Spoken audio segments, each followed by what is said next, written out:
Good morning. This is the New York City Board of Standards and Appeals public hearing for November 19, 2019. We'll begin with the special order calendar. Item number 1, 86755BZ, 66-15 Borden Avenue, Queens.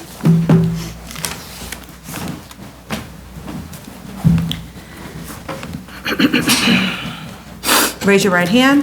Do you affirm to tell the truth, the whole truth, and nothing but the truth in your testimony before this board and to respond honestly to board member questions? Thank you. Please sign in. Print.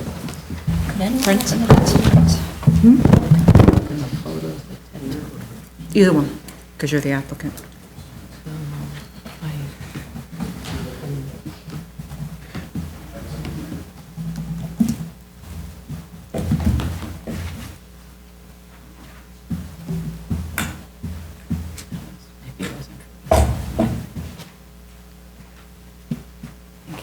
Proceed.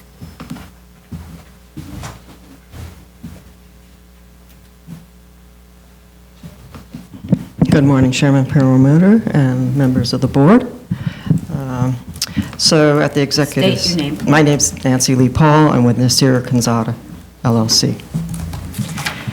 At the executive meeting you held yesterday, the first issue was the planting area. They have chopped the whole thing up. It's all ready to go. They're going to installing some more materials, but the substantial work of breaking up the asphalt, pulling out the pylons, and whatever else had to be done is all done, and the whole area is landscaped with the arborvitae along the edges. They will be continuing to add more planting materials. Partly, some of the annuals won't be put in until next spring because annuals don't do well in the winter. There shouldn't be annuals. That's the thing I don't really understand. Why are there annuals? Who's going to be planting this every Well, just a few. I mean, just along the front edge. They're not, mostly it's going to be bulbs and grasses and things like that. Bulbs or annuals? Bulbs are, tulips and daffodils are perennial, and they come up first thing in the morning too, in the spring, so they look nice. Regarding the relocation of the dumpster, if there's a photo that was submitted, one of the things that we didn't note the last time is that there's actually a waste oil tank, actually I think it's a fuel oil tank, on the side where the dumpster was originally proposed to be. However, as long as the building is operating as it is, that fuel oil tank is needed, and to put a fence over top of it, an enclosure would actually block access to that fuel oil tank. The other issue was the grade, and then also, there was also concern that it's kind of tight turning that corner when you have somebody parked at the pump fueling and trying to get around. So the decision was to make it at the corner, which was away from all the residences. It is not a highly trafficked walking area. In fact, I've been there 4 times. I've never seen people walking on the street. It's just not, it's the major access road. It's a highway more than anything else. So, so that was the reasoning for putting the enclosure where it is, and it's also very easy for the garbage truck to access. The concern was that the garbage truck might hit the canopy or something also. The garbage truck might hit the what? Well, putting it back in the back with the change in grade and all that,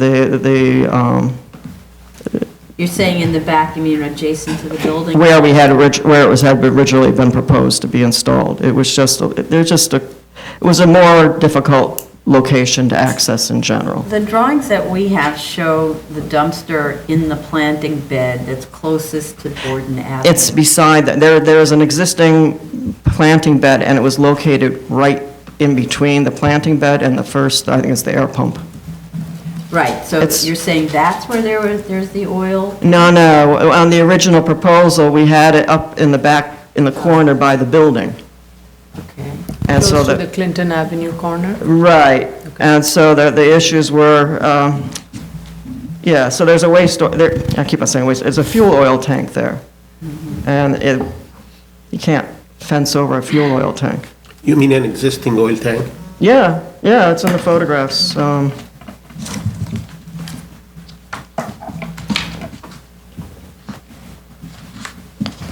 You mean an underground storage tank? Is that Yeah, what you're but you talking need to about? have It's a access UST. to it, yeah, So yeah. I can see that in the aerial photo, you can see access to a fuel oil tank. I think And in their March 22nd photos, you It can also see shows too, that, in view one. But not on the plans. So, anyway, that was the reasoning for the change. And we wanted to get it enclosed as per our commitment to get it enclosed and make it look decent, so. Okay.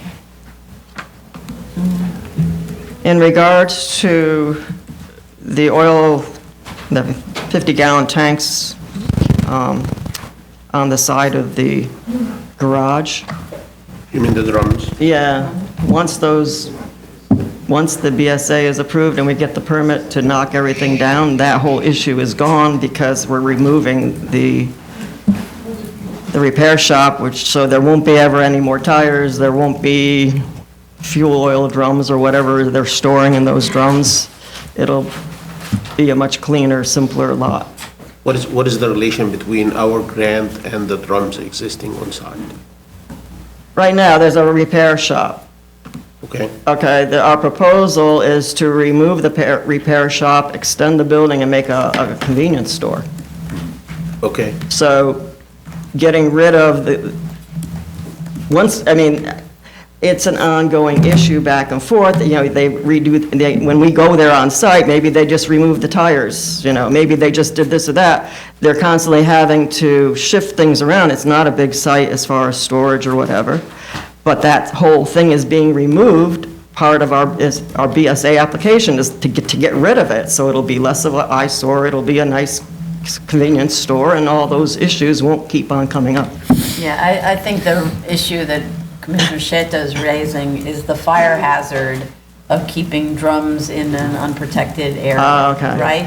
So, fire department could speak more specifically. I'm not actually but sure there's- what's in those drums, quite frankly. Well, it's Yeah. probably oil, right?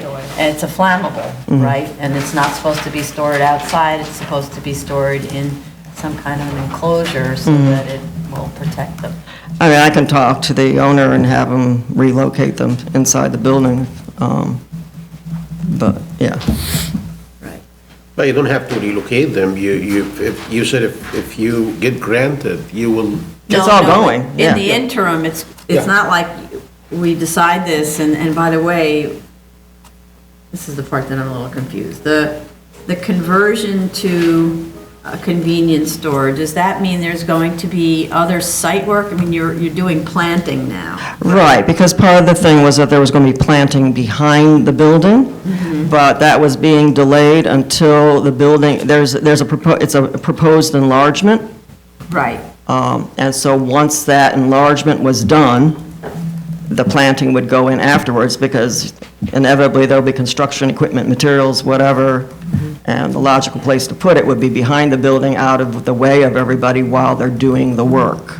So, but until the enlargement is done, probably the repair shop doesn't close down, right? Well, as soon as we get the permit to build, then they'll be immediately closing the place down. All right, are there any speakers on this? So I'm just trying to figure out what the sequence is. If we were to allow them to proceed now, it means we're not going to see all the planting in place before they move on, right? Unless we ask them to come back sooner or something like that. But they've shown a commitment to Yes. planting already, so I don't doubt that they're going to continue. I mean, they've taken an enormous effort of removing the asphalt, clearing out, so keeping it just barren is an eyesore, and it's not going to be to their benefit to run a convenience store. to What? some ex- Keeping what, Baron? The The planting? asphalt no, the asphalt torn up and not properly laid out. And I do think they have made a significant Wait a commitment. minute, where's the asphalt that's torn up that is? Where the planting. The planting area There's a that, planting area already with soil in it. Right, but that was all asphalt before. They were Right, but parking now there, so now it's Now all, it's got soil in it. yeah, it's been torn up and curbed, whatever. It's so. curbed, so they finished that work. So that's not leaving asphalt barren, So I think right? that's making significant progress. I think that this owner has shown commitment from the very beginning and showed the various phases of the development and improvements that were going to happen to this site. And I think they've been doing this in good faith. This is my personal opinion. Others, anybody else? No, I'm okay with. You're okay? moving, yeah. All right. So then, so maybe we can do this with some conditions and, okay. So I'd like to make a motion to close. Chair Promoter, Aye. Vice Chair Chanda, Aye. Commissioner Otley Brown. Aye. Commissioner Sheta. Aye. Commissioner Shabeta. Aye. And a motion to grant on condition, oh, wait a second. I take it back. The closing is one thing, but we don't have drawings that reflect the conditions. We've submitted on October 31, on October 31, we showed the relocated dumpster. We don't have that in our SharePoint. We can leave the record open, we can submit it again or something, because it was submitted. Let's see. Does it also show the wall being painted and the re-asphalting? The re-asphalting was always said to be at the end of the job, because you're going to have construction, so, There's going to be trucks breaking the Right. asphalt. and the painting, they're going to power wash. I think it was graffiti, they covered it up, but they'll power wash the whole thing. Yeah, we don't have an October submission. The last one we have. It's from March actually, 25th. Because it's, There's a it's November. stamped, So that's the one why. prior to November 13th is March 25th. That's all we have. Yeah. Okay, I don't know. We have one stamped October 31st. I don't know what happened. Okay, You- well, did you maybe that physi- was, you may not have. You physically submitted it. brought that in the office, and then someone emailed it later on? Is that what happened? Email first and then brought it. Email on that October 6th. And what's the November 13th submission? No, Only that photos, was the photos final of the work, photos. of the work that's Yeah, been done. after that, when the more work progressed, we did submit another submission, but this was the actual submission, basically, for the initial, we haven't. So here's the thing, can we, I don't know if you can do this with your office, can you resubmit that drawing and we do this on second call? Where we see if take, it we was can take a look at the drawing, can you just give us that Sure. drawing so we can look? And then on second call, we'll get confirmation that you sent it to submit? Okay. When you say second call, does that, That means you come back later this morning or, oh, okay. yeah. Because your office needs to go do some work. Just the drawing. I'm trying to load it. There's something that came in on October 31st. Okay, so the drawing looks Trying to the load, it's not same coming in. everywhere except there's a dumpster at the corner. So I just want to hand it down to the other commissioners. It's not loading. You have it? Is it the submissions?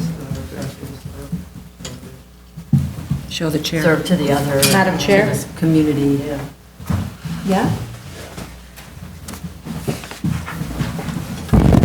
Oh, you have it. And where? It's on Google Drive? Because it's, sorry, where is this? Where? No, I don't understand. How do you have this? What is this? It was emailed, and Vincent has it, and I don't know how it didn't end up. submit? Yeah, Vincent has it, see? It's weird. It's weird that it's not in SharePoint. Yeah, I don't know what happened. Because Vincent's saying it's up being uploaded. Okay, so he That's sent out an October 30. email that says, October 31st. Mine's still I'm loading up, I'm sorry. but it doesn't, okay. All right, if you're saying it was uploaded, you saying that? That's what I'm saying. Okay. Okay, thank you. Yeah, we can. All right. You want this back? Has everybody Alright, seen it's it? there. Okay, yeah. So then, So going back, I'd weird, like to isn't make it? a motion to grant on condition. I don't know why it's not opening. On condition that all the planting that's shown on the drawings is installed But you have it. by like the end of the spring of 2020. Does that sound right? Well, yeah, assuming that we get this approved right away and they do construction right away, which is the hope. All right, so maybe we say fall. Yeah, 'cause Okay, I fall just don't know planting. how fast By the this. end of the 2020 fall planting season, Okay. okay? That the asphalt is resurfaced, that any graffiti, and kind of irregular painting is painted over properly or removed, in other words, if it's brick. That of course, no oil drums be stored outside of an enclosed space. No hazardous material. No, what'd you say? Hazardous material. Hazardous Hazardous materials. materials. Okay. I'm just looking to see if there's that all trash is to be contained within the trash enclosure. And, yeah. Okay, I think that's it. Okay. Oh, and the fencing, was the fencing already replaced? Yeah, well, the fencing is all opaqued and it's replaced, yes. Okay, then, so on those conditions, Jonathan? For 10 years, starting today? Yeah. Okay, and on that motion, a motion to grant? Chair Perlmutter? Aye. Vice Chair Chanda? Aye. Commissioner Hartley Brown? Aye. Commissioner Shetta? Aye. Commissioner Shabeta? Aye. Thank you. 10-year you. term. Thank you very much. Item number 2, 75160BZ, 105 New Dorp Lane, Staten Island. Raise your right hand.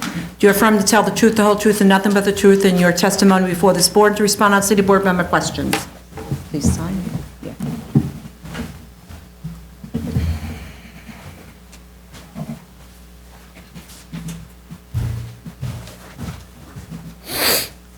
Good morning, Lara Altman from the Office of Lara Altman. We had somebody attend your executive session yesterday, heard your comments. First, with respect to the fire department, we have received a letter of no objection after executive session yesterday. I assume your board has seen that as well? I didn't actually see it, but. Which one? I have a copy. Fire department, yes. Yeah, okay. Yeah. But I did want to ask fire department about the fire resistance rating. That came out Okay, last so night this after is the about, fire. okay, this is more general. The issue on this was that the two buildings are going to be touching, right? And one is arguably a hazardous use, touching a medical office. So, Good morning, John Daly, Fire Department. That question is best answered by the Department of Buildings. I cannot comment on on the building code in this situation. So while overall we don't like the close proximity, the building department has no objection to it, and neither do I or the fire department, and we will be monitoring the construction once a permit is obtained. okay, thank you very much. And So I just for the record, this letter is much more general about how they're storing on site the materials and so on. It's not related to the proximity of the structures, which was the objection fire department had earlier, that the structure was actually much closer to the lot line than shown on the drawing. which has been corrected. We've also been asked to add a note that that the enlargement will be masonry, and we will meet the fire resistance rating required by code. Of course, we will be glad to add that note and to do so. I've already spoken with the engineer, by the way. He's already working on the changes that I'm telling you today. Okay. With respect to the amount of flooring existing for the initial approval in 61, he's providing you a letter along with the old survey to show that we are not enlarging it more than 50% of what was existing at the time. We are going to revise the landscaping plan to show perennials, and they will be hardy perennials per your request. We are going to move the dumpster as requested. I'm not sure that we're going to be able to move it to the exact location asked, because we don't want to interfere with entering into that new space, which goes along with the maneuverability question that you had. We're going to make sure that we can access that new space. So we will put the dumpster somewhere else that will hopefully satisfy your board and will not interfere with the ability to access that new area that we're adding. Regarding the metal picket fence, we'll be happy to provide a detailed spec sheet for you. The facade, we're going to make a note that the back portion is going to be brick on block as requested. Yes, Yes. The back portion. Why not just do the entire? Well, the front portion will be consistent with what's existing. Oh, okay, so then. And then the we back have a- portion facing the residential will match the other building So it's behind. back and side. There's two sides. I'll make sure that it's noted on the back and the side. Okay, so it's brick on block because that's the fire rating. Okay. Yes. So We already brick on block, rear and side. Yes. Okay. And it's the side adjacent to the other building, or is it the side on New Dark? Just to make sure which we're talking about, or is it No, both The sides? side that's adjacent to the building, you don't have a side. I just want to right? make sure what you're asking so that we can provide it. The property lines, the side and rear property line. Okay. Regarding the proximity to the adjacent building, we did double-check on the existing and proposed plans. The building that is on the left is in the exact same location on every single plan page submitted.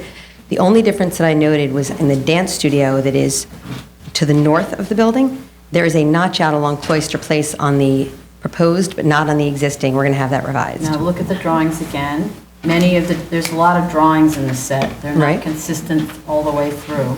For So the- there are places where the buildings are very far apart, even if it's maybe not the site plan, it's another plan, Are and you- it shows the buildings far apart. Are you discussing the building on the left, which is the Medical medical building? office. I went through every page last night. I'll go through it again with pleasure. Are we sure that we're looking at the most up-to-date set? Because the old set, you're correct, we had that error. And we did have an up-to-date set. So we'll confirm it anyway, and we'll revise it. We're going to be providing a revised set, so we'll make sure it all matches. Again, I already commented on the maneuverability diagram. We'll make it more clear that we can certainly access the space. The lumen spread diagram, we had already reduced the lumen spread to the medical office building to the left. Question for you is, what sort of numbers is your board looking for? The engineer had asked me yesterday, so that they know what their goal is. 0. Adjacent to the medical office building. Adjacent to other people's property, 0. 0 on the lot line.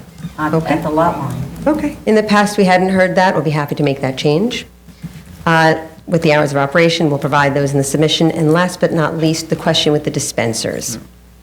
Since the last hearing, there's been a little bit of a change when I spoke with my client, which is why you're seeing 3 dispensers on there again. What happened was the previous approval was for 3 dispensers. They never did the work. What they'd like to do is they'd like to have the opportunity to do the work this time. It is the same 3 dispensers that were approved the last time. They have the 2 that they had had previously, but no work was done, so that's why they have the 3 on there. But 2 currently existing on the site.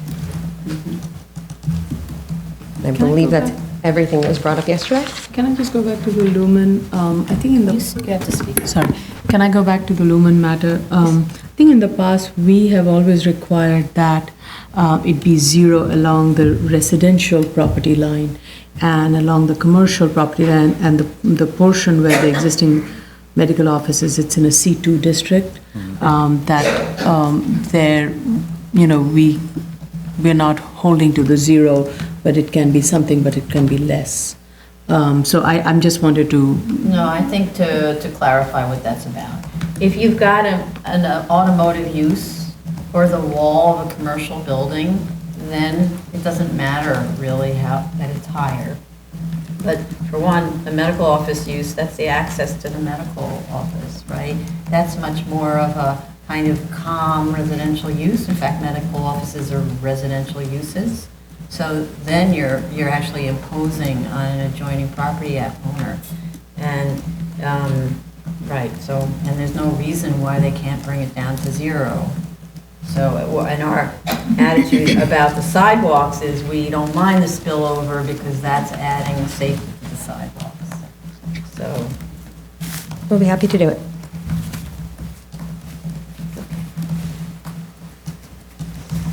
all right, let me see. I actually wanted a maneuverability diagram about the access to the service bay that's being added. Hours of operation, we needed. Yep, I noted both of those already. I'm sorry, say? I had noted both of those already, that we're going to provide that to you.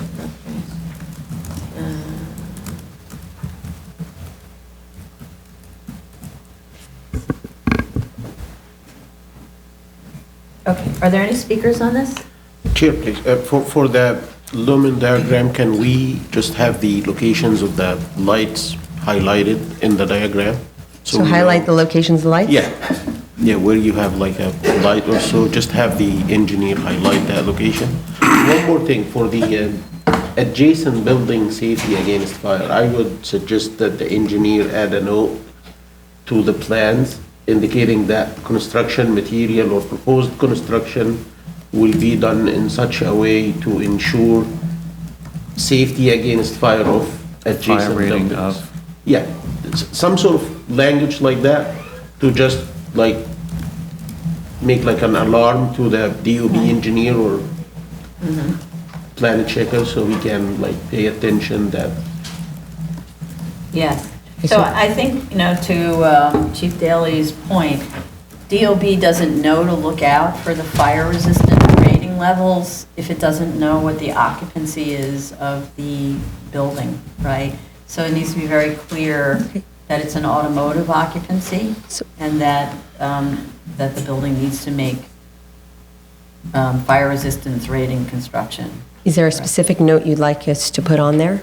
Fire rating instructed to be consistent with that of an auto, of a, No, I would say in the space, there's an occupancy group for this type, whatever it is, which is high hazard probably.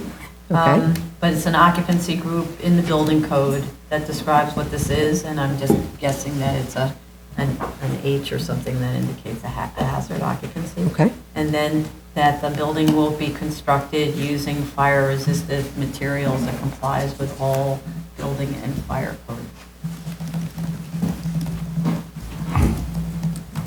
Okay. Okay. All right. I think that's it then. Okay. We need a date. High Point Engineering has said that they require 2 weeks, so we can... Sorry, I'm sorry? High Point Engineering has said they will require 2 weeks, so we can work with whatever schedule is available for you.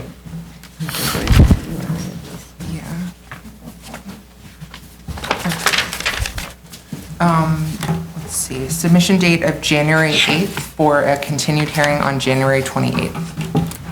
Thank you very much. Thank you. Item number 3, 8599 BC, 1106 Metcalf Avenue, the Bronx. Raise your right hand.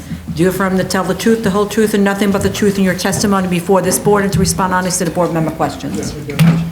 I couldn't choose it now.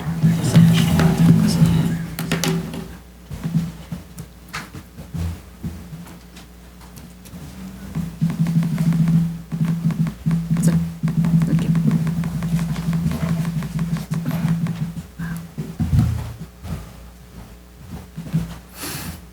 Good morning. John Ronan appearing on behalf of the applicant. I did view the board's review session last night, and I think I can address all of your concerns. The first matter is the planting, and messengered to me this morning was a set of photographs showing that the planting has now been completed. I only have one set, and of course, this has not been placed into the record yet, but with your permission, I'd like to hand it up. Please. Just give it to Madam Chair. We had I'm looking at photographs, which maybe Darrell can also share with the other commissioners. Our compliance officer went out there yesterday and did an inspection, so also took photographs. Hopefully we can figure this out. Yeah. Yes, in fact, my photographer happened to run into the compliance officer at the site yesterday.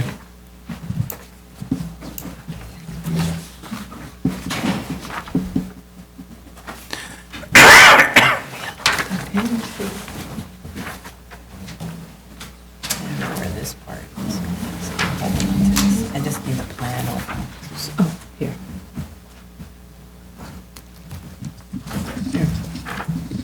So this is no instruction. No, I want to know about this one. And the back. But they're missing planting here. There's no planting because these are... No, but it's only along the perimeter, there's no plant. Should be planted. Yeah, okay. yeah, that's, So I'll pass this one down, but it's letter, I don't know which number this is. Anyway, the photograph that's showing planting in the, I guess that's the northwest corner, is that right? Where's the north arrow on that? Oh, yeah, it's the north, it's actually the north corner. the planting seems to be missing. There's planting around the perimeter, but there isn't planting in the area below. Are we talking, maybe the best way to differentiate it would be, This photo, It's that photo, yes, because you didn't that's, number the right. photos? That's correct. But the plans show planting in that area, not just at the perimeter. Right. So that's not done. I'll confirm that. I know I picked that up myself, and I was advised by the contractor who put it in that they went off the legend that's on our proposed condition drawing. They matched the plantings with the legend and said everything was in. But I see your concern, it looks sparse. Yes. So can I ask you a question? This has been going on for a really long time. Yes. And I'm under the impression that you don't go back to the sites to find out what's going on. This is a problem for us. Yes. Because it's slowing this down to the point where I don't know when it's going to end. You're not following up on these projects, you need to. Let me, yes, certainly, no question. Let me explain what our difficulty is, just as a matter of what our issues are, and of course, it's not the board's concern. We're working directly for Global, which is a Fortune 200 company that owns or operates a lot of stations throughout the city. Unfortunately, it's not the way it used to be for us, where we were able to deal with a district manager when we were doing work for Sunoco and Shell and people like that. We relay our concerns, and there's no point man. There's no one to say, okay, we're going to authorize the planting, and everything is getting slowed down. It's a frustration for me. Again, I realize it's not Right, your so issue. here's the thing. What I hear you telling me is, we need to see an owner. So the next time you come here, someone in a position of authority for whoever owns either the site or owns this Fortune, whichever number Yes. corporation, has to come to the hearings. Because we cannot keep doing this with nobody taking responsibility. I agree. Okay, and a client hearing the instructions is usually much more effective than you trying to bring this back and getting no answers. I appreciate you putting that on the record. I do. That's something I broadcast to all the practitioners. Come with your clients. They get things done faster. It's in their interest. Okay. I just want So, to, yeah, go ahead. Commissioner Sheta and I noticed that in this photograph here, Yes. the convenient placement of this truck, this box truck, which is covering all the refuse that's overflowing Yes. in that trash container, is there a plan on that? Yes. That was one of the questions I wanted to raise this morning. In that area, you'll see that they've created an enclosure. They put up fencing there, which obviously is not the same fencing that was initially approved by the board. It's not the brick wall with picket fence. So what I wanted to confirm today is, does the board want us to take that down, so it's no longer an enclosure and just has the planting there, and there's no opportunity for storage in that area? That's another issue we've It needs to be encountered. filled with landscaping. Exactly. And that's Okay, not so what's been taking the place. fact that you ask a question like this, it's filled with garbage, it's hideous, right? The response should have been, before someone takes a picture of it, take the garbage out. Why do you show us a picture Well, of he it didn't. being hideous? They took a picture actually with a truck stopping Stopping. in front of the. Right, to hide the garbage. With the door still open, just ready to move when Yeah. the photograph was All over? right, let me address it if I can. Certainly, I don't want to do that. We're also experiencing recalcitrance on the part of the dealer. So it's not, Bring the dealer here. Yeah. I want everybody. I don't want to, we can deny this application, right? Yes. We've been at this for far too long, and they need to hear it. So, and then in addition to which, we had comments about the fencing, like, there doesn't seem to be any reason for opaquing that fencing that's on this photograph, which I'll hand down. This is the one where That's it's the- near the ice machine and all that. Right. According to the drawings, there isn't anything there. I'd like to take that fencing down. One of the things that was taking place there, and I want to get everything out here today, they were storing recyclables in that area. They were directed to stop, they cleared it out. I don't know if that When, practice when, has been when continued. was that created, that That was, when was this photograph taken? Yeah. This photograph was Yesterday. taken. No, yesterday. I'm saying when this enclosure I don't know. was created. When we, at least 2 years ago, when we took over the case, that fencing was there, but that is not the fencing the board approved. Okay. So what I'm suggesting now is we can bring that back to the way it's supposed to be. Take that fencing down so it's no longer an enclosure there. But then that begs the question, where are you going to be storing your recyclables?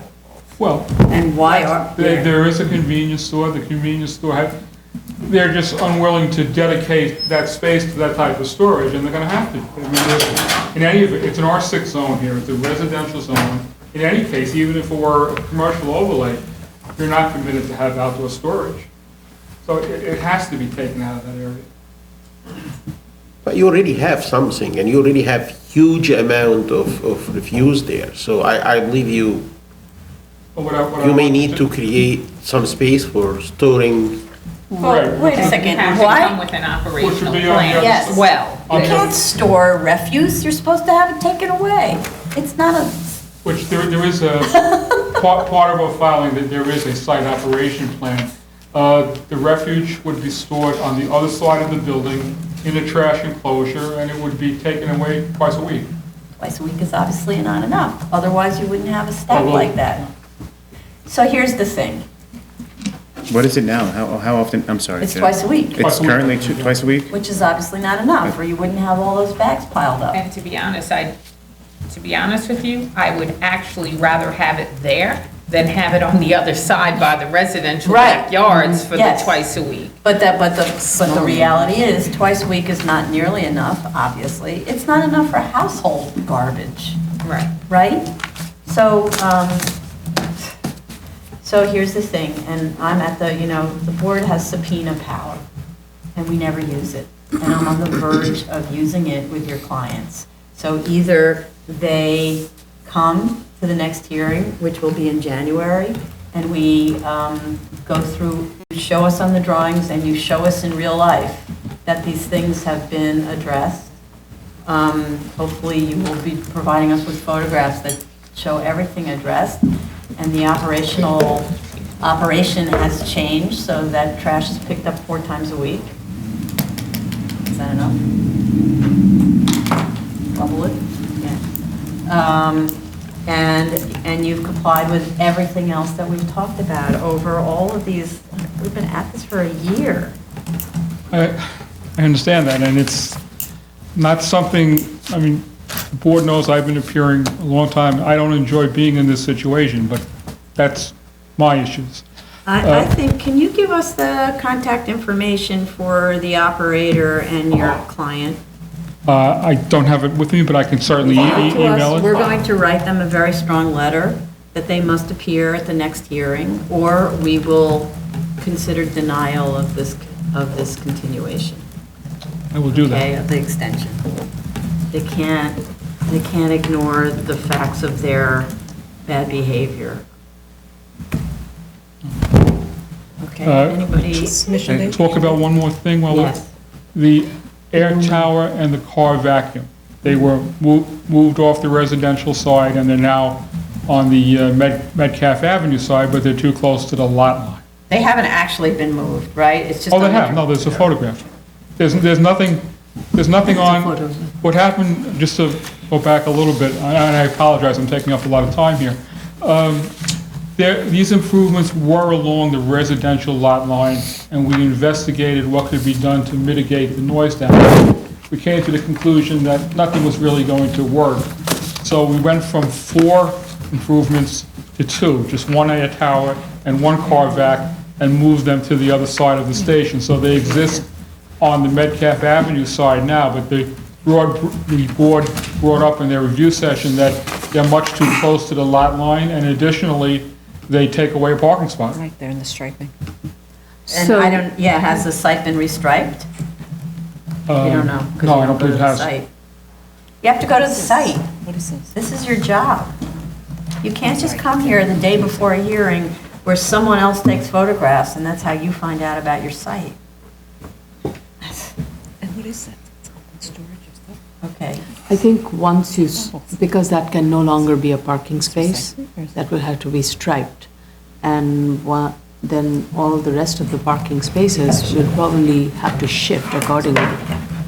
Right, well, it looks like there did some kind of yellow striping around that. They seem to have But done it doesn't yeah. mean that they shifted the spaces. And knowing them, they probably didn't shift the spaces. And in the proposed plan, number, sorry, just give me a second, I'm looking at the plan number. Proposed condition site plan A004 does not show the trash enclosure and the trash location, which is shown in A007, but not in okay. A004. So the drawings need to be consistent. Yes. For all of those matters. Right. We also had question about the lumen.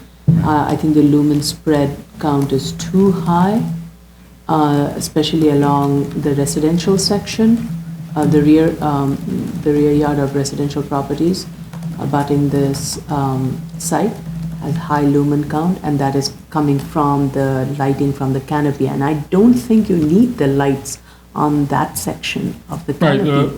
we've used different lighting in the canopy. It's not solving the problem because it's still. Yes, no, I agree. What I was going to suggest is that we actually remove the lighting fixtures on We're that not side. suggesting, we are saying that you do that, because you don't need that canopy lighting there. Okay. Nobody can see it from the street. It's blocked by the buildings. What's blocked by the buildings? The canopy lighting facing the residential, it's not serving anything because the residential buildings are blocked. So if it is meant to draw attention for those who are coming, I see. driving along Watson Avenue, it's not going to be visible. Only a face of the canopy that's going to be visible is the one that's along Watson Avenue well. So I would, you should tell your client to remove that. I will. Because you don't need, you have the posts along the property line, that should be enough. So, can we go back to the vacuum and everyone see this photograph? Yes, It being right on the street line where pedestrians walk in a residential neighborhood? I mean, it seems to me that the better place for it is that enclosed fence area, you move that back. Which enclosed fence? You know, here, because this was originally for some kind of trash storage and isn't being used that way anymore. You move those things into that enclosed area, and then So you put a hose on that's long enough? Or There's maybe a ramp, there's a ramp. Right, but, you know, I'm not sure exactly about the ramp access to the convenience store. Is that like that's a question, you know, how do people actually get into the convenience store? Do they really come from the sidewalk, or are they coming from the street? It just seems like a really bad place for this.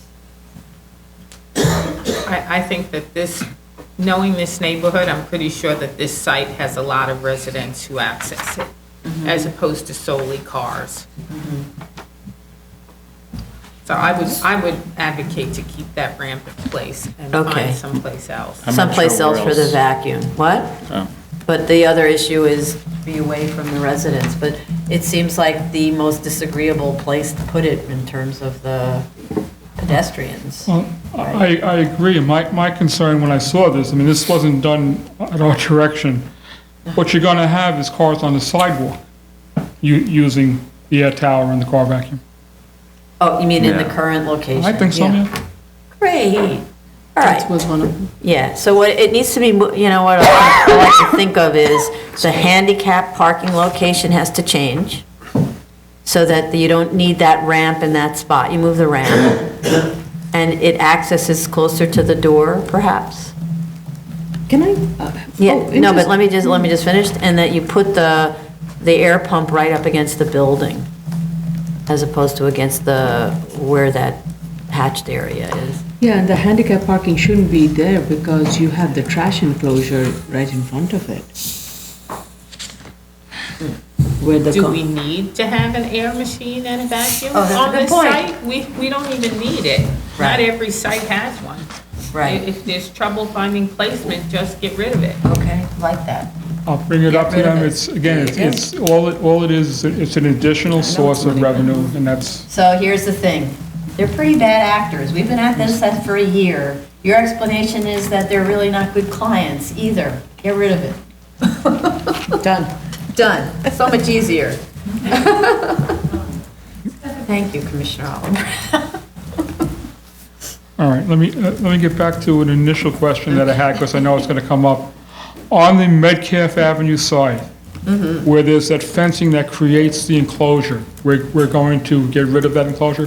Get that Yes. fencing? We don't see any reason for it, right? And it should be all the same kind of fencing. So it starts off as picket, it moves to a chain link and all of that stuff. It should all be. What I'd like to do is go back to the drawing then that the board initially approved, and I believe it shows a brick wall facing Metcalf with the picket fence atop And planting behind and it. planting behind it. Nothing That's- like getting an approval for one thing and then not following it. Oh, plus the issue here was, the approval took us all the way out to 2020, and the certificate of occupancy was never obtained. Right. So this is also maybe points to a shorter leash. Yeah. Okay.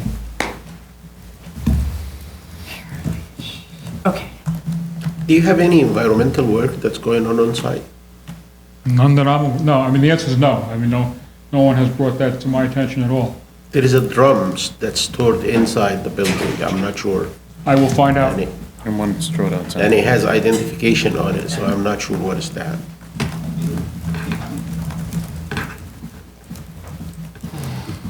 Also show a Are drum there, outside as there are well. drums in the photo? Yeah, in our photos, yes. Secured by rocks. Page 27 of the PDF. If you want to see it, it's here. Of the photos that are? Yes, Oh, that Ted okay. took, yeah. He doesn't have a copy of them. You see that? right? I see it, I know the location, I'll Okay, find out where it good, is. thank you. Okay. All right, then. Are there speakers on this? All right, so you and our council will speak later, or say tomorrow, and you will share the address of the and phone number of the property owner and the corporation that is your client. Okay, so I'll be in the office tomorrow, I'll call tomorrow morning. Okay. It's the operator okay, then. This would be much better. Okay. Submission date of January 15th with a continued hearing on February 4th. And you can save all of us a lot of trouble by just doing what we instruct. It's, And having photographs and actually going to your site before you submit the material. So the submission is February 4th, is what you said? right? January 15th. January 15th. So in early January, you go to the site, you ensure that all the work is done, you have photographs taken, and then you know what you're talking about when you come. Oh, good. thank you. Go. At least we have a file. What is that? Go check it out for me, thank you. Just 1 minute.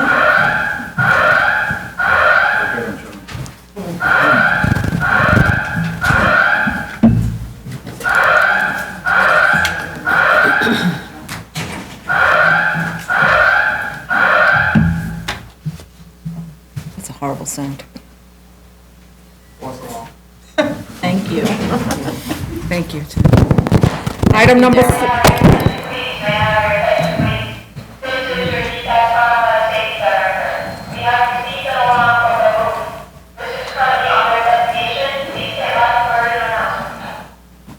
No, it's a roof alarm. The roof alarm goes off a lot. Item number 4, 21613BZ, 750 Barclay Avenue, Staten Island. Oh, you signed the wrong thing. It's all right, it's all right, it's all right. I'll do it. Raise your right hand. Oh, you. Do you affirm to tell the truth, the whole truth, and nothing but the truth in your testimony before this board in response to the board member questions? I did. Really? What happened? Good afternoon, Philip L. Rampula for the applicant. We made a submission. We Yes. submitted a letter late last night. Thank you, that was very helpful. I think all of the issues have been addressed, and we have a time to understand why only demolition could be done, but at least you started demolition, that's possible. Or you finished demolition. We finished demolition. That's good, okay. Are there any speakers on this? All right, then I would like to make a motion to close. Chair Promoter, Aye. Vice Chair Chanda, Aye. Commissioner Otley Brown, Aye. Commissioner Sheta, Aye. Commissioner Shabeta. Aye. And a motion to grant. You requested a 4-year extension? 4-year extension.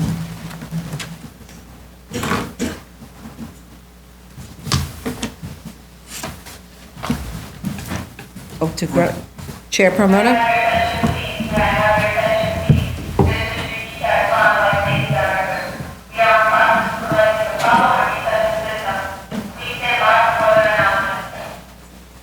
Once again, the motion to grant, Chair Promoter, Aye.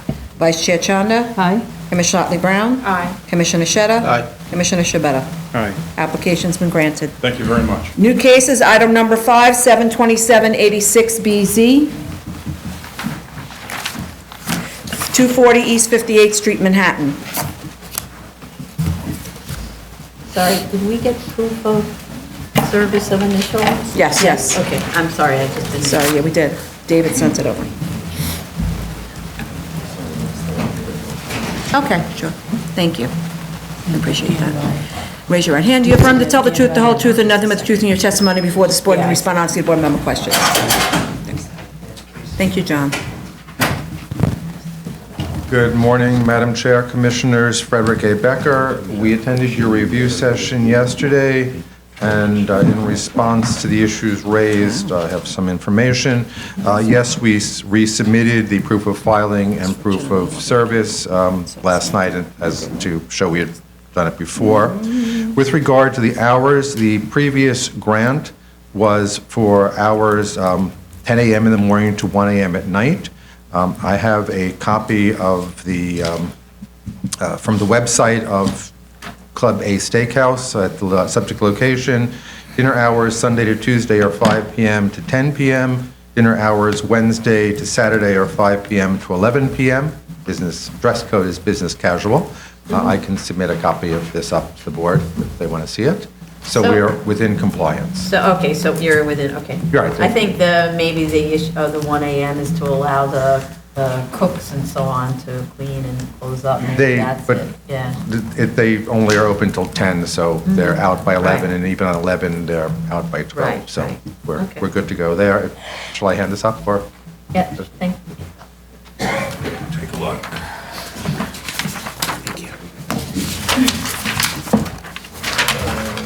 Thank you.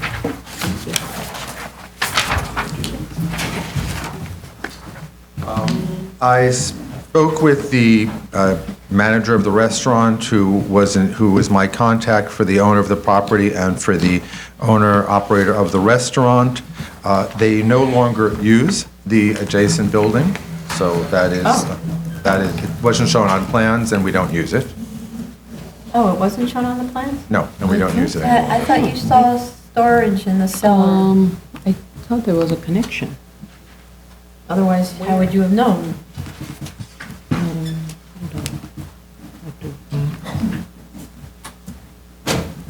Not on the P plans, proposed plans. But anyway, the fire department came through and said it wasn't an issue. There is no, other than the owner and of the restaurant, Bruno Salamage, and his son, there are no other residents. I was looking at the existing. Okay, just to clarify, Commissioner Shanta was looking at the existing floor Existing plan, plans. which had the connection. Sorry. So now the proposal is just to eliminate Correct. access to that? Yes. Okay. I spoke with, again, the only occupants on the upper levels are Bruno Salamage, who is the operator of Club A Steakhouse, and his son. There are no other individuals who reside there. The last item, I believe, was the signage. We are in an R8 district, surprisingly enough, for East 58th Street. Under Section 32-642, the non-illuminated signage is allowed to be 3 times the street frontage, which in this case would be 20 times 3 is 60.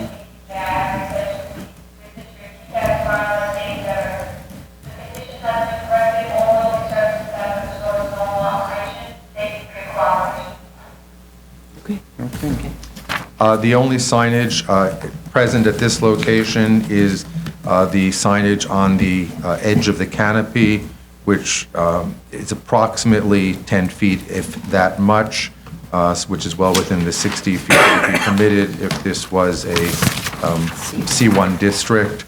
And so that is, I believe, the answers. Community board supported this. Thank you. Okay, so now I have a question for fire department, actually. They submitted a letter to us saying that the sprinklers are functioning in the 2 buildings, and now you're saying at 240 and 242, and now the owner is saying they're not going to be using the other building, the 242 building related to the restaurant? Is that a problem? No, that is not a problem. That's a benefit for us, at least to get the space in the cellar or basement in 242 sprinklered, which is perfectly okay with us. Okay, good. We appreciate it. Great, thanks.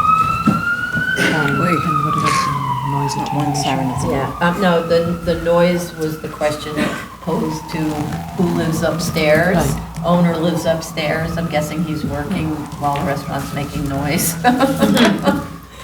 So, okay. I don't think there was anything else then. Okay, so are there any speakers on this? Okay, this one is 240 East 58th Street. No? Okay. So I'd like to make a motion to close. Chair Promoter? Aye. Vice Chair Chanda? Aye. Commissioner Otley Brown? Aye. Commissioner Shetta? Aye. Commissioner Shabeta? Aye. And a motion to grant for a 10-year term, with apologies to the community board, but that's what's been the standard.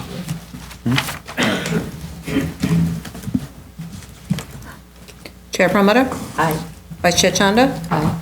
Commissioner Otley Brown? Aye. Commissioner Shetta? Aye. Commissioner Shabeta? Aye. Application's been granted. Thank you very much. Item number 6, 109BZ 39-01 Queens Boulevard, Queens. Raise your right hand. Do you affirm to tell the truth, the whole truth, and nothing but the truth in your testimony before this board and to respond on city board member questions? I do.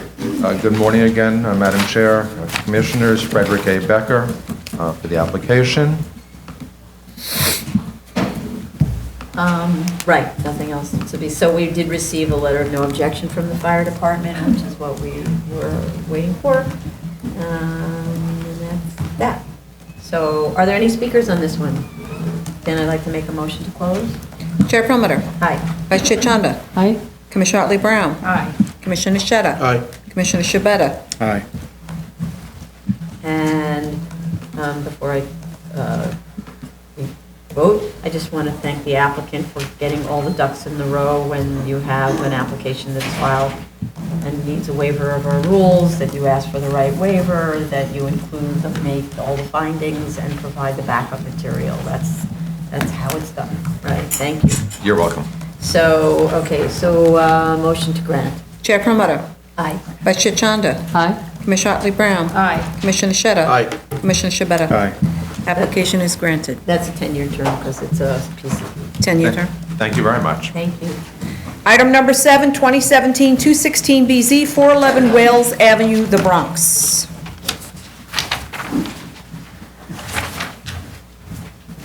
Cheyenne, too? Oh, okay. Raise your right hands. That's okay.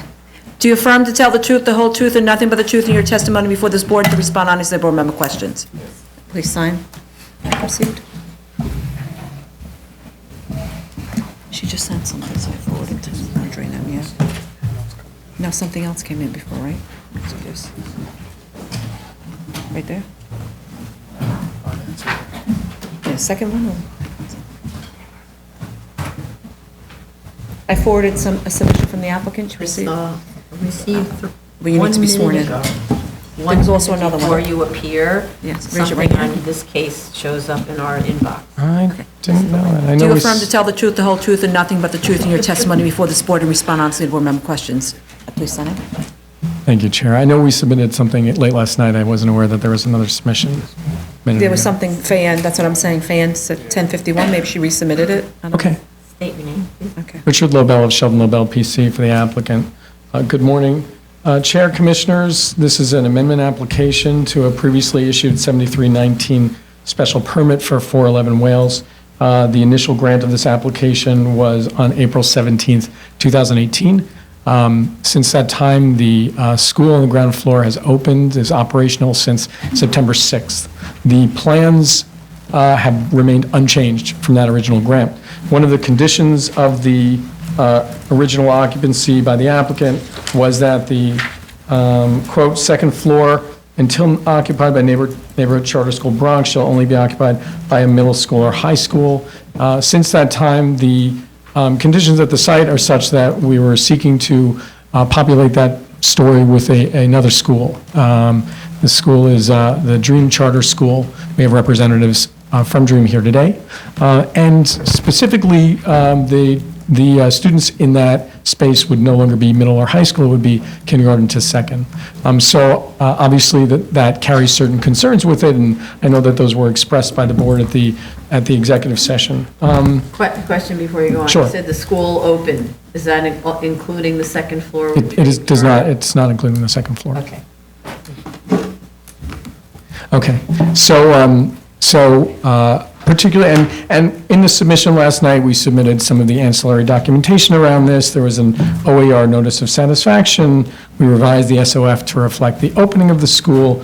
But importantly, there's a discussion around busing because obviously to the extent that there were studies done on the school with a student population of high school to middle school on that second story, the chair was concerned, as commissioners were as well, that population would change and the busing would change.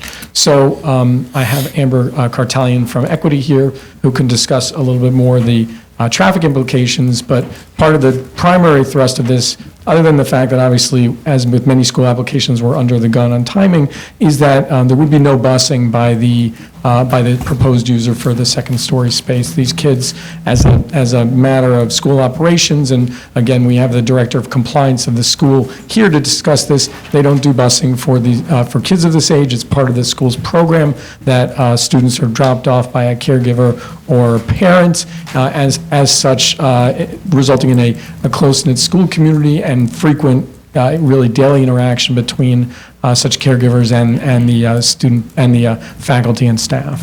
Can you just go back before? Sure. You mentioned you had an OER notice of satisfaction? Correct. Were you aware of that? Dated October 23rd.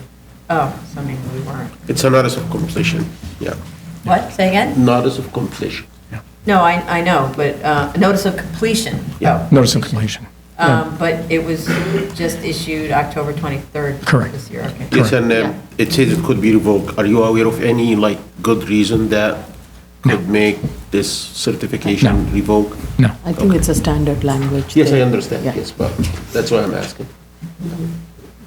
So if I could have. But yeah, I just please. want to go back to Sure. that. I don't know if you have anyone to speak specifically to it, but you may know. The notice of completion is, so the site has an E designation for hazmat, right? So does this indicate then that the scope of the work under the E designation was done? Also the DOT mitigation measures and so on, all that stuff? Please state your name for the record. Amber Cartalian, Equity Environmental. I was not involved in the OER coordination for the hazmat component of it, but it is my understanding that the hazmat E-designation work was carried out. Or was it? Is that correct? Completed, that's. Yes, Maybe so you it should, was. maybe you should come up to the mic. Maybe you should come up to the mic. Please state your name. Introduce yourself. My name is Alejandro Triana with Civic Builders. We're the developer for the school. Yes, the E designation was the E hazmat, and transportation was all closed out through OER. That gives, and air quality. Thank you. The DOT intersection mitigation, that's yours, you'll speak to that. So do you have something that indicates what was actually done? Because all what we have is for the notice of, Right, for the hazmat, because if we had more issues in terms Tracy, of, put your mic on. I want to make sure that everything that we had was covered, right? Because there were a lot of conditions in the resolution, and I'm not sure that this notice of completion is addressing all of those conditions. That may have been other work that needed to be done and handled by a different agency, like GEP, for example, right? You want to get an idea about the scope of Yes. of the cleanup, if any, if there is any monitoring proposed by the OER. Yes, there was a RAP that was submitted. We followed all procedures with OER for air quality and hazmat, and all that was monitored and signed off by OER. No, I'm talking about post remediation monitoring. Did you have anything like that? We had air Post-remediation. Yeah. Post remediation, Yeah. no, because we literally just finished the school. That is going to happen in the next 6 months, I believe, is how we have, for transportation, it's the next 6 months, but in which. No, we're talking So- about Hazmat. if there's air monitoring that's required on site. Not once the building is complete, no. It was only during construction and at the completion of the building for TCO requirements. And to clarify, the E-designation for air quality specified a closed window, inoperable windows and the RTUs to be located in specific locations. And an installation report was submitted to OER, and OER subsequently issued the letter that you have on the record, the notice of. Yeah, the condition of the last grant was that a sub-slab, vapor barrier, and closed window conditions will be implemented. And it sounds like all of Yes, those were implemented and inspected and signed off by OER. So we'll check the report. Yeah, okay. The letter dated October 23rd about air quality states that a site management plan has been developed for the site to ensure long-term management of engineering and institutional controls at the property. And a site management inspection report is due July 31st, 2020. Correct. Yes, that is, and the school has been, and civic builders have already been taught how to prepare this documentation for submission. We don't have any sub-slab depressurization system or something like that? There is. There It's is, yes. required. Do you need to monitor this? Yes, we have to submit annual reports. So this is what I'm asking about. Please turn off your The phone. post-remediation monitoring. So you have post-remediation monitoring? Yes, we do. Okay. Sorry, don't. Please, you can't answer your phone here. Go ahead, sorry. Okay, so it sounds like they do have a depressurization system installed, and therefore they need to monitor this, like post-remediation, and if they do, I believe we should like put a condition in case we grant that the monitoring should be done at the times specified by the OER. But OER is the one who's managing this. So once we have an E-designation, OER manages the entire designation issue. For me, it was really to understand what the scope of the designation was, because if there's anything that wasn't fitting within the E-designation scope, then it would be a different agency. We're never the follow-up agency, right? And the conditions were very elaborate on the grant. This is just this is a modification on the grant, but we're going to be carrying all the conditions forward. From previous, okay. Right. Fair enough. And maybe make a note in the resolution that there was a OER notice of completion, so that you coordinate with Tracy about the exact, you have a copy anyway. Yep. Yeah, okay. All right, so then to the. So yeah, I'm going to speak about the traffic. So as part of the previous grant, we had done traffic projections initially based on standard factors from a previously approved EAS, Brownsville Ascend Charter School. And the idea was that in order to assess the actual travel patterns of the school as it relates to pedestrian and vehicular levels of service, as well as intersection safety, that the applicant had committed to post-approval traffic monitoring and all of the studies under seeker prescribed by DOT and in coordination with DOT. And there was a letter from DOT litigating out what's required for the post-approval monitoring. And to date, there is coordination. This is done by AKRF. They have collected existing conditions data, and in order to evaluate as it stands now, because there was a condition of 6 months after the school opens to evaluate the travel patterns, and then again at full occupancy. But in order to evaluate the immediate needs of any kind of intersection controls, there was a intersection safety study that was done, and this was based on existing volumes and then projected future volumes from what we have, and that is the Brownsville Ascent EAS. So the modal splits from that. So we did look at those travel patterns, and what's called stop warrant analyses were done for 3 intersections. So the intersection of Concord and 144th, Wales and 144th, and St. Mary's and Wales. And stop warrants look at basically 3 components, and that's the volumes of pedestrian and vehicular travel through the intersections, the speed of vehicles, and crash data.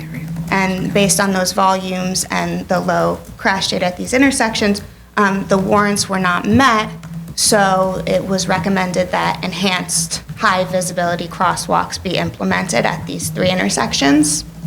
And that has been submitted to DOT, and the idea is that this would all be verified again in 6 months to reevaluate and see whether, if one intersection, let's say, is heavily trafficked, based on the actual operations of the school, that would be reevaluated to determine if anything changes from the previous study, and to see if maybe there would be additional stop controls warranted at any of these intersections. This would be verified again at full occupancy. And in this case, full occupancy actually would be the 2022-2023 school year, which is part of this amendment application where DREAM is the incubation tenant. While DREAM is still the it's still the tenant. Correct. That would be evaluated in the post-approval monitoring. And so DREAM is the one that's the elementary program. Yeah. And we had evaluated a middle school program. Right. To some extent, elementary children walk slowly, and they come with parents and others, so there's more pedestrian activity with it, which is kind of like the worst case scenario as opposed to middle school children evaluation. Correct. In terms of overall pedestrian volumes, and as you're analyzing safety conditions, this is correct, which is my point in that pursuant to this moving forward with DREAM being the tenant, the 2022 to 2023 school year then becomes basically the worst case condition, because it has a slightly higher total enrollment, and it's more heavily weighed towards younger grade levels, which means more caregiver accompaniment, and that would be captured in the post-approval monitoring as it relates to both levels of service, pedestrian levels of service, and as it relates to intersection safety. But wait a minute. So this is an application to change the condition. The condition was we wanted, all the studies had been based on elementary school on the lower level and upper school on the upper level, and that was the worst case scenario, right? And what you're suggesting is ignore the studied worst case scenario, because in a year or something we will check that it's okay. But actually we're being asked to allow an elementary school at the second floor. So that actually needs to be studied now, because if it turns out that the quantities of projected pedestrian traffic, or the expression was dropping off the kids. When I hear drop off, I don't just hear parents walking the kids, I hear parents driving kids, or something driving kids. And so now you have, and this, at the hearing on this, there was huge discussion about the 9 buses that were going to be pulling up on one street, and the parent car drop-off on another street, and that was largely to handle the elementary school students, right? Now you're effectively doubling the elementary school students without changing the operational plan. So I do understand, what you're saying. However, the operational plan that was done initially was based on standard projections. And in my experience, from what I've seen, Brownsville Ascend modal splits are actually highly conservative in terms of what you'll see for vehicular trips, private car drop-offs, and. But it was done based on standard projections for a K through 8th grade or whatever the level is, not a K through 3rd grade. Right, in the 2022, and I'm just pulling it up here so I have it to reference, in the 2022-2023 school year with DREAM as an incubation tenant, which is what I'm referring to, you would have kindergarten, 1st, 2nd, 3rd, and then again kindergarten, 1st and 2nd, and then 6th and 7th grade. So it would be slightly higher concentrations of elementary students. However, what I'm saying is just overall, when you're looking at private car drop-offs, those rates for Brownsville Ascend, I believe, are somewhere in the 20% of the students. I think it's broken into cohorts of kindergarten through maybe 4th grade or so. It's assuming 20% of them are dropped off by private car. So I do think that is already a highly conservative estimate of how things would be, how vehicles would be staged in the no standing areas, and was reflected in the original operations plan. I think the idea here is that part of the reason why the post-approval traffic monitoring was established was to evaluate any additional safety considerations that need to be made in terms of intersection controls, in terms of changing signal timing for pedestrians.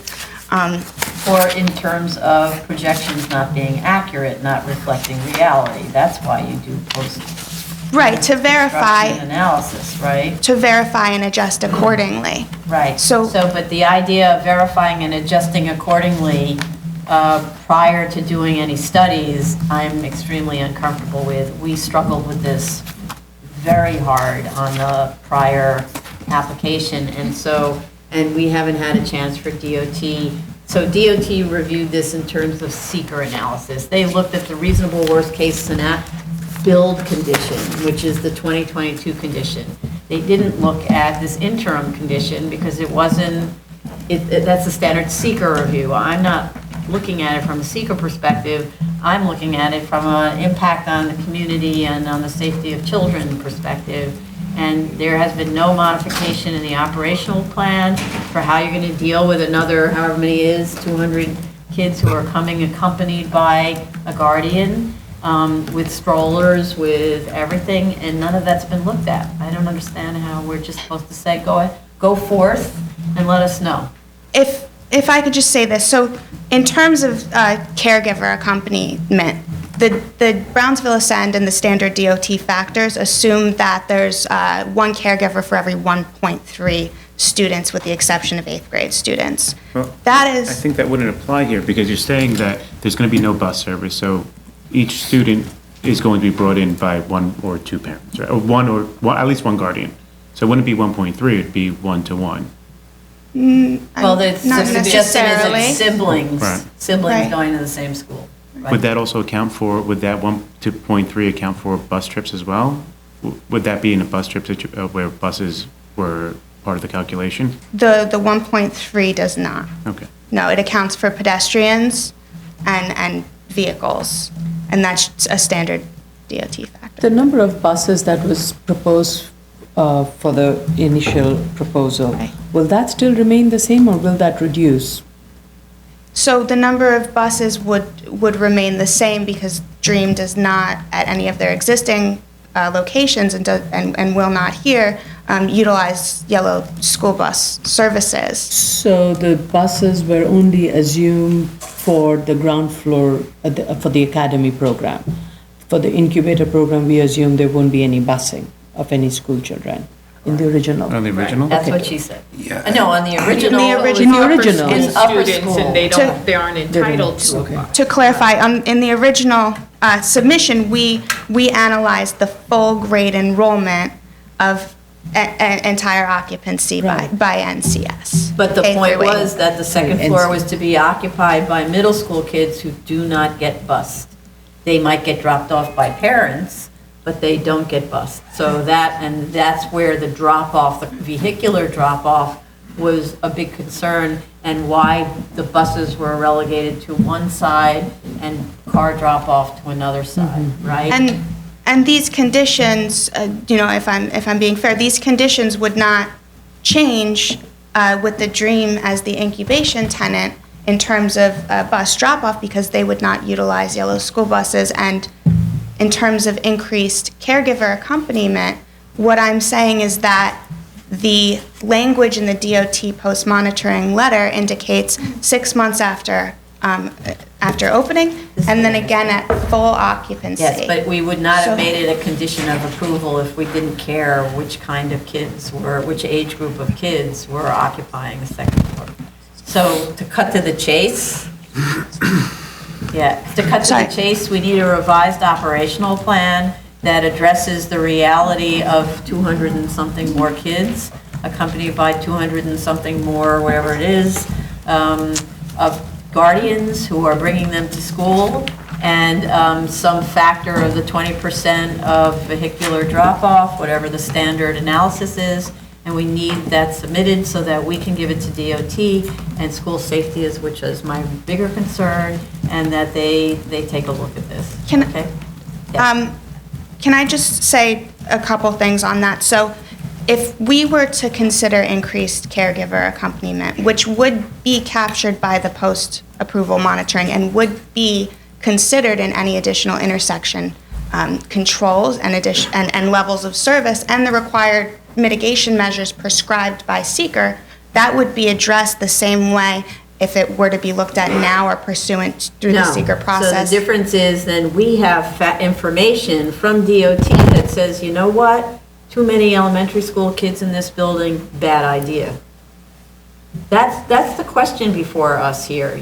The question is, remove the condition that was based on the DOT analysis of the materials you provided, that was based on the reasonable worst-case scenario of elementary school on the first floor, middle school on the second floor, this many pedestrians, this many buses, this many cars. And now the question is, we want to do a different kind of a school. And to say it's only 2 years, I don't know, things happen. Just like you hope to have an incubator of an upper school, you might end up having, and instead now have an elementary school, you might end up deciding that the whole thing is an elementary school. It works great to have these two schools working together because they feed off of each other, et cetera, et cetera. Who knows what could happen? So that what it's doing is it's changing the makeup of the school, and we need to analyze the makeup of the school, and we can't do it without your submitting us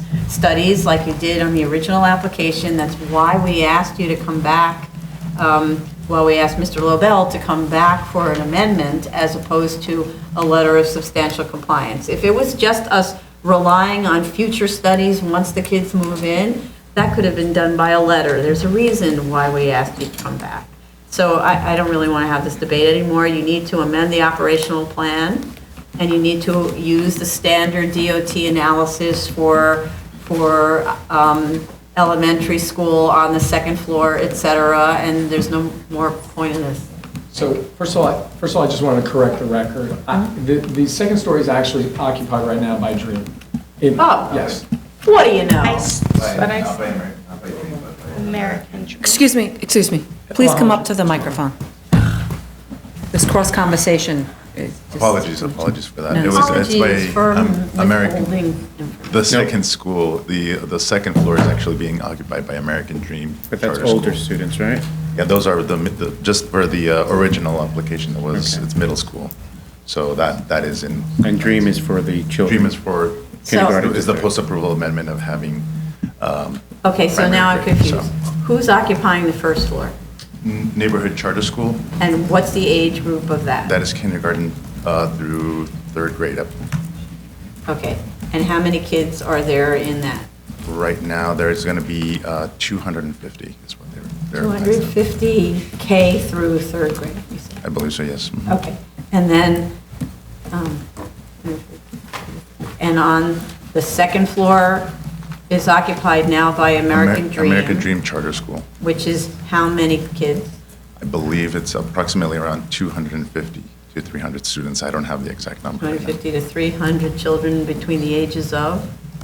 I don't have that exact information in front of me. Give me a range, you can tell the difference Middle between little school. kids and bigger kids. You'd be surprised. Almost says 9 through 11.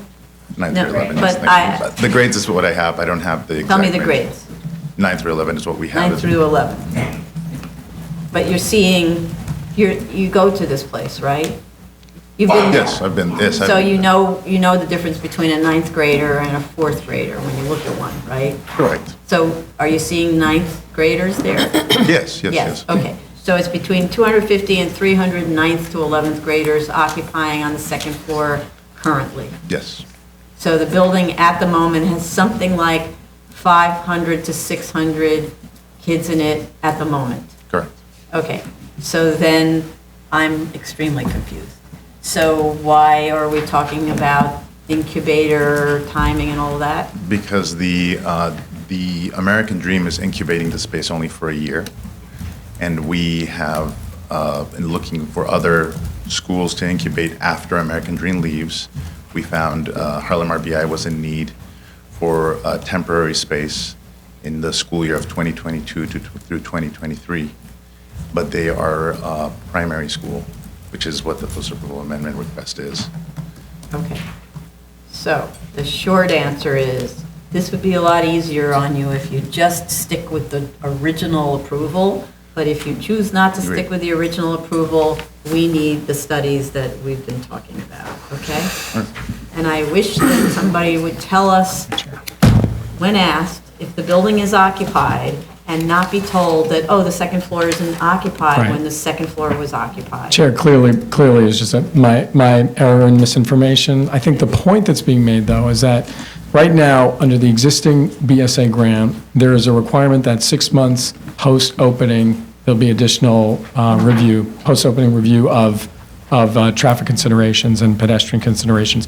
That would now take place in March 2020. So first is that DOT, who again is involved in the process and has so indicated, is going to be involved in that monitoring as of March 2020. After, at a school at full capacity.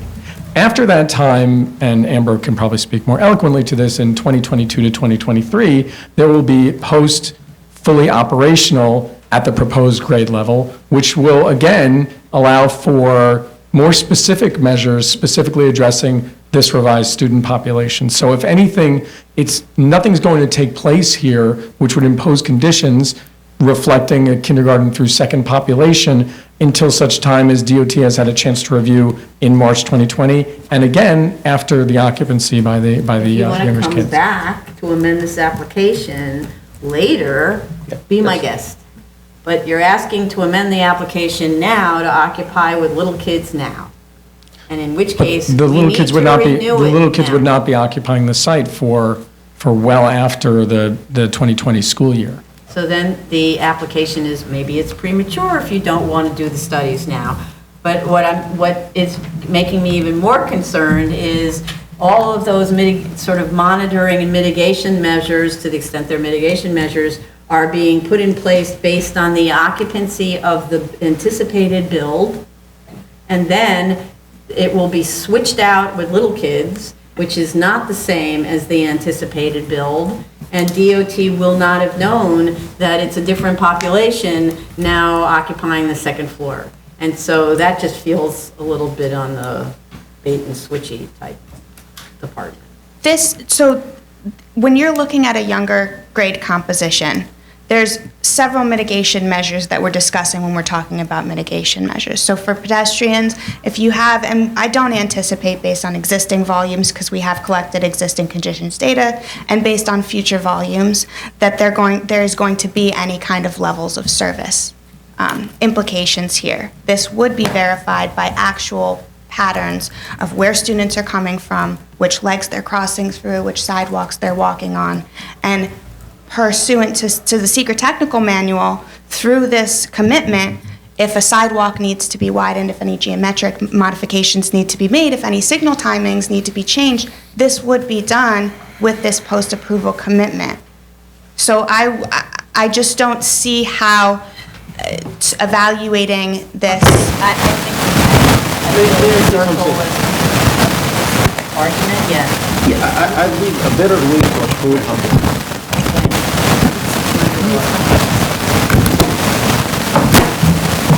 It's not you.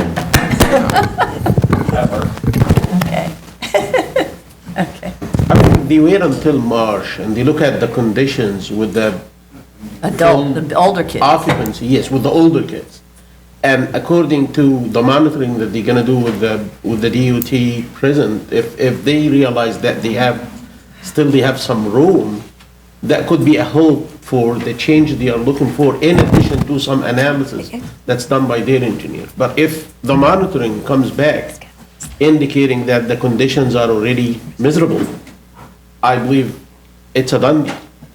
So I would look at the monitoring results that's gonna be done in March 1st, and after that, they could make their mind. I believe this is a better approach. No, but it's more DOT has to know who the population is they're studying. And by the way, we're talking about seeker. We're not talking about seeker. We've been meeting with school safety on a regular basis. DOT school safety is so focused on what is it? Something Vision Zero, and the realities of the danger to very small children, which we see running around on the streets, sometimes very little kids, all by themselves, et cetera, et cetera. I don't think there's any point in continuing with this. If you think your application is premature, withdraw it and come back when you feel like it's better, because it's maybe between now and whenever you find an occupant that is a middle school and we don't have to have this conversation, or give us the operational plan, give us the data that's based on standard data analysis for that lower school population, and we will submit it to DOT and school safety. Done. Are there any speakers on this? Okay. Submission. We can't Sure, go on. understood. It's merely that, first of all, in good faith, the information that we're discussing today was submitted like in May. So the fact that it's not like we've been withholding this from transportation school safety. It's basically we've been encouraging sharing this materials with them. I get it. I understand the points. I think probably the posture that we'd be in, and of course, it's a school. We're all supposed to bend over backwards to help them to the extent we can. And timing issues are important here, not merely because we can just drop a new school in. The potential right now would be to have a lease signed ahead of time so that we know we can occupy. So then give us the data. Just do the work fast. Again, okay, but I think probably what we would ask is the BSA's assistance in to the extent that school safety is, that you'd like their commentary on this, in encouraging them to review this in a timely manner so that BSA is satisfied with that, and we're satisfied with that. Again, Excuse me. You said this was already submitted to school safety, the most recent, Yeah, and to clarify, the initial letter for the previous application that was issued by school safety basically indicated that we have no objections to this location. No. Please Seeker. That wasn't school safety. No, school safety issued a letter saying coordinate with us post-approval on any kind of modifications that need to be required here. So we looked at routes, we looked at crash data, we looked at intersection controls. That's kind of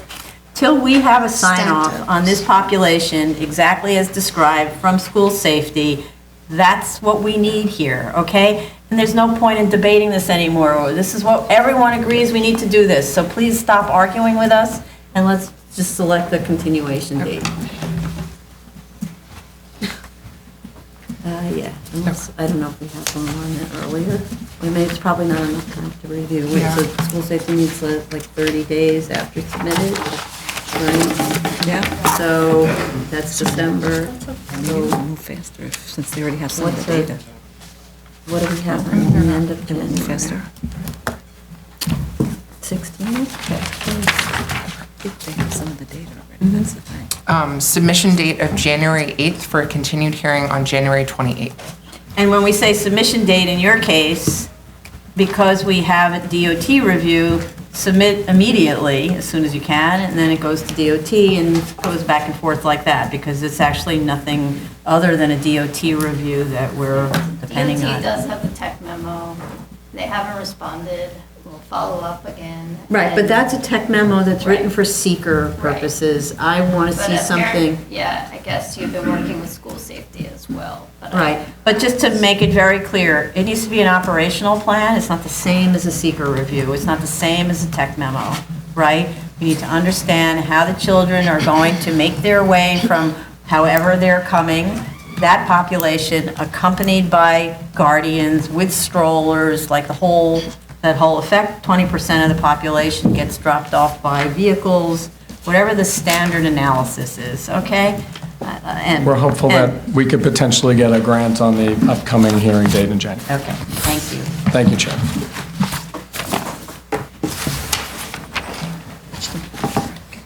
Appeals calendar, continued hearing items. Item number 8, 2016-4302A through 2016-4326A. Item number 9, 2016-4355A through 4462A.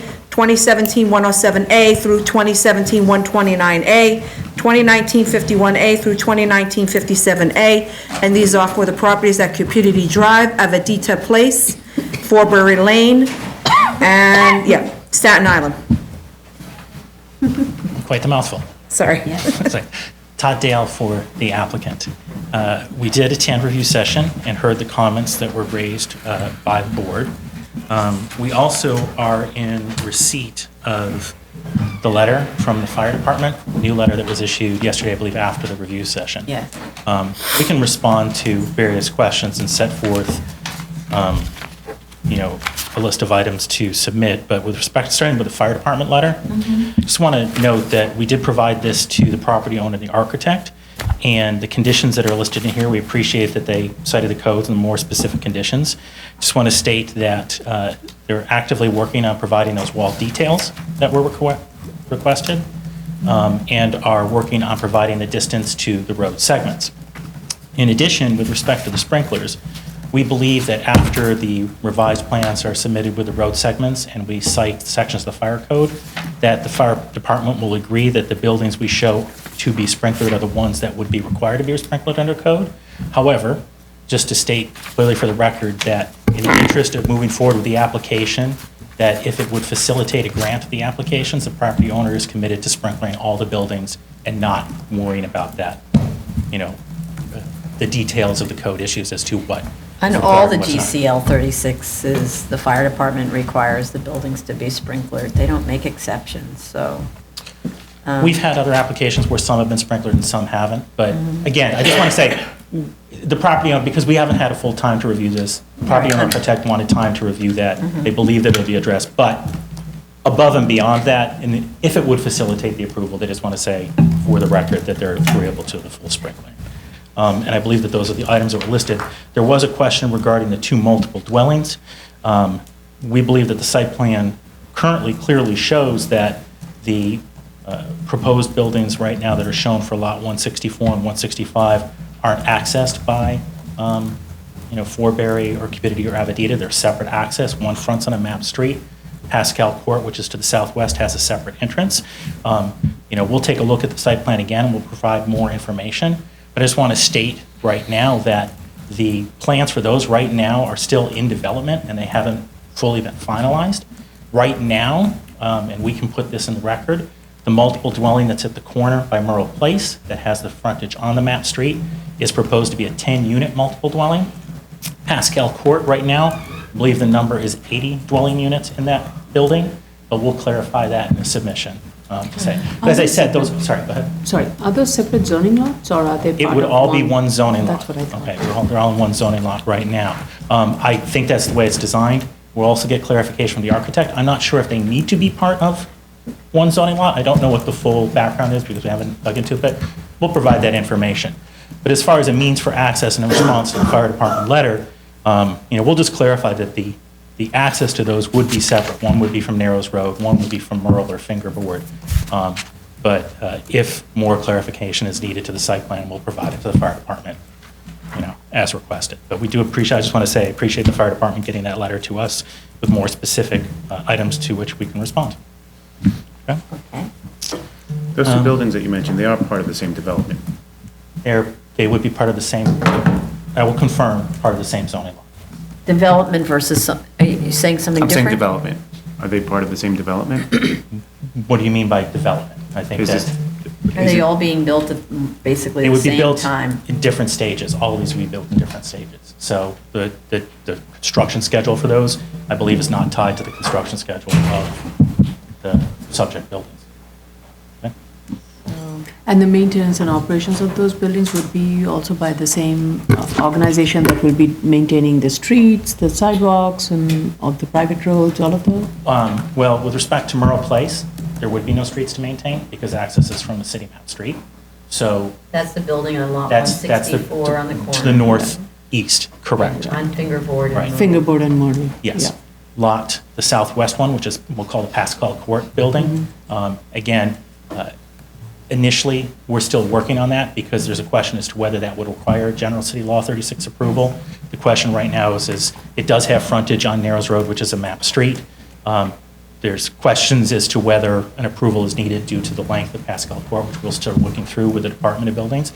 But that would be, again, separate from the HOA as far as the maintenance of these particular roads. Because the roads, as shown currently on the site plan, Avidity, Forberry, and Avidita, don't have any access to those buildings. Okay.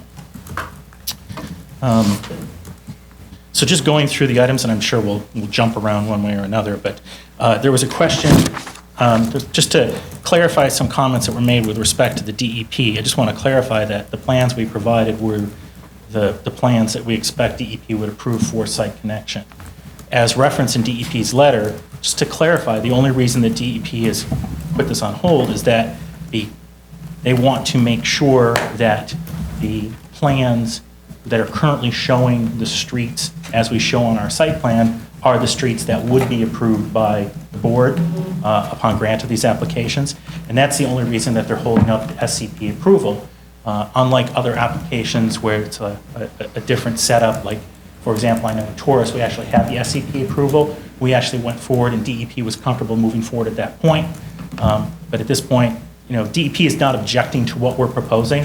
They just want to avoid any revisions in case there's revisions to the streets as currently shown. So that's the only, it's told to me by. But that's abnormal. I mean, normally we have DEP approval before anything, right? I guess, Yeah, we're so willing that's- to go forward. Cart, horse cart, Yeah, DEP still wants to look at it. It's looking at it. Yeah. DEP basically said that their concern was they didn't want to get into a cycle of revision where they approve an SCP and then there has to be some change to these map streets and then we have to go back and revise the SCP, and they just said, let's make sure that the streets as proposed are set, and then we'll move forward. And that's also referenced as the last line in their The letter. DEP letter is part of the record. Right. Yes. Yes. I don't think we have to characterize it as anything else, but it's said in the record. That's fine, and we agree that they're just waiting to get final approval here before they move forward. With respect to the HOA, just to provide a little bit more timing on this, we reached out. Just a second. Your mic, can you put in this I was other just mic? saying. Is that not functioning? It's just that it was hard to hear. Okay, just make sure you speak into the mic. Sure. That was hard to hear. Yeah, because Carlos mic. Oh, sorry. Yeah, Carlos mic. No, when we had the hum before, I thought it was me. Okay. Okay, sorry. There was, just to provide some more clarification on the HOA, because I know it was discussed, the estimate until final approval was 4 months. I do know that. Estimate of final approval of From the what? state would be 4 months, assuming that this would be approved to move forward. That's From the state? Attorney General for the Oh, HOA. for the HOA. The final approval. As far as the HOA itself, we'll reach out to, our office is not preparing the HOA, we'll reach out to the attorneys that are doing that, because I know for other applications of this type, we provided initial draft HOA documentation for the board to review. We'll reach out and find out what the current status is of the HOA. Obviously, the final HOA couldn't be approved unless These streets were approved, so they go hand in hand, but at least it would provide the board proof that effort is going forward on this. We also provided the letter of engagement showing that the HOA is actively being worked on. I would also note with respect to the HOA, I believe we provided it to the record, there currently is a restrictive declaration recorded against this property, notifying that an HOA will be formed for the development of the property. So there already is notice on the property about the future HOA, which is comparable to other applications that we've done. HOA, so we talked about the HOA, we talked about the DEP. I know that there was a question about, I know for other applications we've done, the restrictive declarations for parking and maintenance. Again, we're willing to provide a similar document as we've done for other applications for this. Generally, those restrictive declarations, as part of the recent board pattern, have been one of the last items we have done, because it is, once we're satisfied with what the street plan is going to be, that allows us to reference it within the document. We're allowed to provide it to board council so they can review it prior to a grant, and then we always request that those declarations are filed prior to issue of the resolution. If the board so requires or so desires, we have a format for the restrictive declaration for the parking, or excuse me, the maintenance of the private roads. We can provide a draft to the board now with the current plan as set up, and then just revise it as needed should there be any changes. Council, you keep saying similar applications that you've done in the past. You haven't done any applications of this size in the past before this board, isn't that? I would say that the applications that we provided towards are similar applications. It's In size as well? Sure. I would say. You've done applications of 165? This is 163 dwelling units, and Taurus had 72 dwelling units. And I would say that those are both of significant size. So, and you said they're the same size then? I would say that they are of comparable size, yeah, sure. But, the restrictive declarations that we've also recorded have been for developments of all sizes, from whether it's one building up to 72 buildings or more. Case law does find the difference between one or two buildings and larger developments. I would say that the difference between 72 and 163, if there's a distinction to be made, is an arbitrary one. I will differ on that one, because even though this is a ministerial action, when one looks at Ministerial action. well, I mean, it doesn't require a secra. That's debatable, it's not a ministerial action. Right now, we're not. Don't use the word ministerial, it's not a Okay, ministerial fine. action. But if one were to look at this development and go through all the secra manual requirements, this would trigger a lot of the secra threshold. It's above the secra threshold, whereas the other one was below the secra threshold in terms of traffic, sewers, open space, and other things. So I do have a difference between this and that one. So I'm not sure that's comparable, because that was below the secra threshold. That's, in my mind, that is one of the main concern I have with this project. Understood.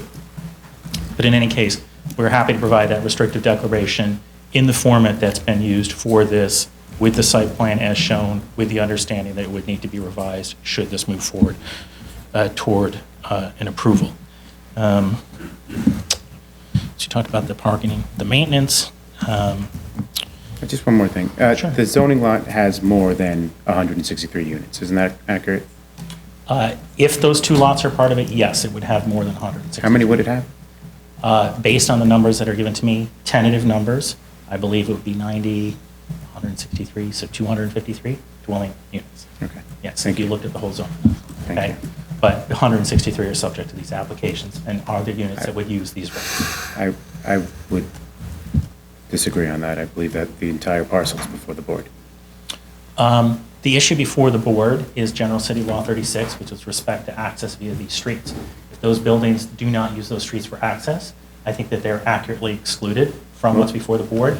The board also does not have an objection from the Department of Buildings, for which it needs to review. So if the Department of Buildings has not issued an objection, that objection's not before the board.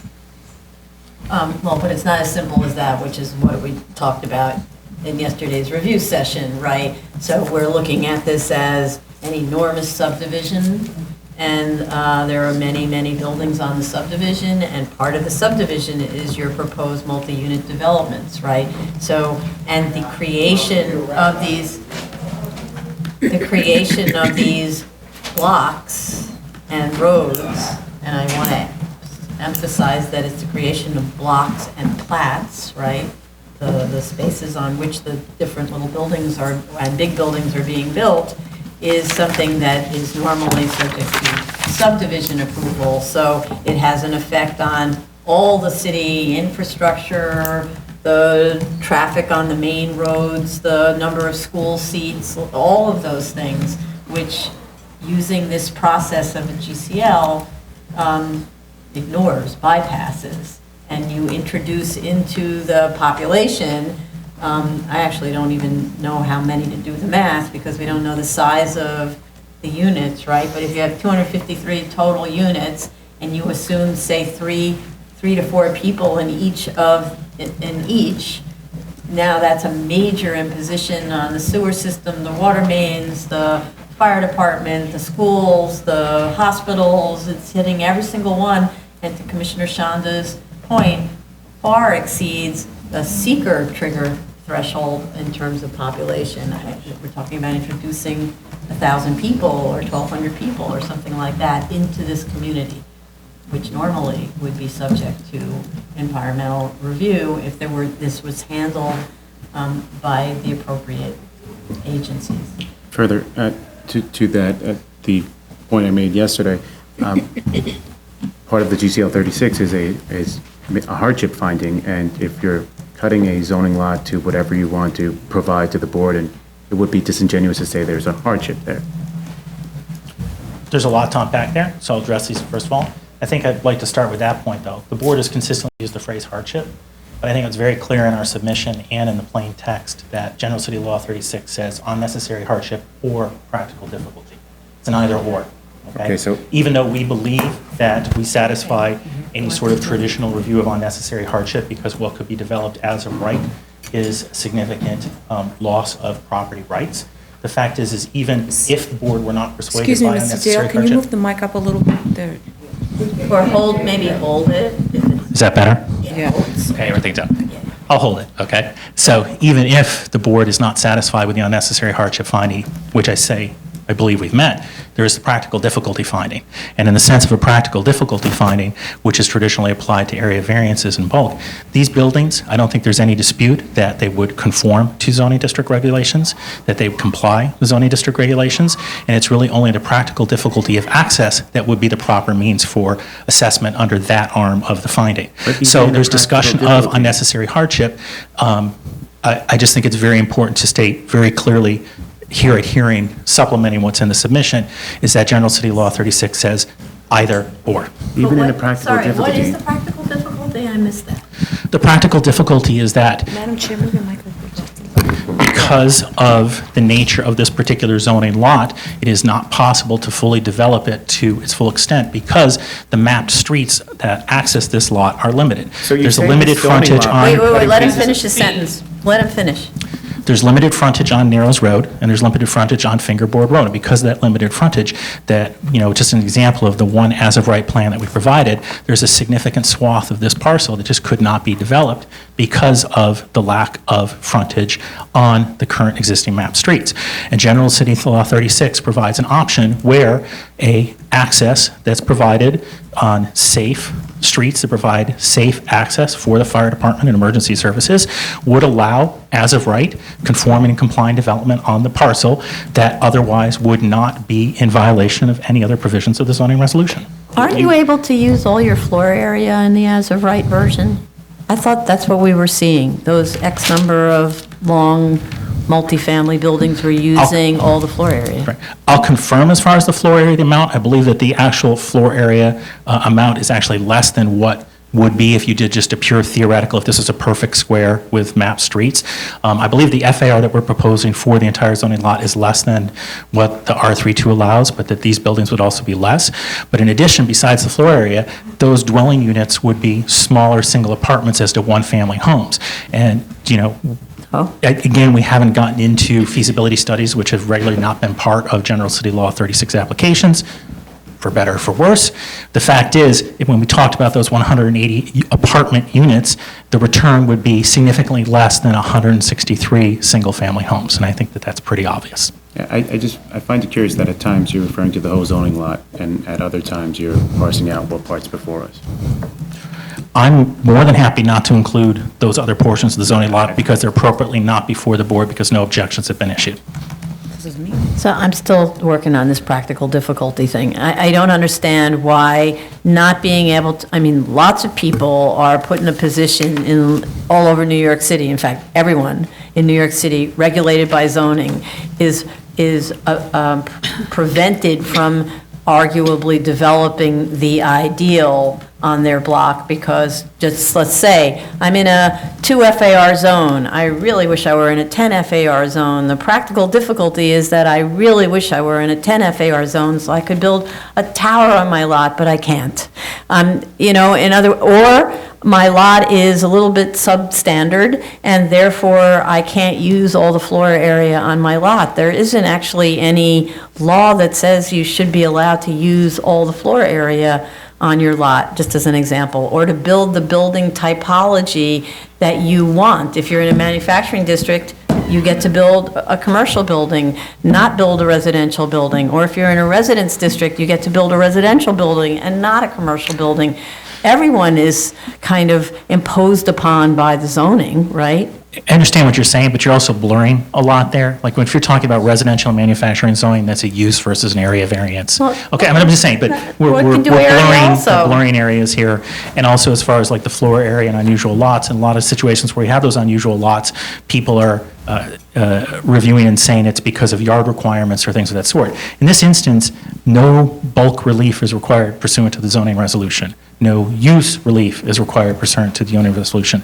The only relief is that the proposal is to create roads that would be required to meet the private road standards of the zoning resolution and would be built to standards matching all, current DOT standards for streets that are under DOT requirements, okay? Those streets would be there. That would be built to the fire department requirements for safe access, that it is the access that is at issue here before the board. And the practical difficulty is that we result in practical difficulty because what would otherwise be a suitable development in character with the neighborhood, one-family homes similar to other one-family homes, homes that are in character with the existing homes immediately adjacent to the site on North Drive and the Composer Streets that we referenced that are currently on unmapped streets and have existed there without issue for decades, that what we're seeking is its practical difficulty because it affects the property rights of developing this lot in a development that's suitable for the neighborhood that would otherwise conform and comply to all pertinent code provisions. But that's a different argument. Then you're saying, we like single-family homes better, even though this zoning district allows us to do multiple dwellings, right? And so because we would prefer to do single-family homes, and by the way, nothing's preventing you from doing like maisonettes, so they just look like attached houses, and that would be a pretty standard thing to do, right? You've drawn 1, 2, 3, 4 three-story multiple dwellings. You could easily turn that into some kind of very charming maisonette kind of structure where you're accessing it from your parking lots and so on. I mean, I think that's allowed without fronting on a map, by fronting on your map streets. It would be, as I believe, we'll confirm again in submission that it's less floor area and it's also much smaller units. I thought you said earlier that, please. I just wanted to say, as of now, your hardship argument still looks like a preference argument. So you have to craft it so it's more of a hardship argument so that you could, in order to do that, provide us more details as to what your developmental potential actualized is, so that you could fill out your argument. That's fair. We'll do that in the next statement, and we'll supplement the practical difficulty or unnecessary hardship portion of that, okay, with the information that's provided. Okay. Just going through some of the other comments that were there. Again, we'll address this in the submission, but there was comments about performance bonds or insurance within general city law. Those sections refer to when you are building on a mapped street that is shown on the map that is not developed and developing the mapped street to sufficient standards. They don't reference the fact of an unmapped street. Now, That noted, we also reached out to a number of different developers and architects yesterday. Nobody has ever encountered a situation with a performance bond or insurance that's required for a GCL 36 application. That stated, if the board would approve these applications and does have interest in a performance bond being set forth for the private roads so that they are built to the standards as approved, we'll reach out to the property owner and confirm this, but I believe the property owner would be willing to issue a performance bond for the development of these streets, okay? Just to state that. And So- I just want to state for the record, the board hasn't required it before. I think that was actually the board not realizing how mapping actions work. Mapping actions always require this because it's the only way to ensure that the developer does what the developer has obligated itself to do.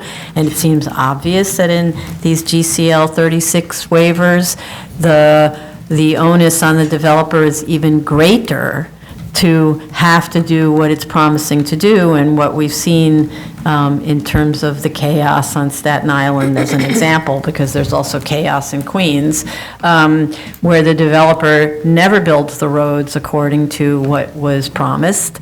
They just sort of die off, or they don't have sidewalks, they don't have curbs. We have, one of my favorite ones is the one where you drive over a curb in order to get onto the road. All of those things wouldn't have occurred had there been a performance bond and liability insurance in favor of the DOT, who would then have been able to enforce against it. So going forward, all GCL waivers where you're creating a new road bed will be required to have those. That's fine, and we'll review that, and as I said, I think the property owner would be definitely willing to go for that. I do think the performance bond, I don't know if it would be to DOT, because they wouldn't have jurisdiction within the private property, it might be DOB, but we can work out the details. Who has jurisdiction over these sites anyway? On the hardship slash practical difficulty side, how many units in the as-of-right proposal that you submitted? If I recall correctly, it's 180 small apartments in multiple What 20s. is the difference return-wise?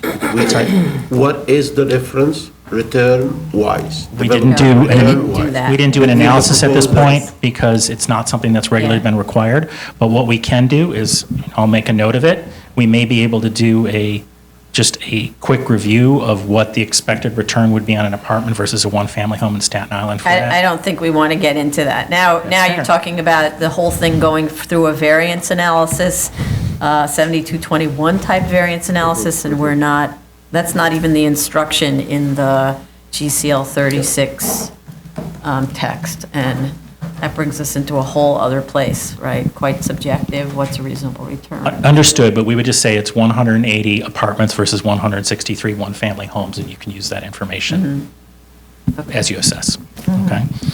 I think those were some of the most of the key items. I'm sure there are other questions. I don't know if there's any Well, we talked we'll move on more for that. we talked about sort of the propriety of this application being before us, right? So, Sure. And I'm not saying you can answer it now, because a lot of it requires you to read some case law, read the charter, all of that stuff, but that's something that you should be addressing also. For You did example. you referenced section 202, I believe, 197C and 197D of the city charter during review session. Yes. We're happy to look at those and Okay. add something into the response, so let me make a note for that. Initially, I believe that those, again, apply specifically to mappings or allow the possibility, but we'll get into the details later. I think it's. No, actually, section 202 of the charter is about subdivision or platting of land into streets and blocks. So my focus is on subdivision and platting of land into blocks. So it's true that in order to have a block, you need to have a street, but the result is a block. Understood, but I believe that also references the streets there, and again, we'll clarify. Those streets refer to map streets, so it wouldn't apply to this particular. But you're still subdividing and platting land into blocks, which It sounds still to would be me- one tax block according to New York City tax map, and Oh, I thought you're dividing these up into separate tax lots. it might be, but it's still one block. Separate What- tax lots are all these are Wait going a to be minute. within a single block. So it's all going to be one tax block. Yes, even though you have these that's very common. roadways in between. Very common. So yet another way that the city has no idea what's going on because you don't know which block you're on, right? It's No, very easy to check the seriously, map. When we look at the old, is really ancient downtown, actually, it's like the Fulton Street area, the beginning of New York, right? That's where there's 5 little squares and they all have the same tax block number. As a result, you have no idea where you are. You have to kind of wander around and look, oh, there's number 1, it's that block. And number 25 is that block, right? So what you're suggesting, in addition to everything else, is not breaking these blocks up into separate tax blocks so that the Department of Finance and all the other agencies that rely on them know exactly where it is. We're not suggesting anything. The Department of Finance makes that decision, and the Department of Finance would keep this as one tax block. So that's on the Department of Finance, your sister agency. That's. But why would I they can't do speak it? to that. Because it's not a map street. Why haven't they done that for innumerable applications that have passed through this board? So all you're doing is pointing out something I wasn't even aware of, another reason why these GCL 36s are such a bad idea for sites this big. And I would say that. Just one more that I didn't even think of before. But we've, as I said, we made comparisons to other applications, and there have been a number of applications, and I think it's been clear that the board, I understand, and the board very clearly stated yesterday that they were reviewing this as far as the review and adding other conditions. As you know, our office is involved with many of these applications. We have worked with these restrictive declarations and other things that I think are worthy additions to the GCL process. That said, to make a distinction between something like Taurus, where there were 72 dwelling units, and something like this, where there's 163 dwelling units, there's no standard within any pertinent code that sets forth a size difference between one and the other. And one is a lot of units, the other one is a lot of units, maybe a little bit more, and it's very arbitrary to decide all of a sudden that this application is too big. It's not all of a It's more sudden, than double, actually. but- You know that we denied an application for 5 units. I am aware of that. Okay. Has a resolution been issued on that so far? I don't believe it has. Not yet, but it's in Okay, process. and we'll take a Okay. look at that. But I can't speak to the particular findings of that particular application. I think that I might be able to speak to that more clearly once the resolution is It's issued. because it had frontage on a map street, and it just couldn't build as many units as it preferred to. And so that's the situation here. Maybe you can't build as many units as your client prefers to, but you still have frontage on a map street. It's completely different when arguably you don't have any frontage, or the frontage is so skinny that the only thing there is a driveway, right? Arguably, that's a different situation. Does it absolve itself from needing to be mapped? I don't know. But it's a different situation when you have so much frontage. You have a lot of frontage, actually. And I would also, again, comparing to that site, which I believe was 3 homes versus 5 homes in that site, we have frontage on this site, but the proportion of frontage to the lot area as a whole is likely much, much less than there was in this application to which you're referring. I think the proportion of frontage to the lot area is very, very different. You would agree that regardless of our Commissioner? you would agree that regardless of our practices, we'd still have to remain within the statute? I think that that's a fair assessment, yes. Okay. So I reviewed your papers. I did not see you adequately address the second part after practical difficulty or necessary hardship, where it says, where the circumstances of the case do not require the structure to be related or to existing or proposed streets or highways. Do you believe that that is the case here? I think that's very clearly the case, because in that instance, what we're proposing, the roads that we propose for access, Cupidity, Forbury, and Avedita, we would want to comply with all pertinent code provisions that apply to them, so the private road provisions of the zoning resolution, but also with respect to the fire department access and the fire code, which really should be one of the preeminent means for reviewing this. No, I'm just saying, when you talk about that there's no, I forget the exact, you just said it, you've got it in front of you, but there's no need for it to connect to the existing seat system, I would say to that 2 points. One, there wouldn't be a need if we can develop those private roads in such a manner that they provide safe access and they meet all statutory provisions, okay? But also, it wouldn't be needed because these roads would be comparable to the innumerable roads that have been approved by the board under previous actions, or the innumerable private roads that are on map that exist that are not having issues. So I'm very curious about this response, because what you're saying is 100% of the applications for a GCL waiver, wherever they are, because it applies to all of New York State, right, would never require access to the street system, because you can always provide this little private loop of some type. So doesn't that render that sentence in the statute meaningless? If 100% of all properties can provide some kind of a cul-de-sac, a loop, of whatever, to access the buildings? If you think about the real derivation of that line, it really has to do with farm buildings. That's the thing that's so crazy, you know? We researched the history at length of these GCL waivers, and this dates back to the time when we were talking about farm buildings. So if you have a barn at the back of your farmhouse, the barn doesn't need access to the street. So the barn can be built without having to comply with frontage requirements, whereas the house has to comply with frontage requirements, or it needs to get a waiver, right? So that's the problem. You can't render that phrase meaningless by saying that 100% can access with a loop. And I'm not rendering it meaningless. What I'm saying is that if the roads that are not mapped are developed to an appropriate standard, then that phrase is met. I'm not saying if you have a 15-foot driveway that's not paved that provides access, it wouldn't provide sufficient access. They're saying that the circumstances of the case do not require the structure to be related to existing or proposed streets or highways.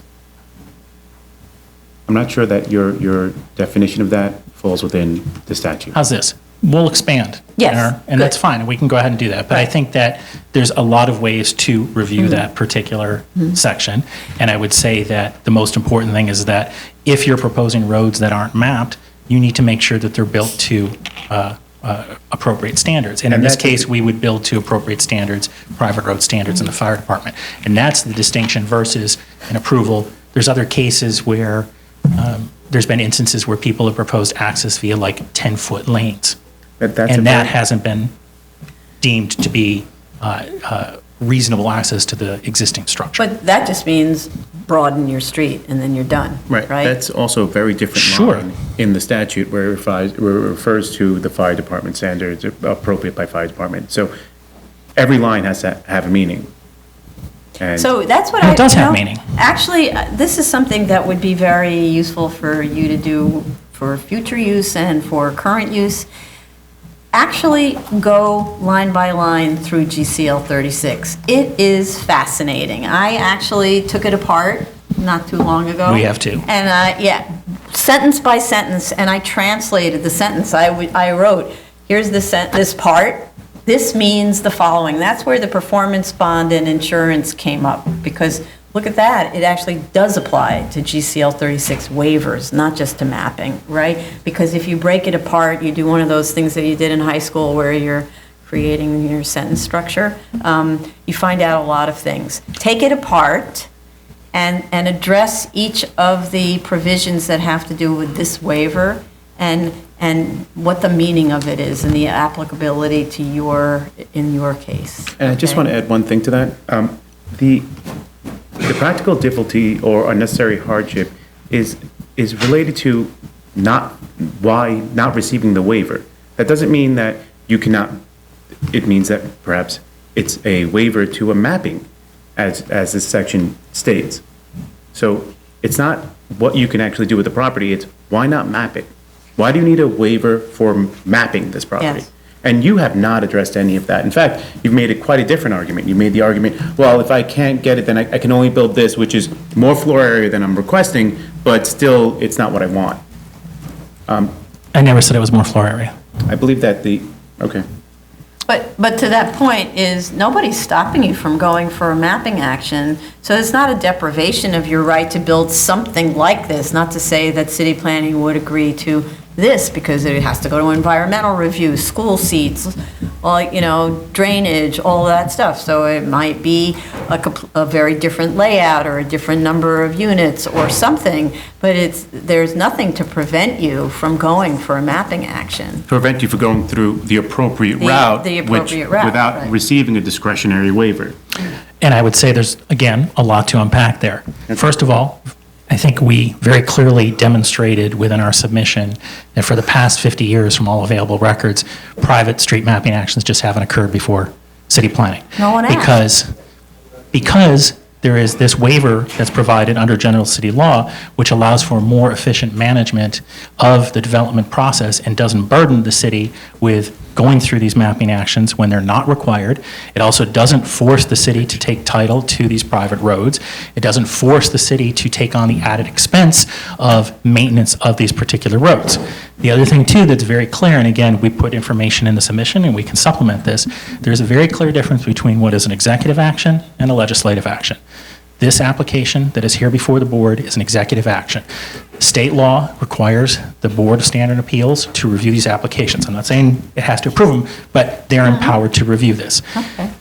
A mapping action, however, is not an execution of the law, it's a change of the law. Because any mapping action that goes to City Planning and City Council needs to be voted on by the City Council and is a change in the law. And this goes back to basic sixth grade, judicial, executive, and legislative, and to have an executive agency require a legislative action is No, cross we're of not powers. requiring it. You can go forth and do whatever you want with your land. But if but to argue, for example, that it's a taking if we did not grant this is inaccurate because you have other administrative remedies, right? You can go for a mapping action. That's not an administrative remedy. No, that 100% that's not an administrative remedy because it requires legislative and city council approval. That's the key difference. It is not an administrative remedy. But, I mean, regardless, you've submitted the as-of-right plan that indicates that you can build. Yes. We submitted an alternate as-of-right plan that shows that you could build less floor area and less valuable units. Right, so it and that's results in essentially loss. a highest and best So where's use the harm? argument, and nobody's, I believe it's pretty clear that you're not entitled to the highest and best use of your property. I think that we're entitled Which to you reasonable agree. use of the property. Okay, well, And I think that that clearly shows that a huge swath of the property would not be developed. So again, the legislative versus executive makes a big difference. The city charter, you said that a mapping action, the city planning is not required to review mapping actions, but the charter disagrees with that statement. How so? Because they actually state that they are to look through city mapping actions. That's within their purview. City planning. City planning. City planning. Correct. Sure. Yes. You stated earlier that they weren't required to do so. But I'm saying in order to change this, if you're talking about a mapping action, which would either be like a demapping action, which is the equivalent of a mapping action, a demapping action or a mapping action that changes the New York City official map requires city council approval, which is a legislative action. And especially in this case, which we know has been a politically charged case, as was referenced yesterday during review session, there have been city council members who have actively spoken out against the development of this property for reasons unrelated to the GCL 36 application. And if you're going to say that it is an alternative means to find relief, to go to a legislative action versus executive action, and also a legislative action where you may have city council members who have already said that they are against this for reasons unrelated to the application, that puts an unfair political burden. No, actually, so aren't they against your proposal, the specific proposal? I know that they are angry with the developer for having taken down trees, et cetera, but is it that they would forbid any development on the site? That would be a different question, right? Which they don't have the authority to do and they know it, right? If they were to say, no, we don't think you should build this density, and we think you should go through ULURP, and we think that you should have to comply with school seats and infrastructure requirements and so on, that's within their purview and city planning's purview. That's not a deprivation of your property, right? And you haven't even tried. I'm going to say that I'm not going to speak for all the city council members right now as to their particular position, because that would be unfair and inappropriate, but there are statements on record against the development, just generally as far as the, As presented. As presented. as any development. You mean, if you were to build a single-family house, they'd be against it? That obviously was Or not. really, that was you know, a few presented to them. single-family houses, they'd be against it? They did not elaborate, but they spoke against it. Oh, but so. They spoke against it. So that part But in any case, defies that's just reason, so I don't that's think just that one that's part the of the case. whole process. It's obviously, that aspect supplements the core issue, which is a legislative action versus an executive I action. think that your definition just invalidates the discretionary value of this waiver. There's basically, you're saying that there's very little to no circumstance where we can use discretion on whether or not a waiver should be given. And I actually say, if you look at the history of General City Law 36, traditionally, this has been primarily a focus on access, is what the intent of this is. The intent of this provision is to provide safe access to a home that's proposed to be built. Everybody wants that. Fine. This is 163 separate applications, and as we clearly demonstrated at the last hearing. No, it's not. They're all on the same tax block. They're all on the same zoning line. 100%. This is 163 different applications, and each one Okay. had a separate objection issued. Right. And as stated before, if we withdrew 162 of these applications and had one before the board's purview would be to review that particular application and that objection that's But the before. board, in fact, The other thing didn't do too, that, if I can finish, if I can Yes, finish, let him. that it would also be possible to go to Department of Buildings right now and file a site work application and just build the roads without homes. And if we came back to the board and the roads were existing, then we would file an application based on an existing road that had been developed with this site work application. Now, I don't think anybody expects or wants us to go to that type of procedure. I don't think it would benefit the city. I don't think it would benefit the property owner, but it is possible. So if you want to talk about the analysis of this, the analysis of this appropriately is 163 separate Please. applications, and it's provided together for convenience of review for the property owner and the city agency. So that's it. Now, as far as the discretion waiver, the history of this, for a long time, this has been, let's review safe access. For decades, the only agency that was referenced these General City Law 36 applications was the fire department, because access was what was important. The fire department will review to make sure that they were satisfied with access. It's only recently that the board sent these out to Department of Transportation, who consistently says, not in our jurisdiction, because it never is in their jurisdiction, or to DEP, who says, you must get a site plan, a site connection plan proposed, which every building in the city needs to have an SCP done, so it's really superfluous to the review of this to send out to those particular agencies. Except when you have such a large development and now you have drainage issues that are far in excess of whether or not you can get And here's the thing. get the water there, right? With respect to the drainage, we agree that we're going to need to have DEP approval for this development. There's no attempt to shirk that. I mean, that's going to have to happen. But here's the thing. If this was being built as of right, you would still need that DEP approval. If we went to city planning, do you think city planning would authorize DEP's approval? No. They would reference it out and say, you still need to go get DEP approval. So it happens separately from all of this. So the fact that it's been connected is a bit of a mystery. We're happy to provide it because it's there, but it really is disconnected to what the core issue is for this particular application. The board at many times has said, we don't have the means to review an application of this size. I don't necessarily disagree. What the board should do is the board should focus on the very limited issue that this application is, which is access, and the issues of density, of planning, and all these are not before the board, and they shouldn't be before the board, and they're not part of this application. No, The you're fact right, is- they shouldn't be before the board because they Exactly. belong in city planning. And you know what? City council and city planning have already weighed in. They have? Yes, City it's the planning? it's the R32 designation for this. City council has designated this as an R32 site that's not in a special district. City council has established that no authorizations are needed for school seats or topography or any of these other things. That's the existing law here. That's the law that city council has established, the legislative body has established. So the fact is, if you're talking about city planning approvals, the city council and the existing law has already determined that those aren't required for this development. No, but so go then, go build R32 buildings, you can, it looks like. Sure. Right? And we're building buildings that would be conforming and complying, and what the relief we're seeking for is this General City Law 36 approval, which is limited to safe access. So. And we'll expand on that, that's fine. Anything else that you wanted to, and would like you to listen to the hearing transcript from Teriche, but we're also ordering a transcript of that for your convenience, our convenience. Sure, appreciate it. So that will be available, I don't know how long it takes to get the transcripts done. Next week, I think. Next week, so that'll be available for you to look at.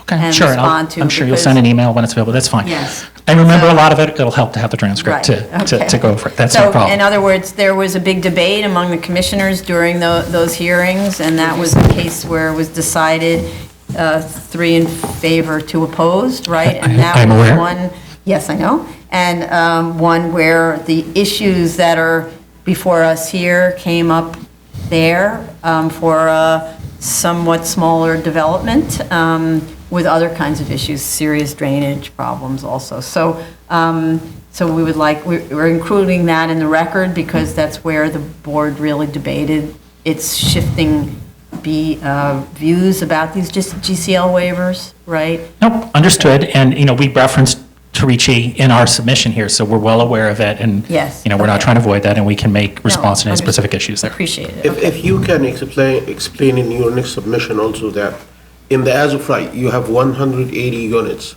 And I looked at the plans you submitted, and it sounds like the unit width is about 20 feet by about 70 feet length.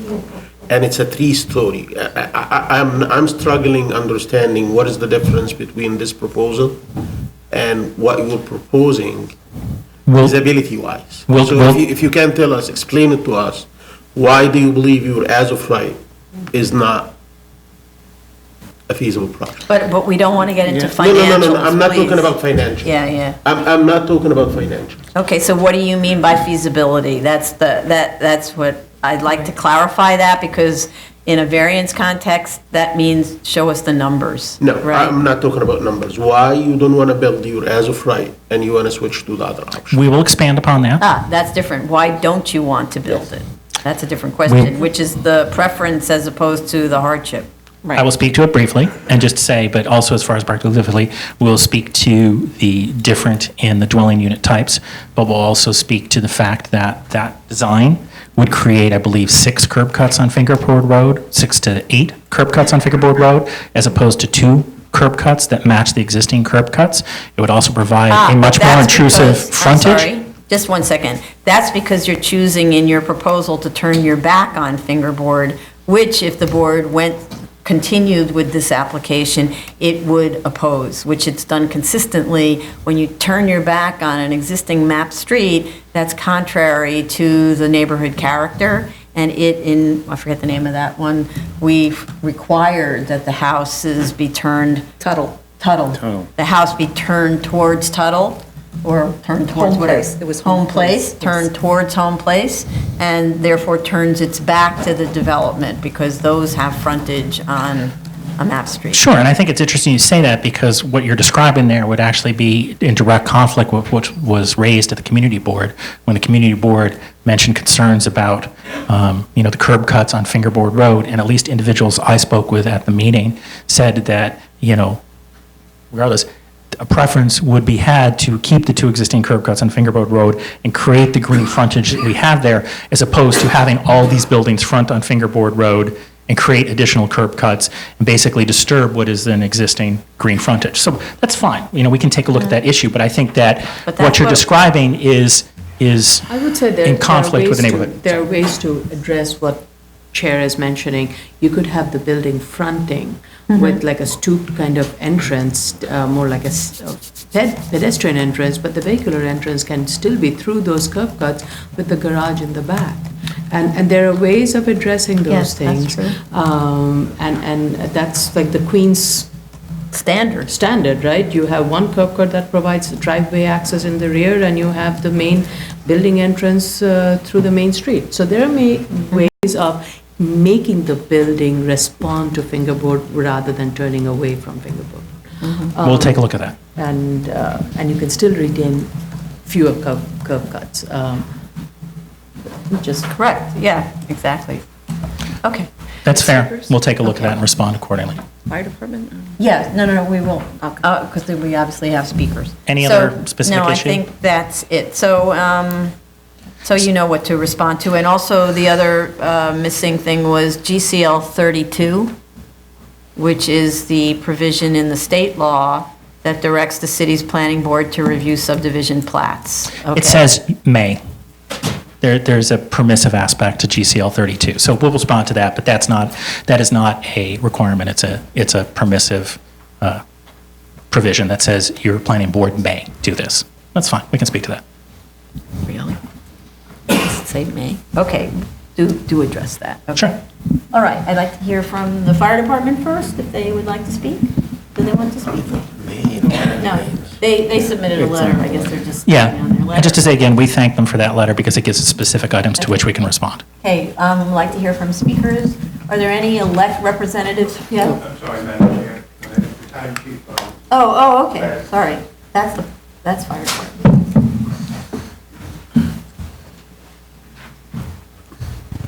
Please state your name for the record. Battalion Chief Simon Ressner for the Fire Department. So I just wanted to clarify a couple of things that Mr. Dale stated, and, you know, we, of course, support sprinklering whenever possible. The provision in their response to us as far as when sprinklers are required and not required, that's a Department of Buildings provision, and I don't disagree with his citing that, but we have supplemental provisions, and so although I appreciate them conceding to do the full sprinklering, just for the board's general knowledge, those two requirements are independent, they're related, but there are cases where we have additional requirements and beyond the exception given in DOB's code. And the other thing we'd like to talk about is it's important to us, we have an issue in which private roads can be built in full conformance with DOT requirements. The issue that you alluded to is enforcement of cases where the parking is done illegally or at least against the provisions of our letter of approval, and the maintenance of the hydrant and water infrastructure in the private roads. Currently, in a public street, fire department does testing, forwards all that information to DEP. If there are repairs needed, that work can be done by DEP. In a private development, all of that rests on the homeowners association or the entity that owns the So property. fire department does testing of what? Of fire hydrants. Of fire hydrants? We do it semi-annually. All fire hydrants in the city, So Not on private roads. not on private roads. who does the testing on the fire? It's a provision within the fire code that the maintenance of the hydrants are responsibility of private contractors hired by the property owner. In your experience, in your experience with GCL 36s, has the HOA been responsive with parking, illegal parking? No, and within our experience, we have a problem with compliance. A compliance? That doesn't mean that all developers are not complying, but we do have a problem with compliance in areas where we have private road and where the HOA is responsible for enforcing it. Because in a sense, you're asking for enforcement from the entity that's going to benefit from having the parking. Right. Okay. Thank you Okay, very thank much. you. Appreciate it. Yeah. Before the public respond quickly to this, because I'm against the public, just quickly, we understand the distinction that was made between the fire code and the building code, and we'll clarify that. And with respect to the hydrants, to the restrictive declaration we're going to prepare, we'll add in an aspect to the hydrant as far as the requirement of maintenance. And also with respect to the homeowners association, I know for Trice, in that restrictive declaration, we agreed to allow the fire department to serve summons on the HOA, which is not something that had been done. And we're 100% going to include that in the restrictive declaration, which would allow the fire department, we don't anticipate any issues if this were approved, but if there were any issues, the fire department then would be allowed to serve the HOA specifically. Can I ask you a question about that? It's, all of this is interesting because we tried to draft a restrictive declaration at one point, and Chief Daley remembers, I think, where we assigned enforcement power to the fire department in the restrictive deck. And then the fire department's council reviewed that and said, take it out. And there are legal reasons for taking it out because probably they're entering onto private property and who knows because I didn't get into the weeds, but it was quite interesting. We thought we were doing the right thing, and then it turns out when fire department council looks at it, it turns out to be the not right thing in terms of however the law works. So one of my questions is, I mean, let's just say you put that in, just to throw it. How would fire department know that this block, this collection of blocks, they're allowed to enter and check the fire hydrants, but on that one, they're not allowed to check the fire hydrants? I mean, in other words, what you're doing is you're saying that fire department needs to keep like a roster that says, we can check fire hydrants here, but not there. To that point, I want to clarify, if I spoke too quickly, I apologize. With the hydrants, I'm not going to put any responsibility on the fire department. We Okay. put in restrictive declaration that the HOA, supplementing what Battalion Chief Ressner said, would be responsible for the hydrants, because I don't think that's been part of restrictive declarations we've done to this point, and we'll include that. The issue is, if there is a vehicle parked in a zone that's specifically marked no parking, we would let the HOA be served the summons from the fire department. In that sense, we would consent to that. I can't speak to what the fire department council objections they had. I'm happy to work with the fire department council, both for this particular application and all applications, because I think it would provide a benefit to both applicants and the board if we could come up with that language. But one of the issues has been before is that you have somebody parking there and they issue the fire department doesn't think that they have the right to issue a violation to that parking. Now the fire department, if they see a car that's parked illegally, can hit the HOA for that, and they'd be the corporate entity. But how will it know? Even if it does know, that illegally parked car isn't actually illegally parked because it's not parked on a mapped street. So it doesn't it's no violation of any law because that's not part of the map, part of the city map. So you can give a ticket to an HOA. HOA does not have to pay it. That's true. That's another problem, right? What did I do? I didn't do anything. I broke the bylaw of my HOA. Sue me, which is If it was a literally restrictive what you have to declaration do. against the deed, then perhaps we could make the fire department. You We would can look have at to that. change the fire. Okay, so, but the point, and then the other point is, how will fire department know? This group of houses, we can go there and ticket it with whatever, with some little piece of paper that's not a ticket, right? And over there, we can't go because we didn't get the restrictive declaration that gives us the authority. That's fine. Our office Right? regularly appears for fire department violations, and often fire inspectors will come and they will issue to an entity based on the available information that's to them. And then when you get to court, the judge or the ALJ, as it is, will allow them the ability to amend the summons without issue at that time. So let's say that they did issue it to, HOA. Mary, who parked someplace, and then the fire department came. When they actually came time to prosecute the summons, they would be given leave to change the name of the respondent, and it would be considered an allowable change. So that happens often to us because, we're dealing with, you have a Crunch Gym, for example, that is in a building where there is a corporate entity and the fire department says, look, I'm going to find some available record, and then you're given leave to change it to the party that should be responsible for a violation. Because it's funny that you're saying this, actually, because when I first started being a lawyer, I got assigned to doing ECB violations. And the best way that I learned from the guys who had all the experience, you just follow around the ones that show up with 200 violations that they have to hear.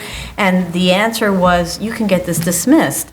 Look, there's an error in the notice of violation. That's not the correct last name of the property owner or whatever. Just go to the ALJ and say you were improperly served. Done. That's Worked fair. great. I would say a couple comments to that, because I don't want to delay too long for the public. But I would say, first of all, ECB has changed their rules a lot on that, probably since you had the misfortune of being there. But the other thing, too, is that there's a big difference also between a criminal summons versus an ECB summons, which has more weight and more authority to it. The big And picture more here that I want to constitutional say is protections. that with respect to these declarations, we 100% understand the fire department's concerns, okay? We want to work with the fire department. We all along have said that the fire department access is one of the primary reasons for this law. And if we can reach some sort of agreement that satisfies the fire department, that's our end goal, whatever form that takes. I just wanted to say that in comment to Chief. Thank you. All right.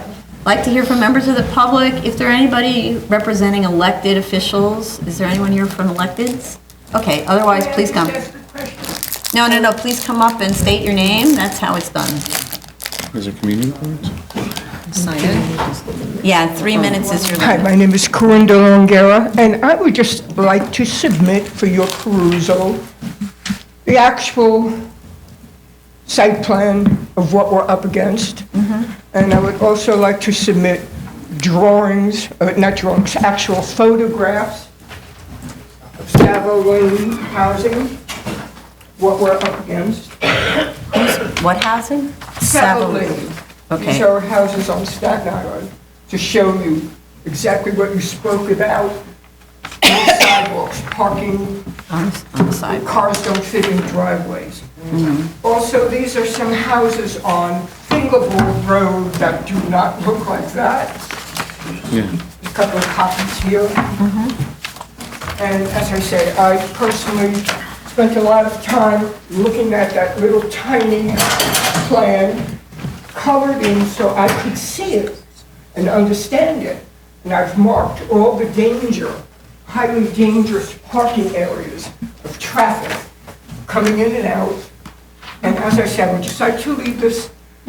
So You don't can want to study. make have a copy made, or No, we I- can have the original? Okay. I'm going to let you have the original. Excuse me, ma'am, No, no, you're no, not it's speaking. Please sit down. Please sit down. She's with her. Please sit I'm down. gonna let you have it. And this was the latest one that's submitted to you. I have no idea where this is going. I couldn't hear him after Tommy was mumbling. But is this going to be a new fire road? This was on one of the site plan 6 that they submitted to you. Okay. And they're showing you some areas they marked off for no double parking in the area. Other than that, my last question is, when he keeps talking about 180 units, is that going to be in this 20 Pascal court that they don't want to discuss? When he said small apartments, where is that? Oh, wanna come okay. back to the Yeah, microphone? now go back to the mic. Come back to the microphone. We can explain. Okay, so what we asked them to do, so this is the esoteric part of what we do up here. There's a lot of discussion about what's allowed as of right, so without coming to us for a special approval. One of the findings for a general city law 36 waiver is that they have to make a finding of hardship or practical difficulty.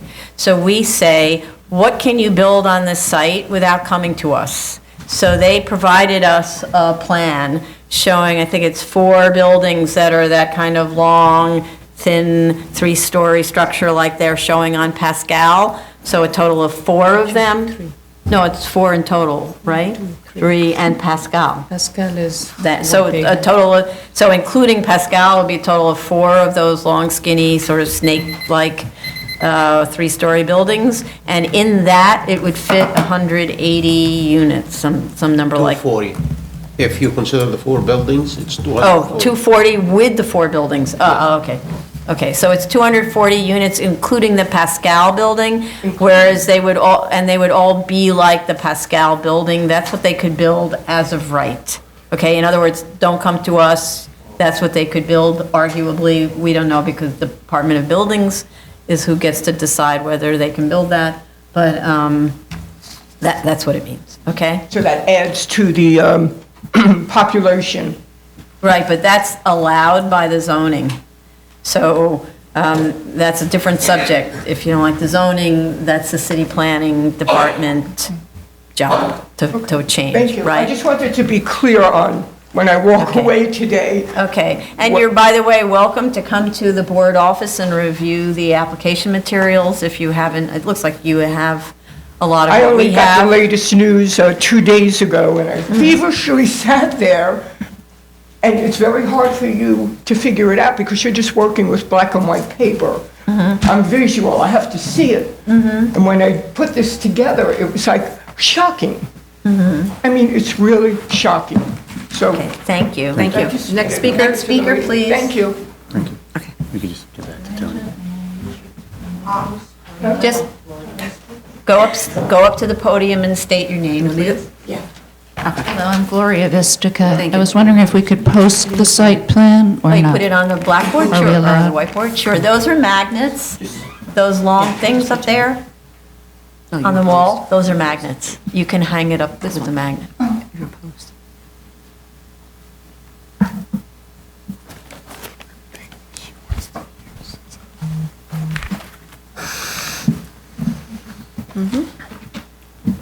May I post the site? Yes, sure, you can use those posting things, Sam. Darrell, can you go up and help her? I don't think, while we're waiting to Oh, post, she wants let's to hear use that. from Oh, I'm another sorry, yeah. speaker. That's what she needs, I'm sorry. Yeah, okay.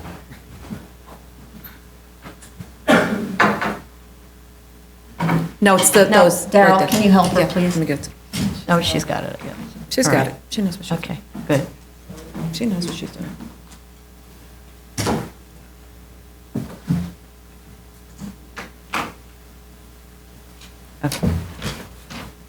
Hello, I'm Gloria Vistica. I live adjacent to this site on North Drive. And as we discussed at our last meeting on September 10th, there was put up a graphic, but it didn't show any context of what is happening.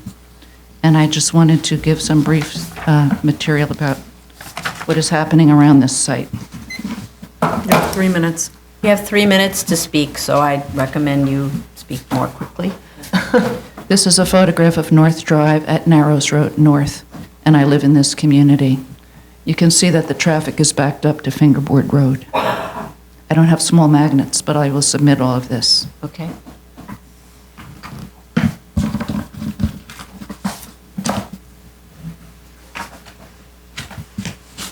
Attempting to come out of North Drive onto Narrows Road North, any day at 3 o'clock on.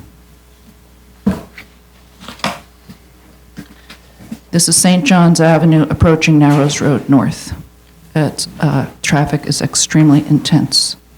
And we talked about St. John's Avenue and the properties that went off on those streets, which was all forested land, which was developed into semi-attached and detached homes.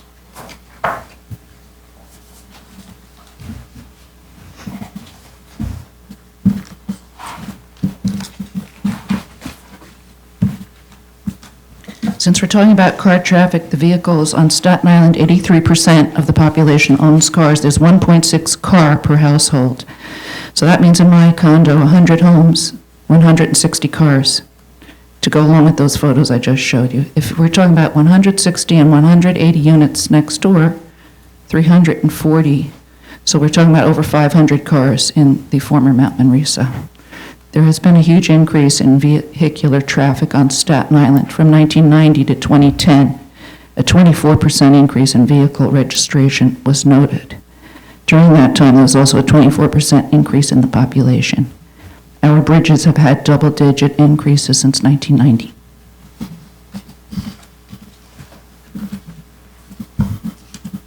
The population of Staten Island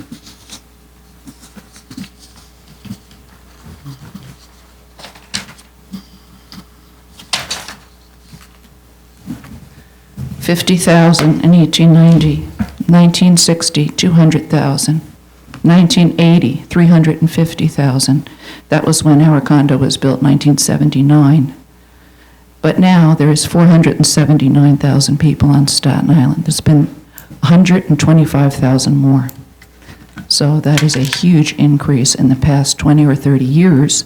And we keep talking about the precedent back from 1979. When developments were built. And this development, I also want to say, is 3 times the size of the development right next to it. And this doesn't take into account other developments on Narrows Road, Merle Place, etc. What happens to our dreams and potentialities when overcrowding, pollution, and lack of care for the environment are the norm?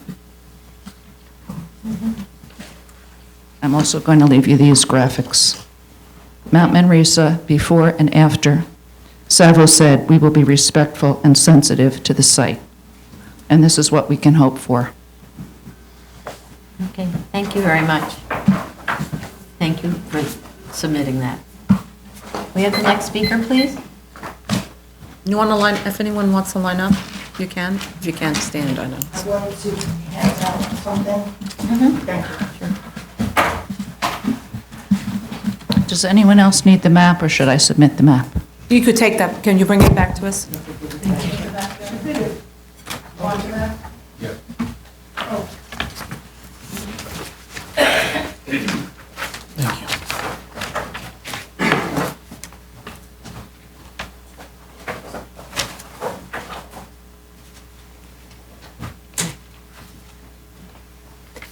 Could you, Miss? Ma'am, Ma'am. can you sit down, please? Yeah, she has to speak, and we can't have her in the camera view, I'm sorry. I'm sorry. Hi, my name is Janet McKay, and I just wanted to address something that when you had your September review session, the day before we were here the last time, Fingerboard Road was referred to by one of you guys as a one-way street, and I just want to clarify, it's a two-way street. And it's a very important street. If you go to what I handed you, it's entitled Staten Island, a Borough of Roads Never Designed for Modern Use. It's from 2017, but things have only gotten worse since then. If you'll open up where the highlighting is, there used to be old trails. The property, Mount Marisa, was once the site of Native American settlements, and 6 along the west side of Fingerboard Road, a Native American trail used for hunting and fishing prior to 1661. Fingerboard Road leads down to the Narrows where the fishing would have taken place. All right, I want to submit to you that Fingerboard Road is virtually a main artery. It connects the North Shore, Bay Street, to the East Shore, Highland Boulevard, and Grassmere, and the North Shore to the Staten Island Expressway. If this project goes through as described, believe it will be a hardship on the community. The developer speaks of their hardships, specifically with regard to Fingerboard Road. Okay,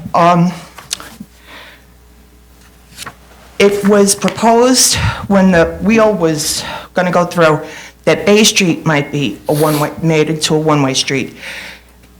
That was shelved, but now it's possible it might come back in a modified version. We also have the Bay Street corridor development going on. All right, there will be additional traffic presumably if Bay Street is one-way, Fingerboard may need to be one-way. The developer has gotten things done in the past with the DOT, a left-hand turning light off Highland Boulevard, off of New York Lane, the Crunch Gym that was mentioned, is it Chipotle there in the strip mall? They got that done, like, we couldn't believe how quickly. If Fingerboard Road is made into a one-way street, as it is now, it's so narrow that you have to hope that you're dealing with a polite person coming in the opposite direction and you can take turns who passes who. This will just be a real headache and a hardship on the community. And Fingerboard Road, the waiver that they want for egress will just contribute to this problem. Thank you very much. Oh, and I just wanted to say on the back, there's a postcard from the 20s of what the property, Mount Marisa, and then aerial views before and after the developer did what he did. Thank you. Thank you. Thank you so much. Next speaker. Yes, thank you so much. I appreciate it. Next speaker.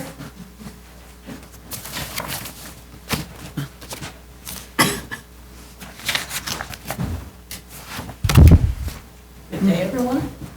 I wasn't planning on speaking, State your but... name, please. Gabriella Velarde Ward. I wasn't planning on speaking, but I want to respond to some of the things that have been said.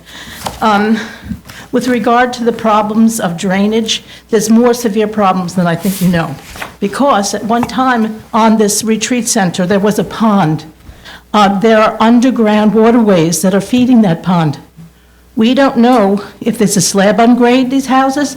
We don't know if they have basements. This needs to be reviewed. So that was one comment. The other comment is at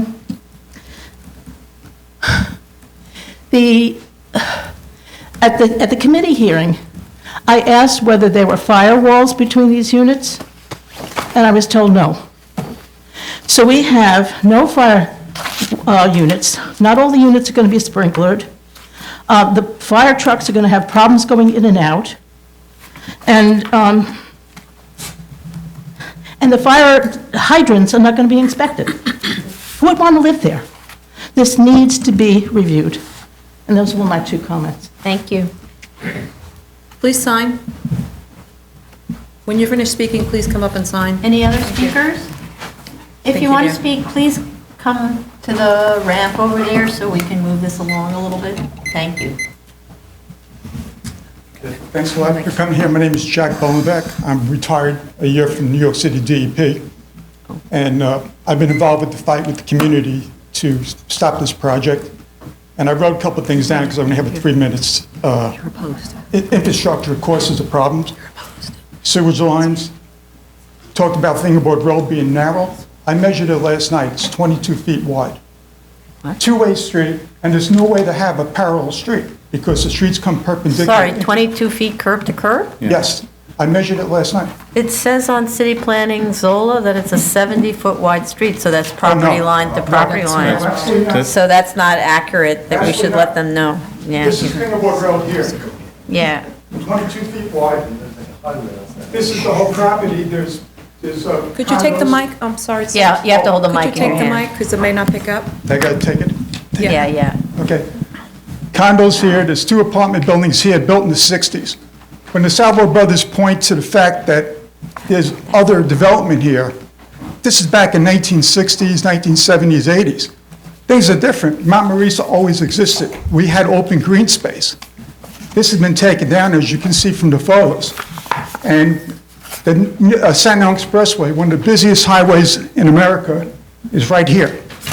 Fingerboard Road, there's a light. I checked the light last night, 30 seconds. That's all it is. It's already backed up during rush hour, and as Gloria said, this road, Narrows Road, is backed up completely.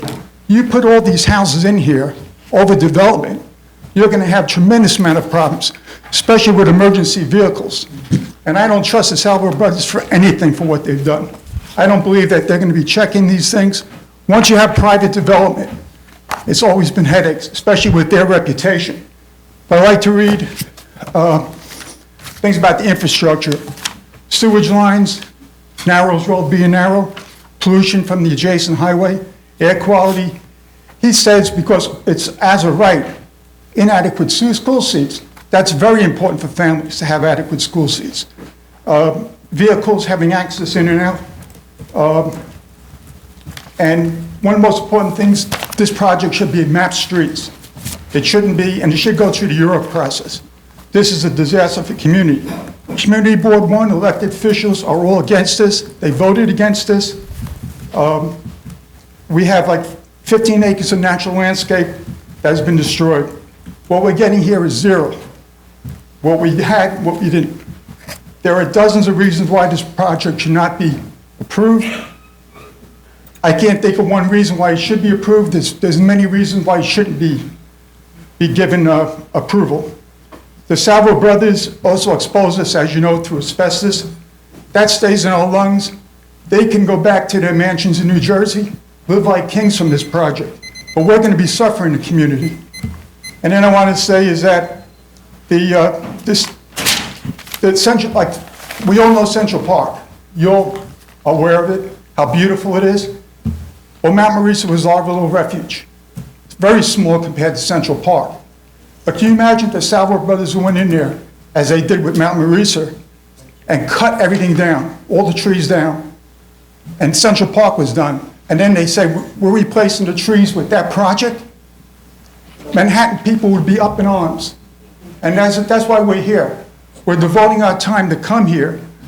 We are just citizens, and we're trying to oppose a wealthy, greedy builder who's going to get away with it. And that's why we're here. I'm trying to say as much as I can in a short period of time, but Time is up. I hope you Time's get the message. actually up. Thank Okay, you. we got it, thank Just you. to- just to Just to note- let you know, though, Central Park is a city-owned park. Right. It's land owned by the city of New York. This is privately owned land. It's a little But bit we kind of different. looked at it as our little Yeah, Central Park. okay, With regard right, to understood. With regard to Zola, I've traveled down Fingerboard Road. It is certainly not 70 feet. It's quite No, narrow. So Zola, this is things we need to point out to city planning. Zola was created to give us data so we know whether we're talking about a wide street or a narrow street, and they're off by a lot. They're off by a lot. And A it's lot of also, feet. it's a particularly congested Mm-hmm. road. Yeah, especially during rush hour, it's a madhouse. I have some Okay. letters to submit from the Sierra Thank you, Club. thank you. Oh, we received those, Okay, yes, yes. you can have these. We have them. Okay, great, Okay, thank you thanks very a lot. much. Next speaker, please.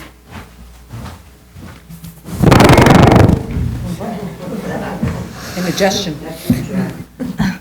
Hi, my name is Barbara Sanchez. I also wasn't planning to speak, but two things that I wanted to bring to your attention. If you go on Google Maps into the street view, 35 Bruno Lane, 23 Bruno Lane, 15 Bruno Lane, and 19 Jolene Lane, which these are all names of the Savo relatives. That's how they got their street names. On Google Maps, you'll see cars parked in front of every single driveway. Okay? So this is what happens in practice. People don't, first of all, the driveways are so small, nobody's parking in them. Second of all, they don't park where they're supposed to. They park in front of their house, where most convenient. And I don't have any confidence that an HOA or the fire department giving tickets would control this. But the other thing, I heard the lawyer speak about how they should be able to develop to the full capacity. Well, I have the appraisal from Cullen and Dykeman. That was the company that Mount Manresa, the retreat house, used to put the property on for sale. It was, of course, it goes away. It was 15 acres for $15 million. And the appraisal said that they would be able to build, based on existing zoning and market trends, along with the utility of the subject parcel, we have assumed that the subject site could produce a yield of 80 two-family residential lots. So they are basically doubling what they were given in the appraisal for what they were able to build. And I think that is what we're kind of really objecting to. This is way too much in a 15-acre parcel, and this waiver is going to put the entire community at risk. So thank you. Thank you. Anyone else? Last call. Okay, Mr. Dale? Hi, Todd Dale again from the applicant. So I have a clear list of the items we've discussed. Look, you can address Get it it after, sorry. Yeah. Speak up, please. I have a clear list of items that were discussed that we can make a submission for. As far as timing for tangible items, the drawing with the changes requested by the fire department and the restrictive declaration draft wouldn't take very long for us to review. There is the legal research. We can be flexible with the board's schedule, but our preference, and I think the board's preference, would be to resolve this sooner rather than later. So if there was a January hearing date for a submission date, maybe the third week of December. So it's not a January, but it is a February, right?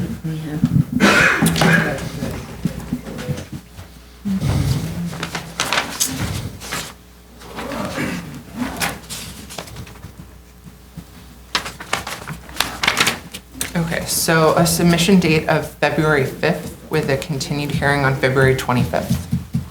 There's no way to do it any sooner. No. No, not really. Yeah. The transcripts and everything are going to take a while. Yeah, the transcripts take a little while, and then you need time to review them and so, right? So noted, okay? So Okay. February 5th and 25th, and then we'll reach out, we'll stay in contact with Ms. Matias and the board as far as when the transcript's available, and we'll address Exactly. those items as Great. discussed for the next submission. Thank you very Thank much. you. And just to let the public know then, we'll be back here for a continued hearing on February 25th in the so-called morning session. I say so-called because sometimes we don't know if it actually is the morning.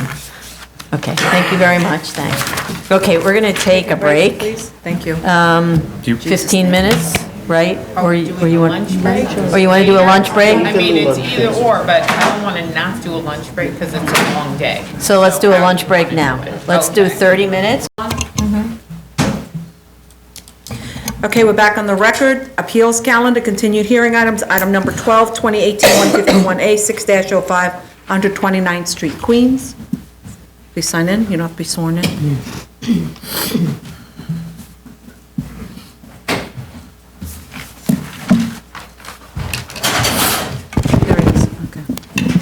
Elise Fullader from Eric Palatnik PC on behalf of the applicant. I guess I'll address the easiest comments first. Okay.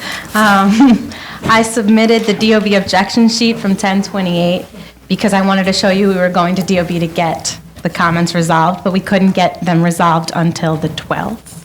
And then I provided on 11/13, I think, all the resolved comments. So I just wanted to show that that comment wasn't ignored, because you asked that the architect go back to DOB and get all the flood compliance and zoning issues resolved at DOB.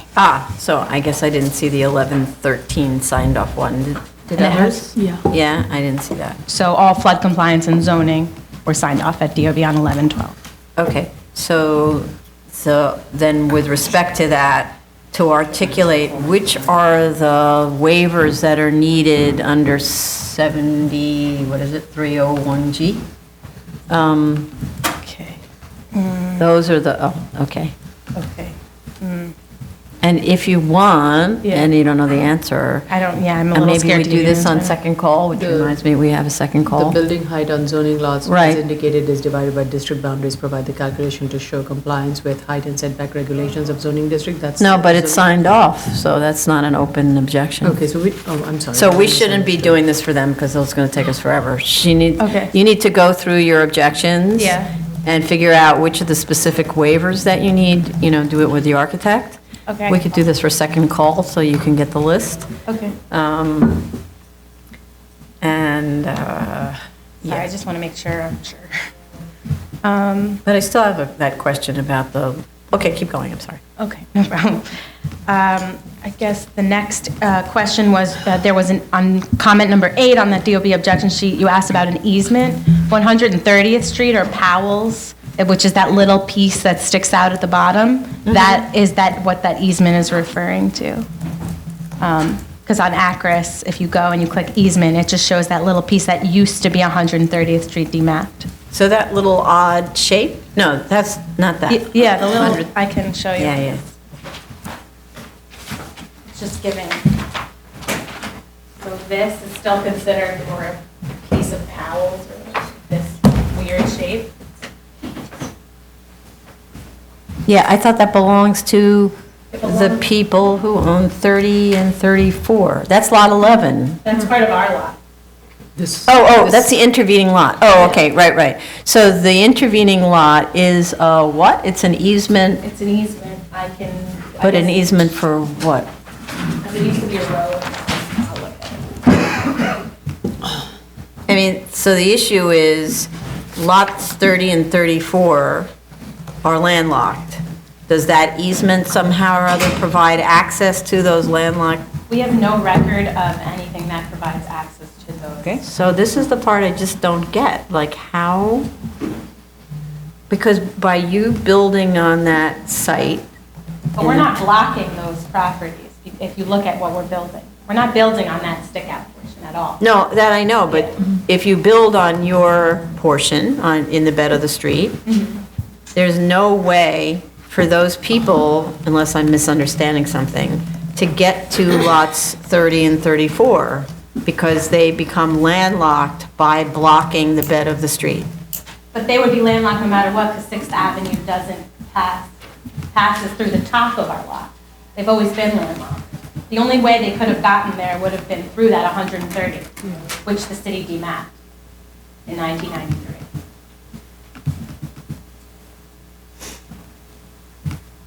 Are those property owners aware of this application? I think so. I mean, we purchased our property in 1998, and there's been a lot of, if you look at Acris, there's been mortgages and various things that have been done post-1998 through 2010. And also those properties existed like that. If you look at historical tax map, 36 and 34 were the same way historically. But if there was like an implied easement or something where people drove over it to get to those lots, that's going to be cut off now, or even an actual right-of-way. That's the thing. You know how right-of-ways work, right? If since the 19th century I've been driving over this thing, and you don't have to go that far back. But anyway, I've been driving over this thing, and that's how I get to my property, and then you build a house right in the middle of it, then We're you're... not building over that, and they've always been landlocked. No, but the point of the landlock is, there is a common law that says you cannot sell landlocked land. So landlocked land creates what's known as an implied easement of access. So somewhere in this story, there is access to those two lots, I think. Maybe I do not have I asked the owner, and they don't have a record of it. No, I know that. So I'm extremely And we're not- uncomfortable with this, because I don't want to But be... how would they access, like, right? the thing is... What? It's weird. It's weird, so... It seems like the access is to their lot. Yeah, so And the so way that they- it works they're is if closing you up. create something that's up here, and the only way to get to that flag way up there is through the land of the owner who created that flag, Yeah. that landowner automatically must provide a right-of-way to that thing they created. And to say it's always been landlocked isn't true, because, you know, Staten Island, like everywhere, was farmland and so on, so it was very large areas, and then it was subdivided. If you subdivide and you create landlocks. There was, those two properties, when the city was demapping that street, existed as they did, two separate, it was 34 and 36, and then the city demapped it in 1990. Right, I understand that. Yeah. But then if, I mean, let's say there was a house on it, and the city does the same things. How does that homeowner get to that land? It'd be one thing if the land is underwater or something like that, and there isn't any land. But the land isn't underwater, right? So I mean, it is in a flood zone, that's different than being underwater, but it's not, I right? guess, underwater. So I'm very uncomfortable about this. I think we need, and I think we've talked about this before, in fact,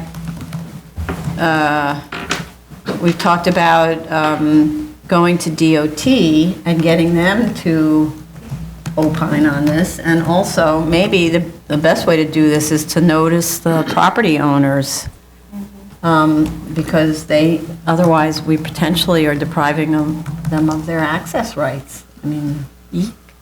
34 and 34. But what are they, my question is, how are they getting to a street now? Like, what are... I don't know. Through a right-of-way is my guess, right? And Historical right-of-ways, like even a towpath or a... And we don't intend, I'm just saying, like, I know I keep going back to it, but we don't intend on building, like, we're not building. But what you are doing is you're building in the bed of a street. That's the Sixth Avenue. definition of what this is, right? Sixth And if Sixth Avenue is in part the right-of-way that gets them to their house, and then they make a sharp right over another right-of-way to get to their property, you're sitting in the bed of the street, 151. right? No, I'm just looking at, I wanted to see what DOT is. So what I would like to suggest is noticing, it's the only thing I can think of, noticing the property owners and reaching out to DOT. Okay. Because DOT did opine, that was another question you had, and we did provide all of the, DOT said to do these 3 different things, and I can go through them if you want, but we did update the plans to have all 3 of them. Sorry. So if Okay, you want to resend right. it to DOT. No, DOT had inclined curb cut will pose difficulty for vehicles. Site be developed with a wider curb cut, install a 5-foot wide sidewalk in front of the property. That's the only things. But this is a completely different question. How in the world do you get to those 2 lots, DOT? Okay, I'm just saying, it was sent to DOT, and we did provide those. Right, you did provide that, but DOT wasn't asked the question. DOT was asked instead, is it okay if we issue this GCL 35 waiver? And the answer was yes, as long as you do those things, right? We're not using that street. But they weren't asked the question, how in the world do the people get to those 2 lots that are landlocked? And then another part of the question is to ask the people who own it, who maybe don't care or whatever, or know how they get to their land another way. Maybe there's a right-of-way someplace else. So, okay, clear? Are there any speakers on this? So, you know what to do? You're gonna notice them, so you find out who the owners are, which we know, you gave us that. My fear too is, I'm sorry, there are speakers, aren't there? Oh, there are speakers, I asked. they're neighbors. No, they didn't raise their hands far enough, that's why I Okay. looked, because I know they were here. Please come if you'd like to speak on this. Thank you. I'm just providing you with a fear. I will obviously notice them, no problem, but when you look at the actress records, obviously this person has owned this property for many, many decades, and I fear that hopefully is there a way for you guys and us to both notice them, or just us, or, I just fear they're You not can, in the picture. if you want to have it on a BSA sheet, notice, just send it out as a BSA. Because we're required to. I mean, what I'm looking at the aerial is that this property owner seemingly thinks that what is the easement Yeah. is part of their property. They're kind of using it as a continuation of the backyard, which extends all the way.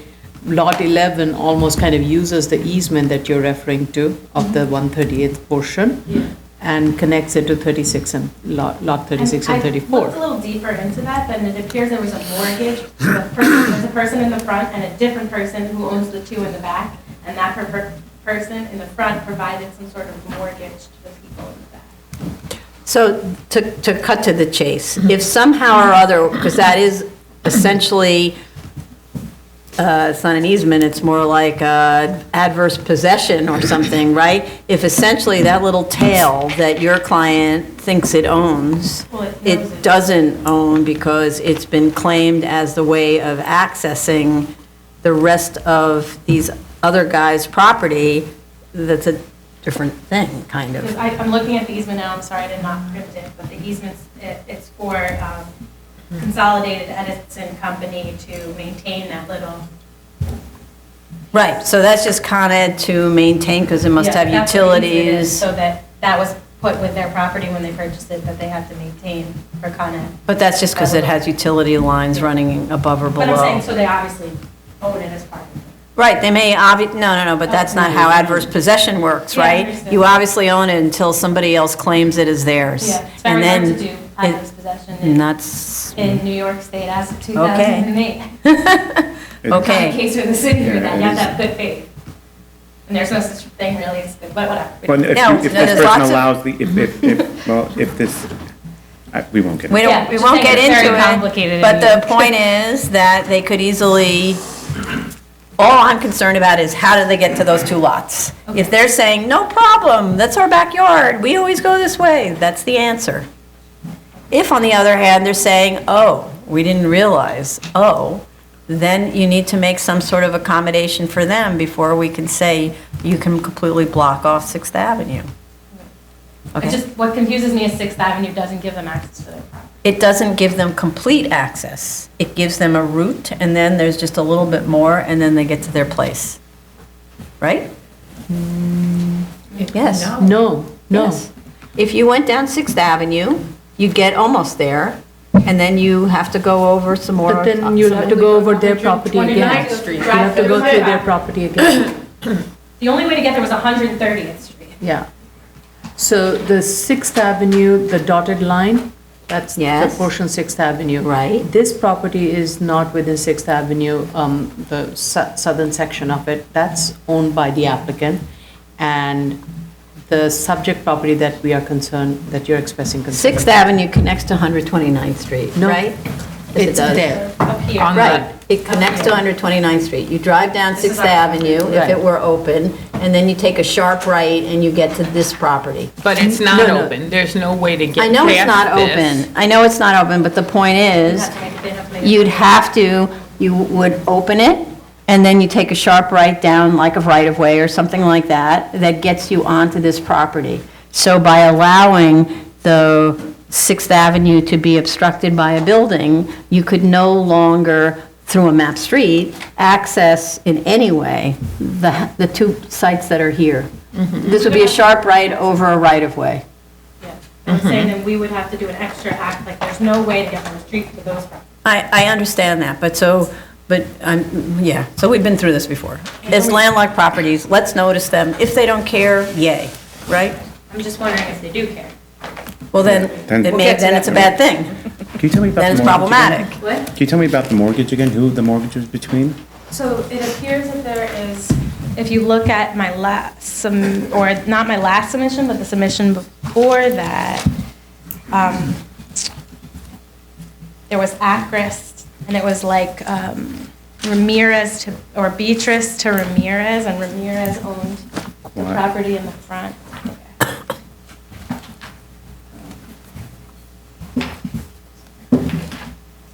Yeah, so this was a mortgage, Okay, not a deed. mortgage. So it's a, Mortgage. and So this woman still owns, Pierce still owns the Prop 2 in the back, and then leaves Ramirez, I don't know. oh, so you don't actually have deeds for lot 30 and 34? I can provide, I provided you with what happened, it was a mortgage. I provided not a deed, so I can go back and get the deed. Can I take a look at that just one more time? This was in my, not my last submission, but the submission. Right, but when you established that little map you did, you based that on It was a weird mortgage? kind of mortgage, because the property went into foreclosure, and then that whole thing happened. So it Okay. has a crazy history. Okay, It's not my property, but the properties around it. no, understood. Okay, all right. Which are a little. Okay. Now can I have the speakers? Now speakers, yeah. Please come forward. Thank you. You have 3 minutes. Please identify yourself for the record.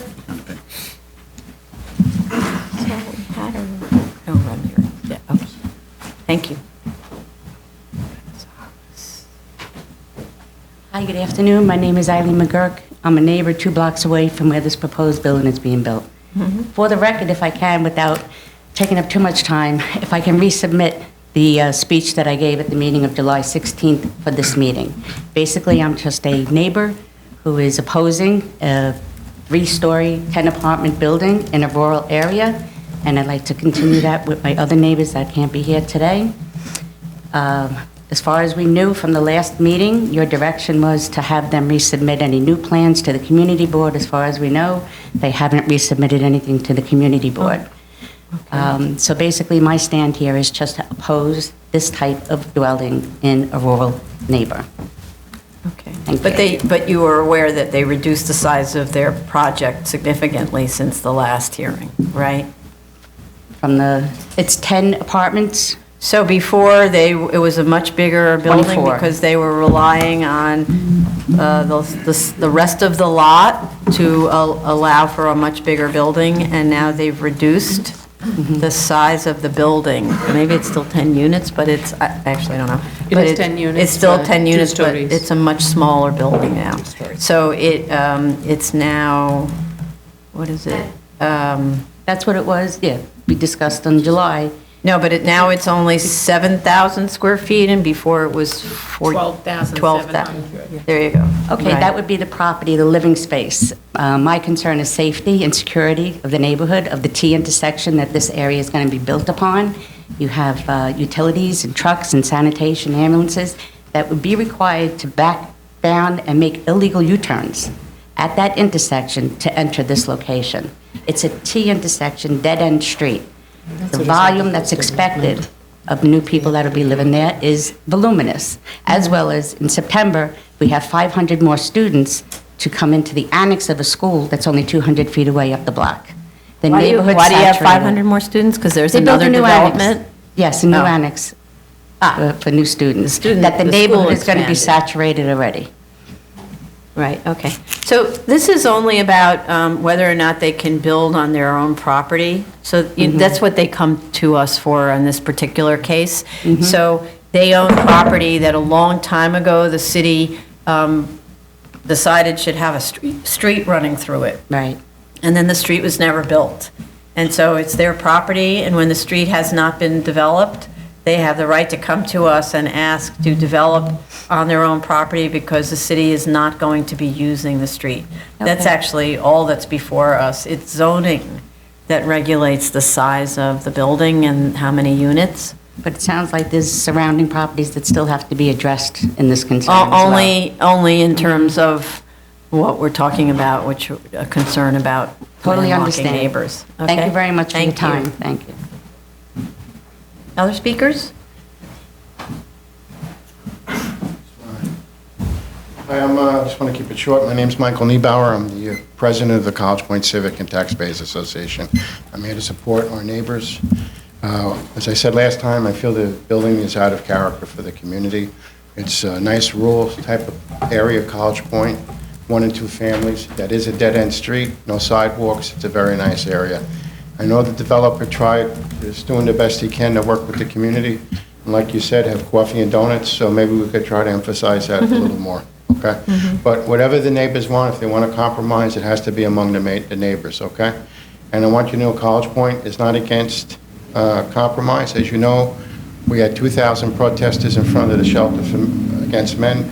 We worked with the mayor's office, we worked with the commissioner, they flipped it, now it's 200 women. And in fact, I have to be at court at 2:30 to sign off on it, make sure. And it's only in College Point our neighbors are open-minded. What we don't like is when developers come in and try to destroy the character of the community. We're a very caring, giving community. And as you will read in the papers tomorrow, there's unprecedented ruling with the homeless shelter. We're going to try to work with the city. So in this situation, we try to work with the city. If you can respect the contextual zoning of the area. I know he wants a second means of egress. I know he downsized. We're just worried that the city may plan shelters 2 to 5. That's what we're worried about, and that's what I'm contentious about with the city this afternoon. We'll give you 1 shelter, but not 5. So the same situation. We'd like to, if the developer can somehow downsize it more. I mean, the area is valuable. 1, 2 family homes. They go for $2, $3 million a piece. If he was to subdivide that lot into 2, he can make $6 million very easily instead of having a 10-family unit and trying to collect 10 rental checks. So we would like to, maybe like you said, Commissioner, maybe we could sit down and have a cup of coffee with him. By the way, thank you, all of you, for being, our civic engagement and helping my neighbors and everything. Thank you very much. You're welcome. Thank you. Thank you. Any other speakers? Okay, can you make sure that you have submitted a copy of your submission to the community board? Yeah. And I just wanted to let him know that the intention here is not for a homeless shelter. Just Yeah. to be clear about that. I was a little confused myself, but I Okay, think but that's that's a concern of theirs. oh, it is? Okay. So, So it's a little confusing. So, yeah, make sure that you submit a copy of your proposal to the community board. That's a requirement always. I'm going to, since there's going to be another submission, you guys are going to submit to DOT, correct? To get their opinion. Yes, right? Okay? Okay. I'm going to notify the owners. Right, and you can use a BSA notice, but, Okay.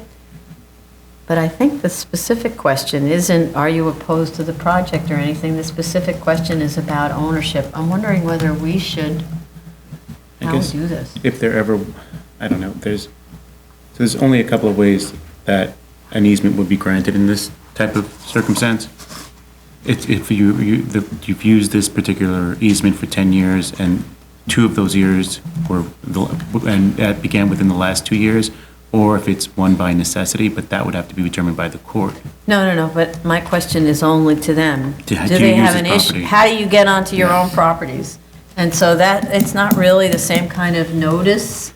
It's a very specific question.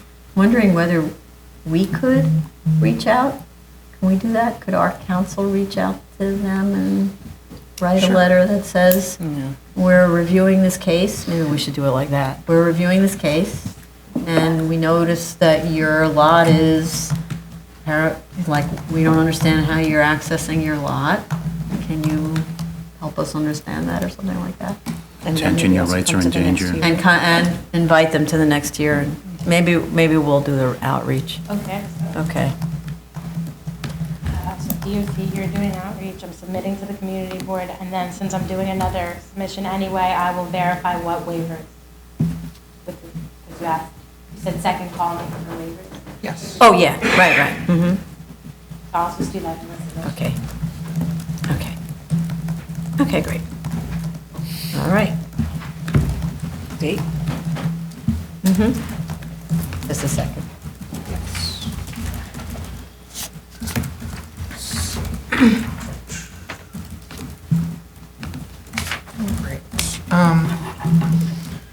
Please submit January 8th for a continued hearing on January 28th. Thank you. Thank you. New cases, item number 13, 2018-68A through 2018-98, Santina Drive, Staten Island.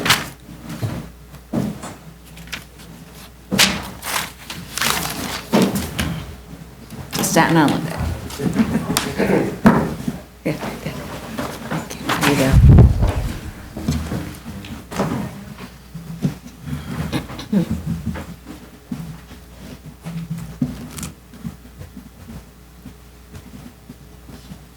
Okay, good, thank you.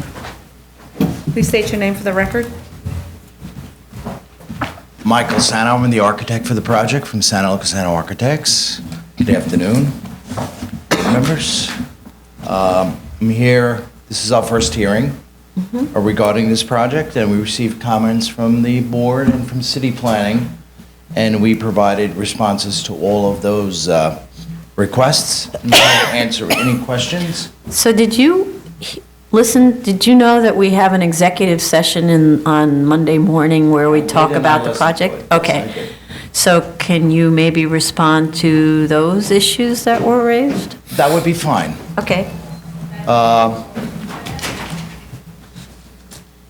I'll start with some of the comments that were raised at the executive session. One was about the idea of wetlands on the property. I know that was raised by several members, and there are no wetlands on this property. Back in 1992, there was a certain delineation by DEC, and we're obligated in order to get it remapped. And DEC went out and did the mapping, and the result of that mapping is there's no wetlands on this property. Are you, your statement of facts mentions that there are some lots are wetland adjacent, I believe 80 and 91. Is that no longer your testimony? No longer, that was for the original submission, but since the result of the DEC mapping, that has removed that. When was the DEC mapping? In 2018. Oh, so recent, okay. Very recent. So the website is not as updated as their determination? The site plan has been updated. No, New I'm survey- saying DEC website is not updated then?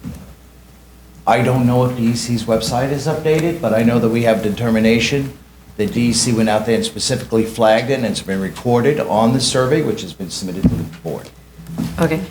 Can you give us also a copy of the DEC review of that? The DEC review, I can get a copy of that. I was an environmental consultant who contacted DEC, and they came out, and then the surveyor marks the flaggings from DEC. That should not be a problem at all. Okay. But I mean, but the surveyor gets some kind of a document with which it understands how to mark He actually goes it. out in the field, and there are flags that are marked by the DEC, and those Okay. flags are then recorded, and that is how the mapping occurs. But how does the DEC know that the surveyor has put the flags in the right place on the survey? The surveyor doesn't put the flags, the DEC puts No, on the survey. The surveyor locates the flags on the survey. How does DEC know the surveyor has put the flags in the right place on the survey? If it doesn't have any of its own record of what it's decided is the I don't know the exact location? process, but I know that this is commonplace with DEC, and I know the environmental consultant meets the DEC out at a site, and when the flags are then placed, the survey is called, so it happens all within the I'm sure short period of time. I'm sure that DEC has a record of what is wetland it did. adjacent and what isn't, right? I'm sure they do. Can we get a copy of that? I would inquire. Thank you. Okay, good. So that was the first part. Some other comments that were made are regarding DOS on the property. There is no designated open space on this property at any point in time. And also, per the comments made at the executive session about the potential for access from Hogan Avenue and Wall Street. These are two paper streets that abut this particular lot, and both of them are within the DOS and subject to wetlands regulations. So there's no access to this property directly to the final map street. So this particular lot only has an easement through, originally, this was a horse boarding farm. Fortunately, I go back when I was 18 years old. I had a girlfriend who had a horse on this property, so I know the property pretty well. And they would have a corral where the horses would be able to be walked and run. And since then, when that went bankrupt, the property was sold. And so the property had been previously developed, and there's some farm buildings, some dilapidated farm buildings that show up on the survey. Can we just go back to where the wetlands are? I'm looking at a survey that you submitted in July. I don't know that we have any later ones. July 30th Yes. is the latest submission? That's the latest submission. So it shows the Denise tributary, Zone X. Yes, that's a Coming- floodway. That's the floodway. That's a floodway. Okay, So it's different from a wetland, but it is a floodway. okay. And the floodway is, in fact, up and down Arbutus Avenue, there are a couple of floodways that run around from Amboy Road, which is kind of the high part of the hill, down to Highland Boulevard. So you have a floodway on each side of Arbutus Avenue, and this is one of them, and it's tributary to Arbutus Lake, which is underneath Highland Boulevard on the other side towards the water. So this floodway is not on our property. There is a finger called Special Flood Hazard Area, which is less restricted. We went out in the field to try to discover why we had a finger. Since this is from the 2015 map, there were two maps. The original floodway was slightly different, and this is the latest floodway in 2015, and has a little finger coming out, and the only thing that we could determine is that a tree had fallen and created a small depression. So that was the only reason why we have this little finger. Nonetheless, the finger is not to be disturbed, is not built upon, is not graded over, it just enters into the property. It's about 175 square feet in area, and no more than 10-foot penetration into that portion of the lot. In accordance with the rules and regulations DEC and the New York City Department of Buildings, that would not have any potential impact as long as we're not touching it. Our closest residence's rear yard is about 27 feet from that point. Okay. All right? So those were two of the biggest comments, and obviously, one that was brought up a couple of times was, where's the hardship for the GCL 36? In this particular case, this property does not have frontage to a final map street. In fact, Arbutus Avenue is a CCO'd street, it's not final mapped. The nearest final map street is 2,084 feet away on Amboy Road. So clearly, providing a private road is the only option for development on this lot. Or a mapping action. Well, we'll go back to the whole mapping action, and I'll just lay a few comments to that end. Besides the process and the timeframe to map a particular project and the lack of mapping by city planning anywhere in this area, including the fact that Arbutus Avenue, which has existed for well over 100 and something years, that there was never been any action by city planning to map a city-owned street. So we would be potentially mapping a private road that would go to a non-mapped street. It hardly seems to make much sense to go through a process to do a mapping, only to take it to a point that the city has decided not to map. No, but the CCO street has been a CCO street since 1985, right? Right, so it's CCO, but it's not final map. So Yes. there's a difference. There is a difference, but sort of, I don't think that you would, do they come for GCL waivers when they're CCO streets? They do? Nonetheless, we talked a lot about you needing to go to city planning, right?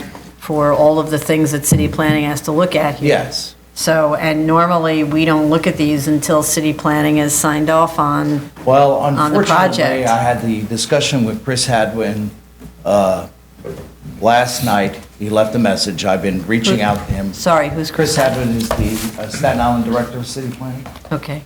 So this application has been submitted to him, and they did a review, And besides the comments that they forward to the BSA for me to address, they also submitted a comment letter to me as I filed a straight application to them.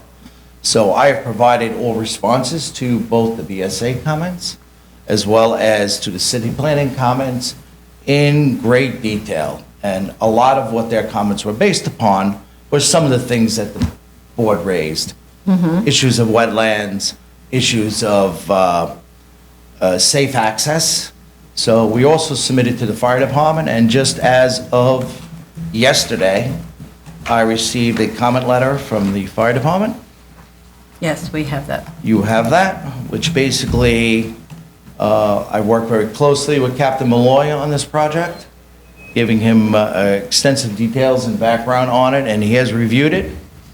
And he has determined that, from what he has conveyed to me, that he doesn't have any problem with the configuration and the emergency services, but has requested that we get a restrictive declaration on the connection for the fire apparatus road per this letter, which So we you intend jumped to do. right to the fire department. What about city planning's concern about the project? Well, city planning's concern is when I spoke to them, they said to me that they are going to defer their approval for a subdivision, which is a certification, not an authorization, and therefore they were waiting for the BSA to opine, and they were waiting for the fire department, and that is exactly what I was So told. we do this oppositely, so you may be caught between a rock and a hard place, except to say that city planning is the one who reviews the analysis for topography and wetlands with DEC and so on, and whether or not you've got adequate access, which they commented on, right? They were concerned about the access over someone else's HOA. That's going to be quite an interesting, we have Well, so much. the owner of this property also owns the two rear houses that are adjoining next door. So we're talking about the same person, You mean the houses on lots 59 and 58, 58? Those- yes, Those are owned by the same person? yes. But So, not the same but HOA. How does that Yeah. ensure Well- that they also own the? Well, what is there are a going to be whole the same- series of documents, it's a very good question. So we have provided to the board several of the easements and all of the executed documents that indicate how that would be done, and it's actually quite simple. Part of the process is the original roadway with the cul-de-sac that serviced 59, 58, and Lot 60. Okay? Went to the BSA back in 1983, and each of those cases was approved. And the restriction was there was no parking on the cul-de-sac, and there was no other restriction on that application. no, that's not correct. There were many restrictions on that application. Well, It said, I read this yesterday, Okay? the 1988 resolution that allowed development of the houses on that site said, curbs, curb cuts, sidewalks, pavement shall comply with Department of Highways requirement, street trees shall comply with Department of Parks, and fire hydrants and alarm station with fire department, and street lighting with electrical control. Then it says, no parking signs at the cul-de-sac to comply with Department of Traffic regulations. And then I noted there are no sidewalks, no parking signs, no street lighting, and no street trees, and no way to enforce against the 1988 HOA because it's not really a document that it can be enforced. Well, that particular language is typical and boilerplate for all the previous BSA cases. There is a drawing that's attached to that board that clearly depicts why that there are no sidewalks. It clearly shows that the curbs in the street, and the Department of Buildings has issued C of Os for all these three homes. So all of this has been inspected in compliance with the BSA. Well, except for the no parking sign for sure, which it says right there on the drawings, and when you go and you look, there's car parked in the cul-de-sac. So clearly, well, for one, there's no parking sign. Clearly, there's parking along this whole narrow entrance, and that narrow entrance was Well, it's 30 created, feet. It's 30. but it was created to access 3 houses, not, I've lost track with the number of houses here, not 30. 23. 23, but plus Plus these three. 3, right? 26 houses. So what you're suggesting is, when BSA allowed this narrow roadway to access 3 houses, it should have contemplated that it was going to be asked to allow another 26 homes, 23 homes, to also be accessed by that same roadway, without sidewalks, without street lighting. Yeah. Well, first off, there is street lighting. Where's The street lighting that's existing on this site. Where's the street lighting? It's around the cul-de-sac, and there are several poles that have street lights. So there are street lights, there are curbs, there are no sidewalks. There are no sidewalks. Correct. And the So- roadway did not have any provision for preventing parking on both sides of that street. I understand what you're asking. So to that end, we have proposed, and to the fire department, that we do not allow any parking on Santina Drive. The requirement for the fire department, per their regulations, for a 34-foot road width, provides for 18 feet of unobstructed access space. So we have taken the provision that is the minimum, and clearly in the law refers to 20 feet. So if we have proposed no parking on the leg of Santina Drive to the cul-de-sac. And the reason why is because the rear 2 homes have long driveways. They have 2-car attached garages, and they have a long driveway, and it has functioned to park the cars for these 2 residences since they were developed in 1983. The front house, that also has a driveway which comes in from Santina Drive and turns into a 2-car garage, and also has enough cars to park at least another 2-3 cars off-site. So these 3 homes provide for ample on-site parking. In the event, because we propose no parking, and that's the way that the signs will be put up, but even if in the event that the front house, because the rear houses are quite remote, if the front house was to park on one side of the street, I'd end up with 22 feet clear. On the opposite side of the street, there are no curb cuts, and no additional curb cuts are proposed for driveways to back onto this portion of the roadway. As we advance to the other neck of Santina Drive, the road has been sized for 38 feet curb to curb, which provides parking on both sides of the street. And therefore, off-street parking for the new developed portions, which are 500 to 600 feet distant from Arbutus Avenue, would be able to park on the street without any issues. They also have attached garages, which provides for 1 required car, but there is a driveway in front of that, so there could be a position another non-required car, as well as 2 parking pads. One would be for the apartment, so in the event that the apartment was to utilize the parking pad side, there would still be 2 additional spots for, let's say, the owner of the larger portion of the home. So really, we have provided 4 off-street parking spaces for each of these 2-family residences. And plus, the street can be parked upon being 38 feet, which provides from 34, an additional 4 feet of access area for the fire department. In addition, the end of the cul-de-sac, we have restricted access to this, for these residences, clearly within the context of Santina Drive. We have provided a fire apparatus access road for emergency services only to connect to Denise Court, so that the fire department would have 2 ways of getting into this development for emergency services. That is restricted from the residences use by a siren-activated gate, which we provided a detail on to the BSA as well as to the fire department, and they don't have any issue with that being done. We also have an easement, which was created back when this was the horse boarding area, that where Denise Court is now, they have an easement that goes across Denise Court and that provides them access into this lot.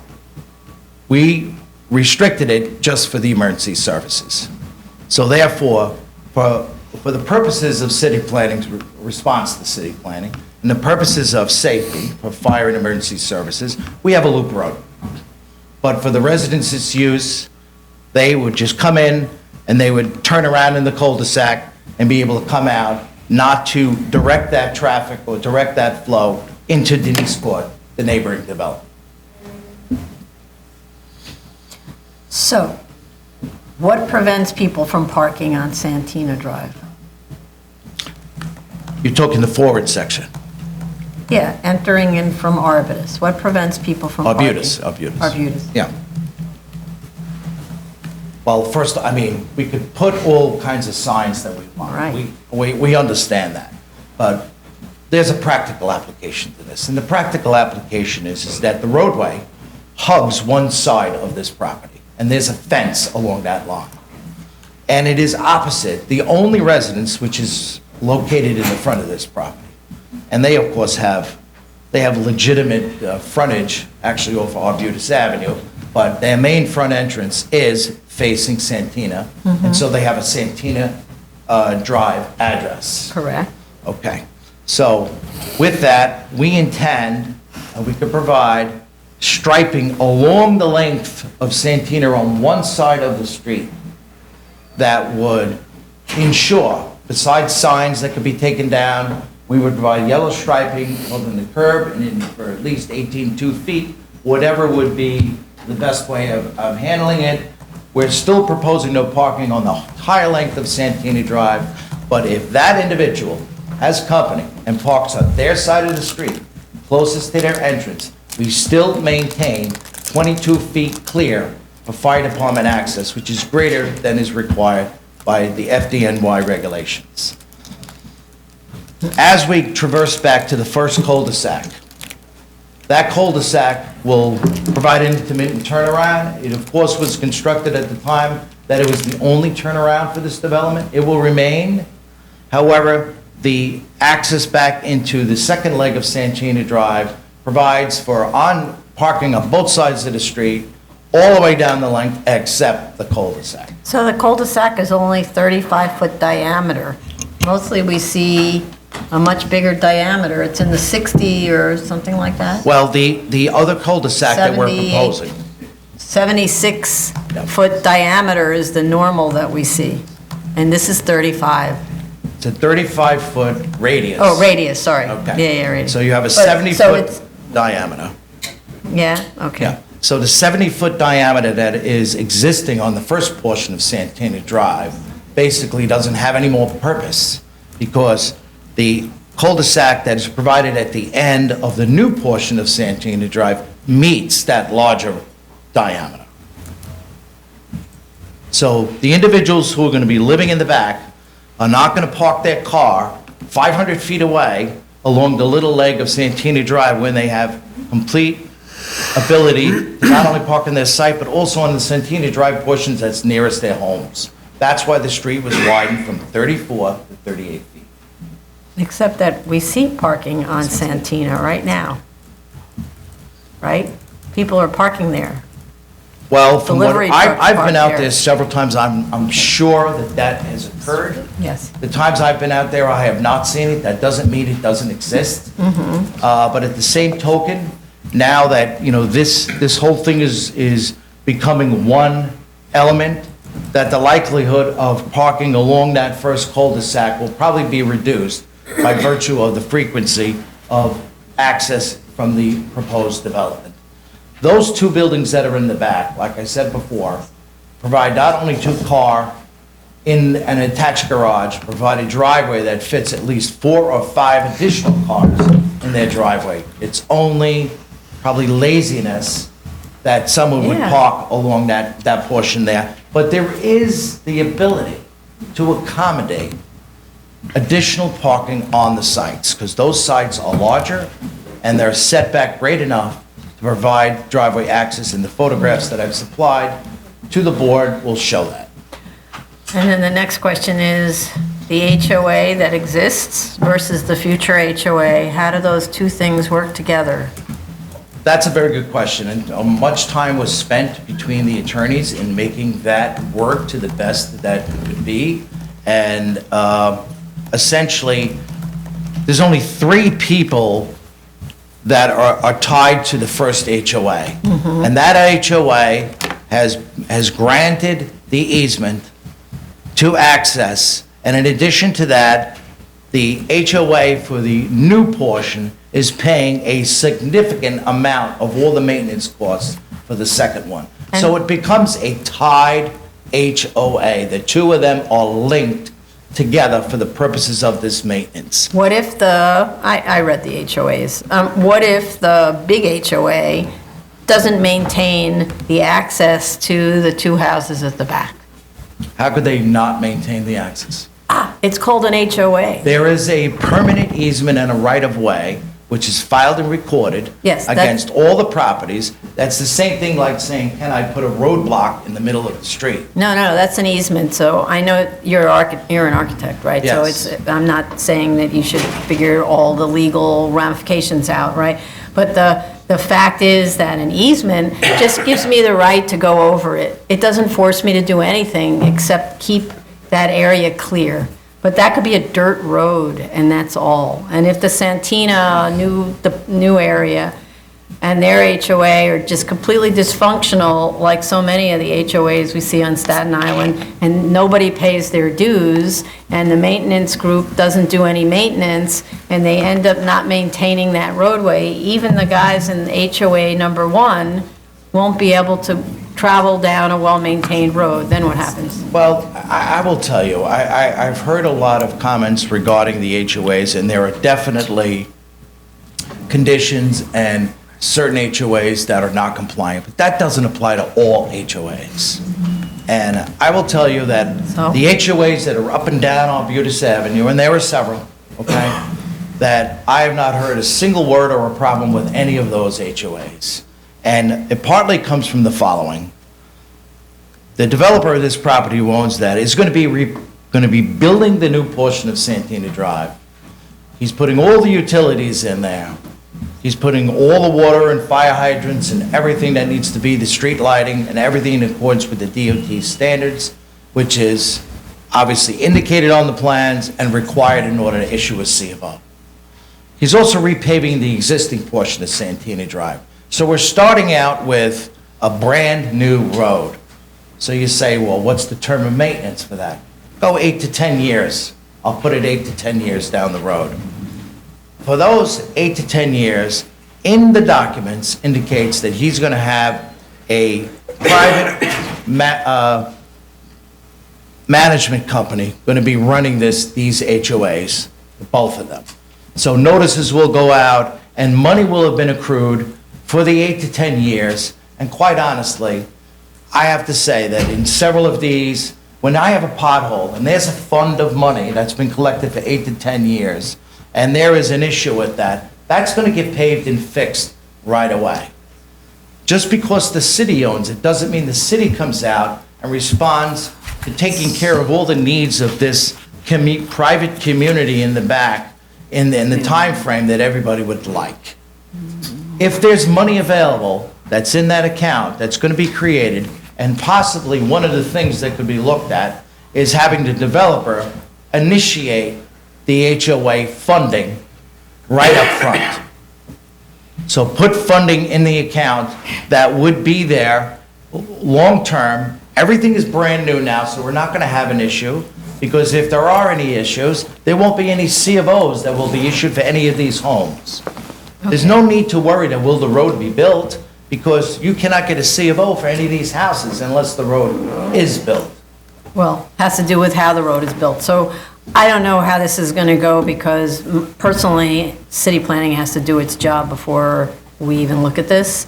And as long as they're doing their job, they should decide how they want this site accessed. Can I ask? But let me just finish. But what I would say is, one of city planning's objections, which is the community board, which is ours, is that there are far too many HOAs involved in this. And if the owner of those 2 houses is the owner of the development, that old HOA should be extinguished and a new one created that is in charge of that one whole roadway. And then you don't have this weird 11% responsibility and so on. It's entirely the responsibility of one HOA, and that way, at least that part of the document's clear. And you don't, and you still have this, and the easement has to be rewritten so that everyone has a clear right of way over the same I think aspect. that's already been done in the No, but documents. it's broken up into two parts, and that's what's part of what's concerning to all of the entities involved, that you've got too many little pieces floating around. Well, we got two pieces, but. Well, no, you've got actually more, because Denise Court is some other separate thing, which we haven't even seen. We haven't seen how it is you have a right to a Denise Court. That I have hasn't the been easement submitted. with me. Okay, but so it's the same thing about who maintains Denise Court. If the fire department has access to it, who's in charge of making sure that Denise Court is maintained, who can enforce against it, all of that sort of stuff, which is really Well, lawyering. Denise Court is a separate development. I know. And as I said before, this property originally had access through an easement, which I will supply and offer as submission today.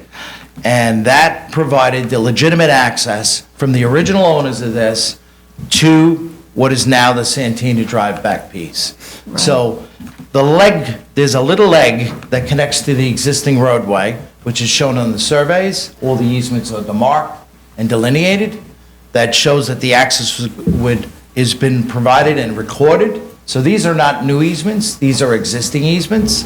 So therefore, by us only, the purpose of, with the fire department, a restricted declaration, which would clarify the fact that this easement is to be used for emergency services and they have the right for that purpose, I get it, that's not a problem. Who's going to maintain, who maintains this road? Denise Court.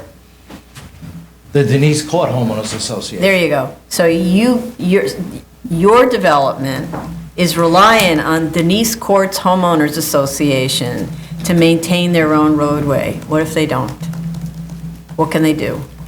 Having an easement is totally different than being obligated to maintain. Well, that's no different than the access that would be for Denise Court. You could drive up and down Denise Court today, and that road is in fine shape. That's great. That's today. And that's been since 1983. That's today. What about in 10 years, everybody moves out of Denise Court, now you have a bunch of people who live there who just don't care. And it's potholes, and it's terrible, and they never repave, and they never plow the snow. The point is it doesn't exist that way. The point is that... No, but so these are the things that city planning and the community board and we're concerned about. You have too many entities But in we're not going charge to of so control the many Denise things. Court entity, because what we're Right. saying is that they have their organization established to do it, and for more than 30 years, they've managed to maintain this. They have a history of providing that access for And you have- expensive homes. Right, but you have no control over this. You're reliant on it and no control, But it's only for fire department access.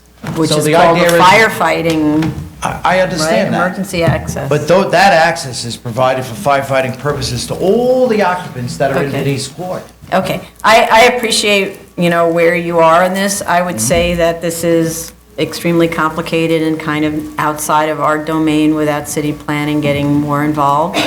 So my personal feeling about this is premature, that you really need to be at city planning. They had a lot of issues. They're in charge of whether that roadway is the right roadway to enter, the actual mapped roadway that exists already. DEC is in charge of how it might handle that if that was, modified somehow over, I understand that it goes through wetlands, it's not desirable, et cetera, but that's not our domain, and I really think, and I think that's what was expressed yesterday. Yeah, I concur with you. I think, given that this requires subdivision and other kinds of approval from the city planning, until they settle how the site should be configured in terms of the subdivision and how the wetland should, the topographic and all of those elements are treated properly, the road can move either way. So you're kind of coming to us in anticipation that that's how the subdivision is going to be approved by city planning. And we cannot, it's a risk you're taking, and it doesn't, it's kind of, Well, that, I will I tell would you s- that, I've done many subdivisions over the last 4 decades with the Department of City Planning. And their action is a certification. We know. Certification I'm well aware of that. for the group is basically, you have rules and regulations that are established by the Department of City Planning, and then they have to be adhered to, and if they are met, then the application meets the certification standard. So then, if that were true, then why does it say, "City Planning does not believe it would be appropriate for the applicant to obtain a GCL 36 waiver at this time in light of the multiple concerns outlined above"? So they're giving us a recommendation not to do this because they're not satisfied that you've met all of the, as you say, as you describe, sort of checking of boxes. And I'm giving city planning far more credit than simply checking boxes. It does real serious analysis when it reviews these cases, According right? to the director, specifically, his response to me was, I do not have a fire department approval, so the issue of safety and access, which was integral into their first set of comments, is still a question in their mind, because the fire department letter, which was issued yesterday, has not gone to city planning and not part of their comments. Secondly, all of these lots there has not been a single component that doesn't conform to the letter of the law for the underlying zoning district, the bulk, the size of the lots, the lot width, and any other issue that's regarding for the certification within this special district. We have no wetlands on this property, so there is no consideration for wetlands. The floodway is off this site. So those issues that were raised by city planning, originally valid, have been responded to. So let them sign off on it. They telling me that they want to hear from you first. Nope. So then what, could I ask the board to be able to direct city planning to complete their review that they have had more than a year and a half with, and that I have met with and responded in every possible capacity to be able to render their review, certification review, so that the board then understands that that part of it is complete. I agree with you. Okay, so we can't direct city planning to do anything? We can call them and say, we're not going to decide on this?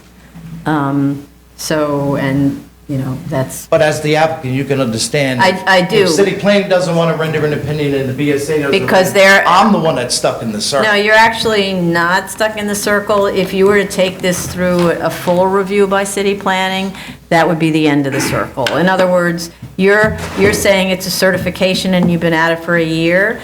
If instead you went through a mapping action, you'd have already been through a year of city planning's full review of what the proper access is to this site. And by the way, I appreciate that the site is oddly located because in terms of the history of development of this area, this is sort of a green belt. And city planning may have changed its mind about how it should be developed. So I do understand that. But one of the things I'm confused about also is the history of development that faces on Arbutus. Because it looks like it was subdivided in this sort of way of creating this landlocked portion that only has these two little legs to get to some point of access. This land was occupied as the boarding stable before the front houses were built. Before the front houses were built. That is correct. So this is an old lot that had a horse farm on it. And their access was an easement that went down through Denise Court to Arbutus Avenue. And when the developer came that was building Denise Court, there was arrangements to connect and make the 30-foot Denise Court roadway. And that's why the easement that I have provides, that's how the horses would trek down to get to this lot. The difference is that having these homes come through a different development that did not have the same level of control as this other piece was the reason why this whole thing's been merged together. Now you have the front house. The front house is not owned by this developer. That front house is a separate entity which is the reason why the existing HOA was remained and tied into the other one, because that person should not be subject to pay a cost for the entire length of Santana Drive. They have only been historically responsible for one-third the portion that would be of the existing Right. drive. But And so and this that's the is- reason why it's Okay, but established. I would just have to say that, city planning's objections, our objections, everybody's objections to these multiple HOAs, that needs to be dealt with. And the way you deal with somebody who owns that little piece of property, it's called money, right? It's called working out a deal with them, it's called setting up a separate arrangement with them or whatever. But until you have one HOA in charge of the access, I don't think you're going to get very far with any of the agencies. It's far too complicated, and it's too easy for nobody to be in charge. It's his job, and that's what's going to happen. The HOAs are kind of a terrible model to begin with, and this is ensuring that it's not going to work because you have too many, never mind Denise Court and how in the world fire department can know they can access that. Well, they're going to get the restrictive declaration. They're going to get the How can you easement. put a restrictive deck against something that you don't control? The restrictive deck would only be for that portion that would be contained with the easement that's That's what I outside mean. the plane of the road. Exactly, so the rest of it is not controlled by this developer, it's controlled by somebody else. And so fire department doesn't actually have anything. It has, there's nothing that we can offer to it to ensure access on Denise Road other than that one little spot in the corner. These Well, are issues that need to be There are 5 worked. houses that are on the development. It's not like Well- they can close a gate. Okay, right, so anyway. Okay, so are there speakers on this one? Are there speakers on the Santina Drive? No? Okay. All right, complicated, weird. You really need to go back to city planning and get them to finish their work. We can call city planning and tell them that until we know what it is they're willing to do and what their opinion is of access, they gave us advice, don't approve this. We don't get that very often from city planning. So they want to be able to finish their work and their analysis and understand that they have a viable project before they want us to consider this. I think that your recommendation to them to do this, based upon the conversation that I had with the director, should facilitate a completion of their review. Okay, let's see what happens. Okay, thank you. So, I don't really know in terms of continuation. I would put it on 6 months from now. With a cover letter explaining what you're submitting? Yeah, okay, because I don't want to have. As a progress, or do we think we should close it? No. Close it. Yeah, we need to find out what city planning has to say. Character finding this waiver. No. Yeah, 6 months, There's, whatever that is. General welfare for the neighborhood. It is safety. Yeah, is that 6 months? No. It's only 3 months. Should have been. Here, let me get a calendar. Sorry, just 1 second. May. May? Yeah, Yeah, 6 put it months, on it's for in May. It's just going to take a long time for them to go through all the process. It has to be certified, not a desk cert, but it still has to go to community board. Yeah, it Okay, goes to community board. Submission date of April 29th for continued hearing on May 19th. Can you repeat the date, I'm sorry? April 29th and May 19th. Yeah, that's your dates. Oh, No. Submission is April 29th, hearing is May 19th. yeah, because we want to give you time, and actually, you should be up here when we talk to you, but anyway, we want to give you time to go through the city planning process, its certification, we want it certified, that takes time for them to review, et cetera, et cetera. We're just being realistic about how city planning operates, right? Thank you. Okay. All right.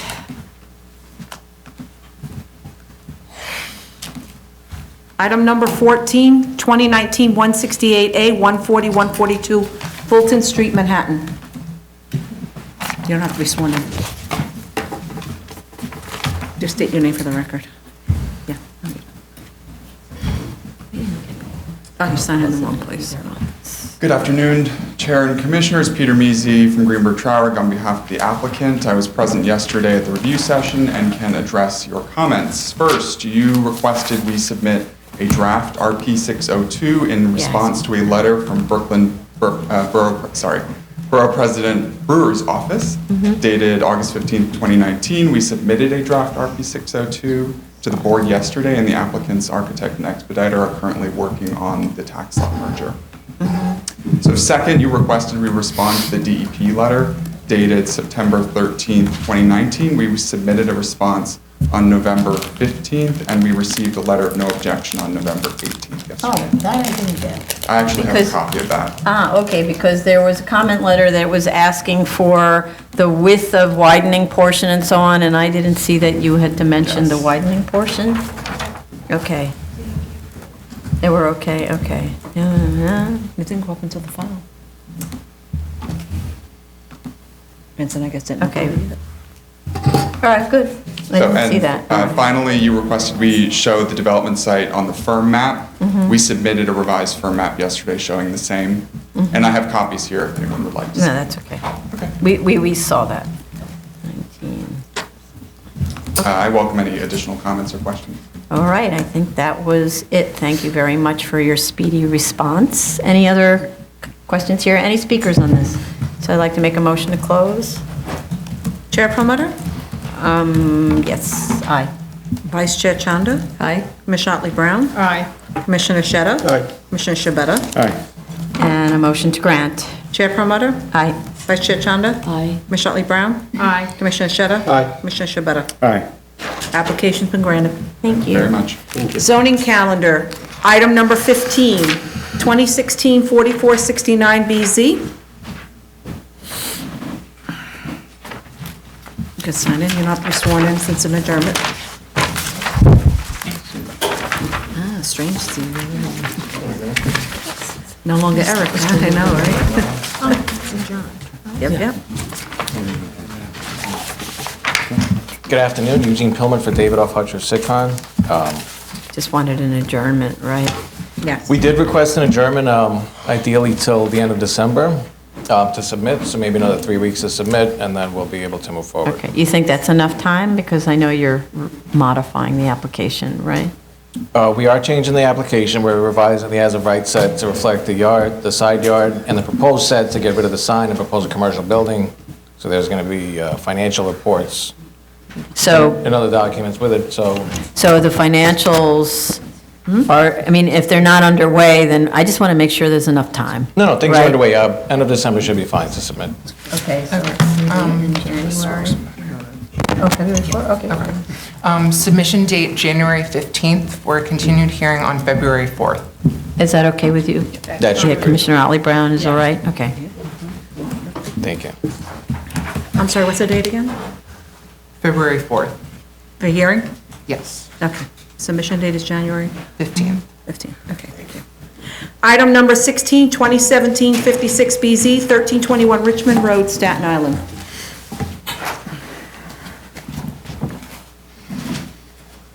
No, right there.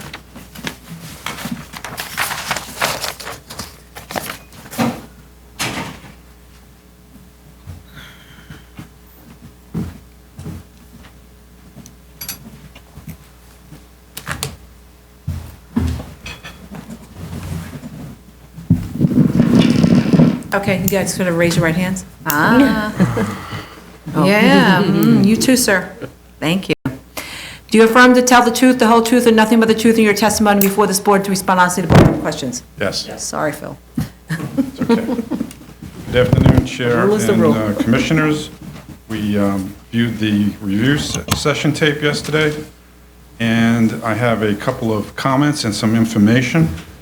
The memorandum for the Swedish Home for the Aged, I did submit that in my first submission. And I Oh, just, okay. your question at the last hearing But I was- found it online, but anyway, yeah. Okay, but your question at the last hearing was it still a valid technical memorandum? I Right. just cited where it could be found. I thought Oh, for sure okay. you had it already. Okay. And I'm very interested in knowing who at the building department said to measure it a different way, especially since the technical memorandum is still in effect, and the Swedish Home for the Aged is actually on Staten Island. It was Marshall Kaminer. Oh, I know, Mr. Kavanaugh. So, and the question was presented very specific to this type of situation where you're cutting. So you're not relying on the natural grade for your final project. I get that it doesn't want to require you to cut to bring down to street grade, but if you are bringing it to street grade, it doesn't make sense to me personally why you would measure from what's no longer there, right? This is like measuring from a fiction because it's not there anymore. I understand, but that's the way it's been interpreted and the way it's been done since that memorandum was written. That was a hot button item when it first came out. But it came out 40 years ago or something. Right, but they haven't retracted the memorandum, so we're still obligated to follow it. So that's the thing is, you can go forth once we figure out what this project is without a specific height waiver. Right. But I'm just letting you know. Give me the heads up. Yeah, that you might not be happy. Well, that leads me into the second comment, in that the DOB objection sheet was not directly for height, nor was it for parking. But that's why, when I met with the buildings department, they specifically wrote the objection in such a general way as to cover all sections, because I can get into it for aggregate with street wall, building height, parking. Right. So- I mean, I agree with you that normally when we say the use is not permitted in the district, there are no bulk regulations for the use. Therefore, we do that a lot when we have a school in a manufacturing district or something like that. So I agree with that. The only one where we know that the buildings department has not been okay is density, because they view that as standing separately from bulk. And that's the one where if the board decided that 4 units was the way to go, I believe you would have a problem with that. Well, I'll check it out with our new borough commissioner. Okay. Because I hate to go back to the same real estate twice. And that's why that density is covered on the bulk. And I'll see what he says. Okay. That leads us into the retaining wall and what Commissioner Shetta was talking about. So at the last hearing, I had indeed said that we did not include the shoring of excavation in our cost estimate. And the commissioner had questioned the type of retaining wall that we were using. And yes, you did point out that we didn't have rebar in the bottom of the footing. That was the hearing before, not the last one? Okay, That was the hearing before. Yeah. So we said to ourselves, let's do this the right way. And in order to do it the right way, and you had requested, where's the soils report? And we only had borings at that I time. didn't request a geotech report. If you go back to the hearing, the video, you did ask about the geotech, and I said this exactly. Code, I don't need a formal geotech. Okay, but to figure out the supportive excavation, we needed a geotech to give to the engineer, because he wasn't just going to take the borings and interpret them. Anyway, I'm not like angry that you submitted a formal geotech. Well, let me just give you the fine. history, and Yeah. I've brought the structural engineer with me, and I'd like him to take But it from there. before you go, the hearing before the last one, I said this again. I said, I do not question the design of the retaining wall. My objection was to the retaining wall is being used as the element to manage the grades. I said you could either use shearing. I said in all ways, you need shearing to secure, let me just make this crystal clear. I said you need shearing to make sure that the hill behind is not gonna move. But in the view. Or shotcrete. Hold on. Shearing/shoring, that covers everything. Okay. I said what you're showing in the view is just a retaining wall. And you said we're using shearing, but we're not including this in the cost. Correct. And I said, that's fine. Look at the shearing cost, look at the design, and compare the cost of the shearing with the retaining wall. According to my engineering knowledge, if you have shearing, you can use this to retain the grades, and your retaining wall will turn into a tiny basement wall. That's So the exact- massive retaining wall is gone. We took your. And that's what we discussed, and I said, try to play with the grades, manage them, instead of 140 feet tall cut, try to make this step. And I even had the project manager after the hearing, and I explained it to him, and I said, please, reach out to them, we don't want to keep like back and forth discussing this. That, the stepping of the And retaining you wall- said we need to draw the shearing in order to look at the cost element. We took your comments to heart, and we took your advice. So we ordered the geotechnical report.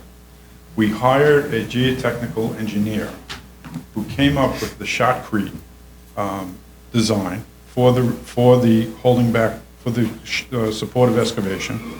And we have our structural engineer who's been working with the supportive excavation engineer to work out a solution. So now I'd like to turn it over to Ron Brokenshire, who's the PE, to talk about it. Hi. So yes, so we've been. State your name for the record. Oh, pardon me, Ronald Brokenshire. We've been working with the geotech engineer who has been providing us with some supportive excavation designs. I know your concerns were exactly what you just stated as far as utilizing that supportive excavation as a permanent support. What he was able to do on the rear of the property, because we have room, we're looking at. Thank you for this. We have room. Thank you. Yes. Room means that you can make the steps. The room, excuse me, I'm sorry, room meaning we have depth to the property line back there. That's So what he can do That's what I he's looking to do the tiebacks with the shotcrete wall, which will serve as the permanent supportive excavations, permanent retaining wall along the rear. That's where we have the largest cut, that 35, pushing 40 feet, depending on exactly where we are. That's where we have the largest cut. So in that area, I agree with you completely. We're going to look at changing that to a 12-inch, more typical basement wall for those couple of stories, because that rear supportive excavation wall is going to be the permanent support. So it's going to stay in place. On the sides of the properties, we're much closer to the property lines. We have 5 or 8 feet on the left side and only 2 feet or something on the right side. So in order to not do tiebacks underneath the neighboring properties, we're looking at doing a temporary supportive excavation on those sides with a whaler and raker system, so that because it's temporary, our retaining wall will still have to be a permanent retaining wall. Will have to take the lateral loads. So the walls on the side of the property will still be comparable to what we originally designed them as. If you're gonna use a whaler and raker system. Yes. Think about making that, I'm not sure about the type of the wall that you're gonna go with, but if I'm doing this, I will go with the soldier pine and lagging, and I've done concrete lagging. Okay. If you can look at a stiffer wall than usual, and put soldier piles and put concrete lagging in between. On the coast side, that would take your cost significantly down from the scenario of installing a massive retaining wall again along the sides. I see what you're saying. So using the whaler raker system and then installing that piling system right behind it as the permanent system, as opposed to. No, you install the piling system, and then As the as you supportive excavate, excavation? like the soldier pile and timber lagging, but instead of timber lagging, you put concrete lagging. You precast concrete panels, you get them, you slide them in. Oh, yes, yes, yes. And they serve as a permanent element. So you use these for excavation, and you use them as permanent elements. Understood. Honestly, the reason I asked for the grades in and the floor plans in the background last hearing is I was anticipating that nothing's gonna be submitted when it comes to the SOE. And I was preparing myself to look at it and do it. And I pretty much like did it with 75% accuracy, I would say. And that's why I'm like giving you, suggesting you solutions to like compress the cost as much as you can, and let's get to the end for this case. Right. We appreciate it.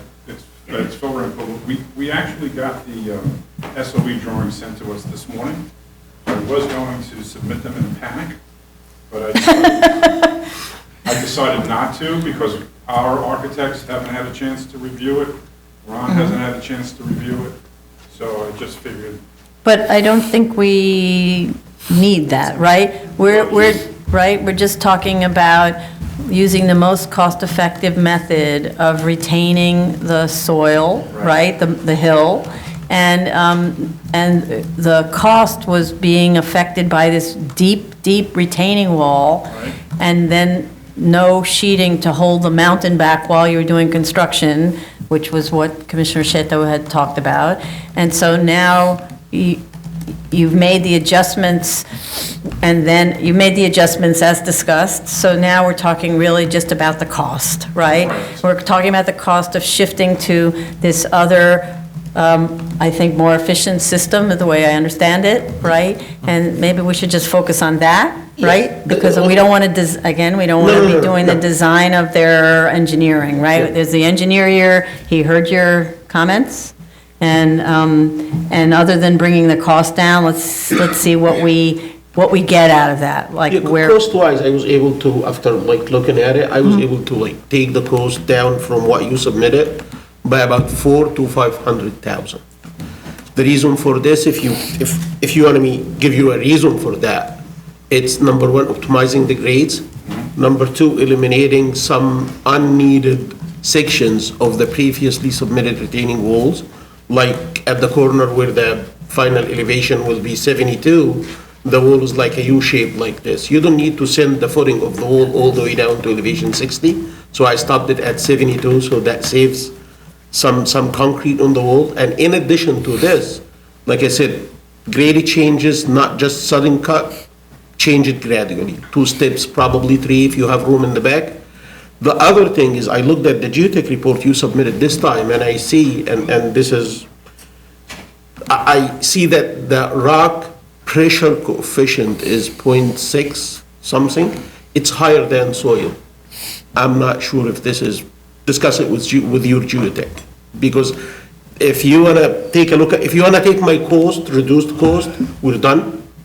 If you're gonna look at your SOE and resubmit cost, that number could pump up your cost again, and we're gonna be like circling the same loop. I was just gonna say that, I think for our next steps is to finish out the supportive excavation drawing, revise the foundation drawing so that it's not holding back the wall, get a qualified contractor or two to give us estimates on that, and then plug that into our financials so that we can move on. And so I think, to this point, we teeter around the 3 versus the 4 units, right? If we were to just take a simple, based on Commissioner Sheta's review of the structure, that he would bring the cost down by 500,000, and Commissioner Otley Brown were to run the numbers based on 500,000, maybe we're talking about a 3-unit project, right? Because it's the minimum variance, right? But the cost that Commissioner Sheta was talking about was, we had put in an $850,000 cost to build a retaining wall. Right. So now that's going to come down by 40% because it doesn't have to be a retaining wall. But now we have this new shotcrete wall. We're going to have a blend of supported excavation.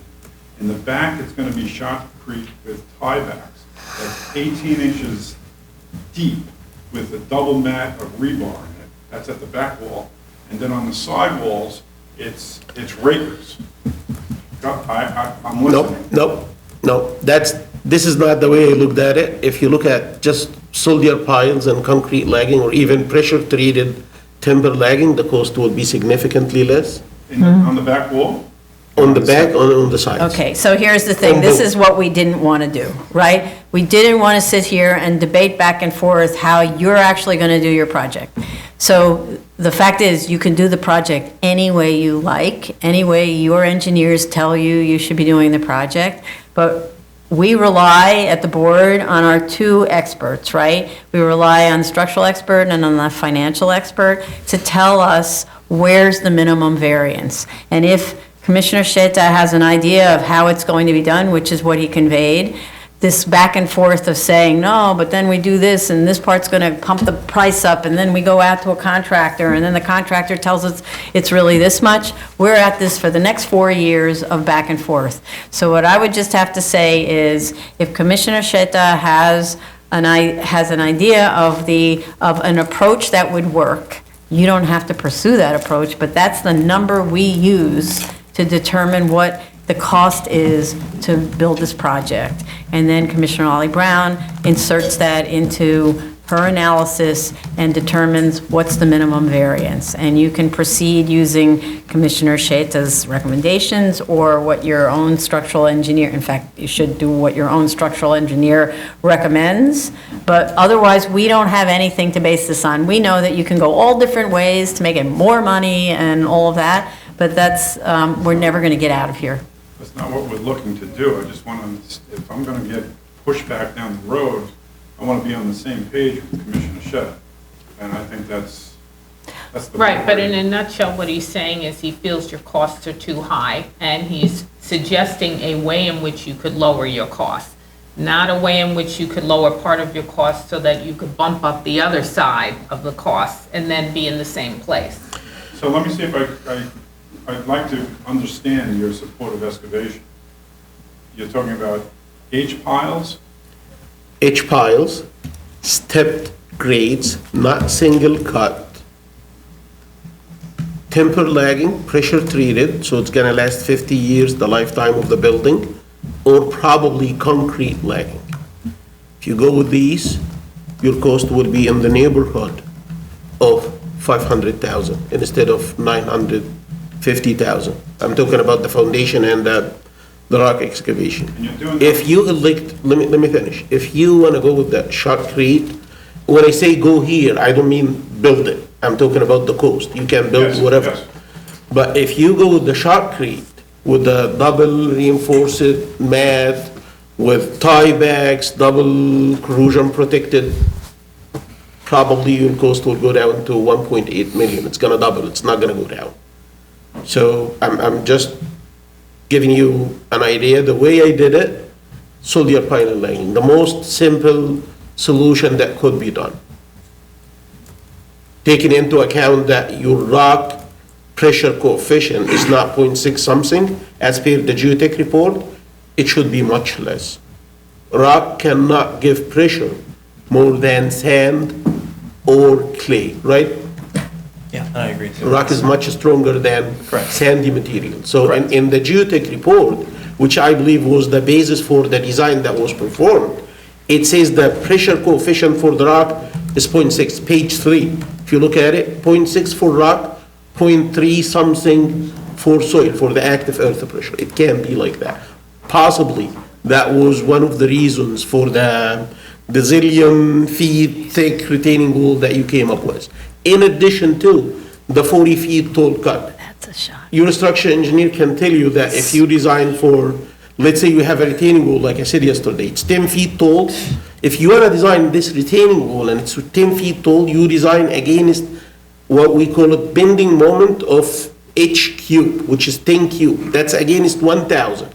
If you cut this into 3 steps for 3, you're designing against 3 cube 27, 3 cube 27, that's 54, plus 4 cube, that's 164, total of about 200. 200 versus 1,000, simple math like that. It's 1/5 the cost. I understand that, and this is without designing the building that I've already designed, right? You're seeing the steps in that building already? That's what you were looking at? I'm not seeing any steps in the building. I just see like one vertical cut, which is about 40 feet. The only portion that was like elevated is that corner that was at elevation, I believe, 72. When I'm talking about steps, I'm not talking about the building. I'm talking about steps behind the building. You can cut the grades like that. I'm pretty sure that your structural engineer is getting what I'm talking about. Yep, thank you. Thank you very much. Okay. I don't think there was any other questions for us at review session. No, this is what it's coming down to, but what I would recommend for expedience sake is that you, and we talked about this at the last hearing, that you also show us a 3-unit building. We're not saying you reduce the amount of floor area or anything, but, and we talked about this many moons ago already. A 3-unit building so that we have both the 3 and the 4, and deciding on, depending on what you're showing us in terms of this response to Commissioner Sheta's comments, we can just at that hearing say, we're going with this number of units based on the financials. So based on the financials, and I get it, it could either be a 3 or a 4-unit building, and it might be a 5. We don't know yet. No, it's not going to be a 5. Why would you go up to a 5? Because we had 6, and I came down to 4. You came down to 4 with the costs that you presented that now Commissioner Sheta is saying is too high. How would you then end up going back up in number? I don't understand. The support of excavation is still a question mark in my... It's not a negotiation process, it's engineering. Yes. Look, the cost that you submitted previously was based on like extremely massive retaining wall. Have you ever, Mr. Structural Engineer, how many times did you design a 40 feet tall retaining wall? Usually don't. Not very. No, this is the highest one I've designed. On paper, but have you seen something like that constructed? Yes. 40 feet tall? Yes, but they are massive, yes. For a building? Not necessarily for a building. For a DOT, it could be probably? It could be anything, Yeah, a DOT, cut somewhere. yeah. So this is unusual, and I'm telling you, play with the grades, and he understands again what I'm talking about. Play with the grades. Inside and outside the building, especially in the back, this is number 1. Number 2, use more economic system, like H-piles in drilled holes, put the pile in, concrete it, it's gonna be a very rigid beam. I built something like that before. And put timber lagging, peanuts, pressure treated. Or if you're keen to make it like nicely looking, put concrete lagging in the back. And you could install facing elements to that. If you want me to give you an address for a similar project to go take a look at it, I could do that. No. But doing this is gonna take your cost significantly down. Okay, so, word to the wise, don't come back to us with 5 units. 4 is your maximum, 3 is not unlikely, okay? Otherwise, I don't know what to say, other than incredible frustration that we're not getting anywhere, right? Just submit 3 and Yes. just let's be done. I'm telling you, I'm seeing like a hip, 2 miles ahead. It's not gonna fly. Okay, I'm going to need some time for the engineer to finish. I'm gonna need some time to get real construction prices on this, and I'm gonna need some time to give it to our financial consultant to run the numbers. But what we don't want to see, which is what we often see, and that's how you kill your entire application, is that every single number comes back new. The only issues that are open here are the retaining wall not being the retaining wall anymore, right? Yes. We don't want to see all of a sudden the doors are more money, the roof is more money, excavation is more money, all of that stuff. FF&E, because Right. the condo, we forgot to put that in. I'll tell Right. you, it will shoot your credibility right No, out of the room. I got it. I'm Okay. gonna use Jacobson's construction cost estimate, which I stuck with. I submitted the first time. The second time, I referred to Jacobson's estimate, and I only substituted the cost of the wall, and I'll do the same thing this time. Okay, great. Are there speakers on this? Do we have community? Yeah. Please sign in and state your name for the record if you're a favor or opposed.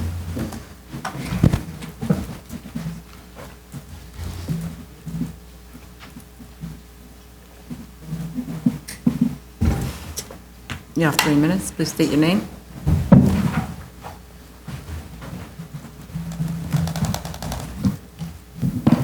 Good afternoon, Madam Chair, Commissioners. My name is Dr. Mohammed Khalid. and I'm president of the Arden Hills Civic Association, which covers the Toad Hill and Dongan Hills Colony section of Staten Island. By profession, I'm not an engineer, an architect. I practice dentistry. However, we have 1,000 members with our association, and I did serve in the city government and state government. I was the Charter Revision Commissioner for 14 months, CCRB board member for 10 years, and I was also a New York State Health Council member for 6 years. I could not attend the last meeting. I had a medical emergency, and our secretary of the Arden Hill was representing me.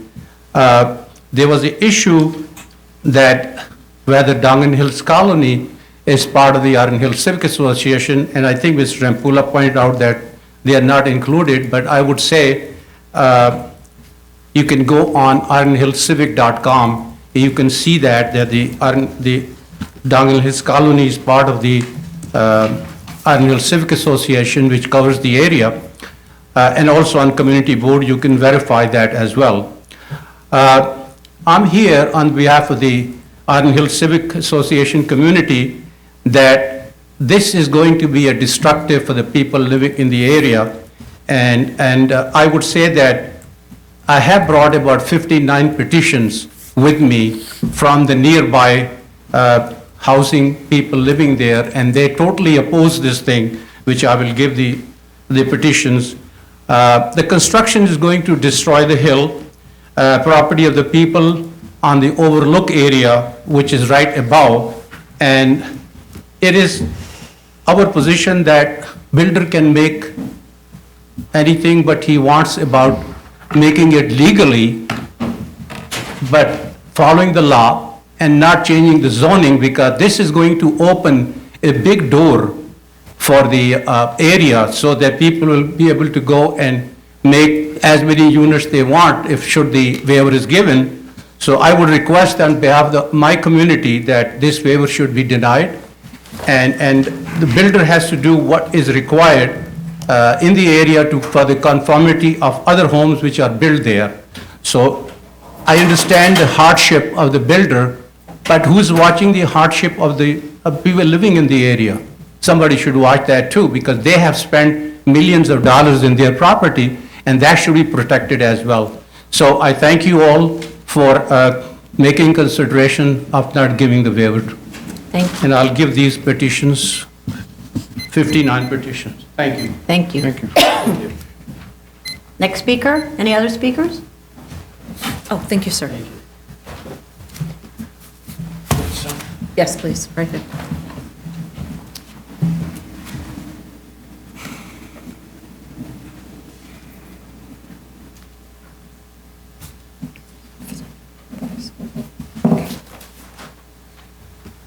Please state your name for the record, and you have 3 minutes. Excuse me. Good afternoon. My name is Ben D'Amato. I'm a resident and homeowner approximately 400 feet away from the proposed zoning variance that you're looking to have the board approve on. I am a developer, contractor. My family has been in the construction business on Staten Island for the past 60 years. I've built my own house in that neighborhood. I just completed developing 2 houses on Atlantic Avenue, complying with all the zoning regulations and building codes that are put in front of me. I see this piece of property that he's looking to build. Everybody on Staten Island has seen that piece of property. It's a very difficult piece of property to build, but you can build it with a single-family home if you work with the land. Don't go in there with a broadsword and cut out the hill. But the land, if you step your foundation up, back, there's no problem. You'll reduce costs. You'll come up with shorter walls. You don't have to dig as deep. There's less excavation work, no rebar, less concrete. It's doable. I've done it. I've built over there. I built my own house there, you know? Where is your house, on Overlook or also on? I have properties on Overlook. My brother's house was built on Overlook. I have another piece of property on Richmond Road, which is all single-family dwelling. The area has been downzoned, I believe, twice. You know, it went from multifamily dwellings to single-family dwellings, to two-family dwellings, and then they downzoned to a 60 by 100 lots, buildable. Everybody conformed. I mean, if you look at this chart, it's all yellow. Why should all these people have to take an impact and a decrease in value in their property to accommodate one person? Doesn't make sense. I mean, you're going to reduce the property values around here significantly, and you're going to open up the door to future development like this on Richmond Road, because the angle is going to be, the hill is too expensive to build on. So, you buy it, the city downzoned it for a reason. The community board, the borough president, the councilman's office, they're all against it. They all fought to downzone these areas years ago, and I just would like to see it kept like that. As a resident, I don't feel that this is going to be proper for the neighborhood. That house that you built on Richmond, is it right, somewhere right there? Yeah, less than 400 feet away. It's well within his parameters. Can you give us the address? On the same side of the street. Can you give us the address? 1351. We're just asking because of the degree of slope, that's Yeah. why. I mean, look, the developer, Phil Farinacci, built those 4 houses. Yes, I understand he had them combination, but he stepped the foundations. So he was able to work with the land and reduce his outtake of excavation and the heights of his walls. I mean, you just got to be a little creative. Phil is a very intelligent guy. He could work around this. So 1351, but that, unless I'm in the wrong location, that's a pretty flat site. Correct. So his is not a flat site.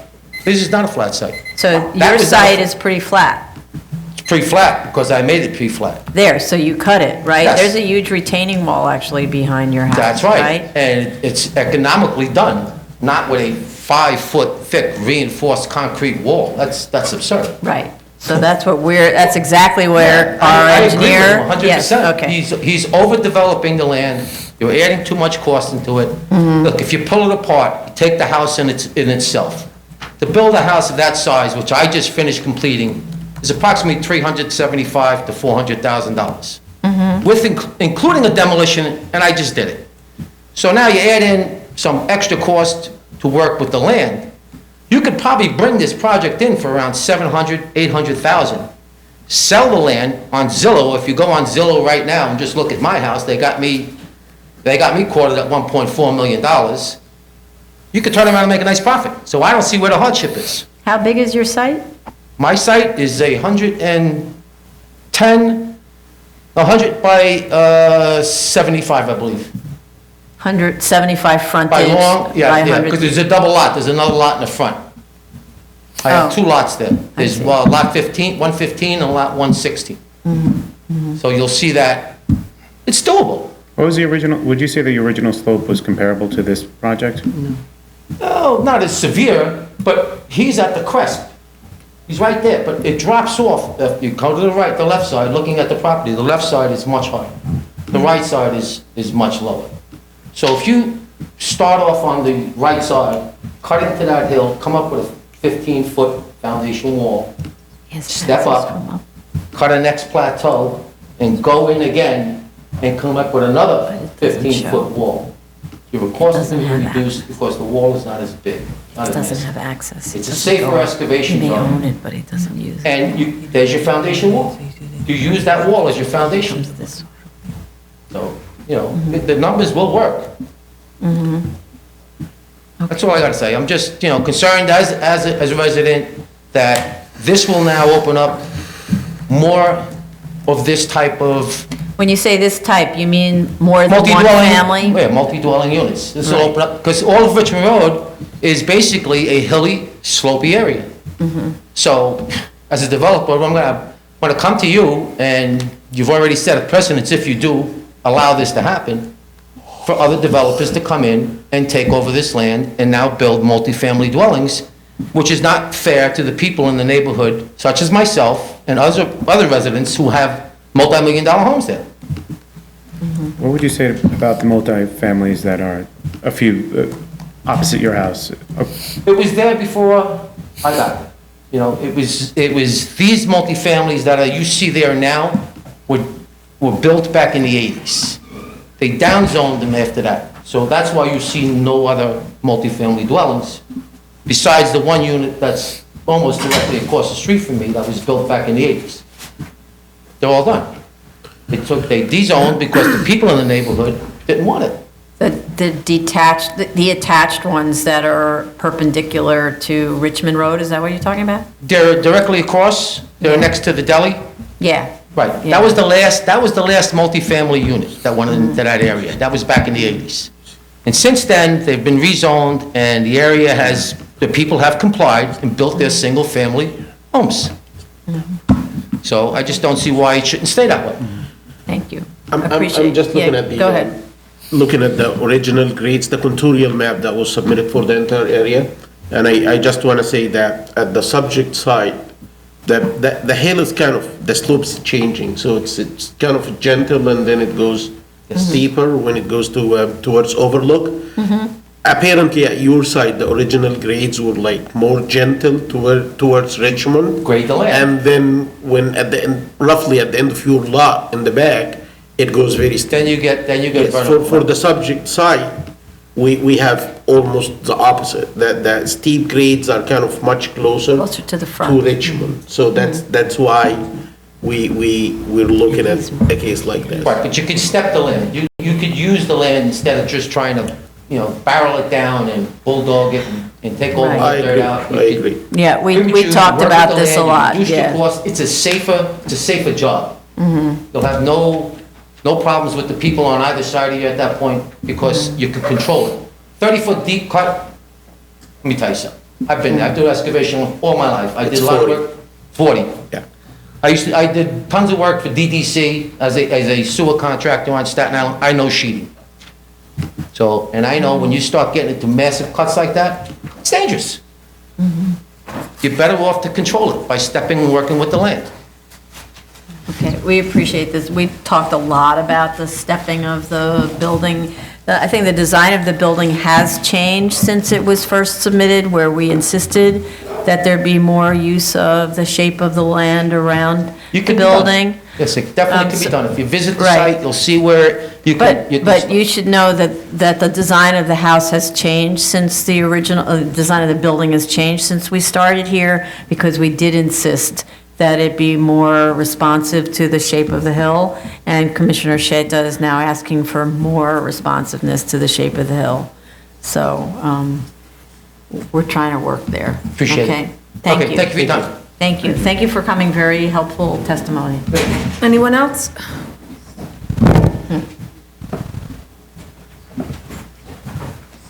Okay. Oh, we have some more. That's pretty crazy. Look at that.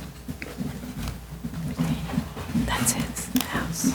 It's all retaining. Thank you.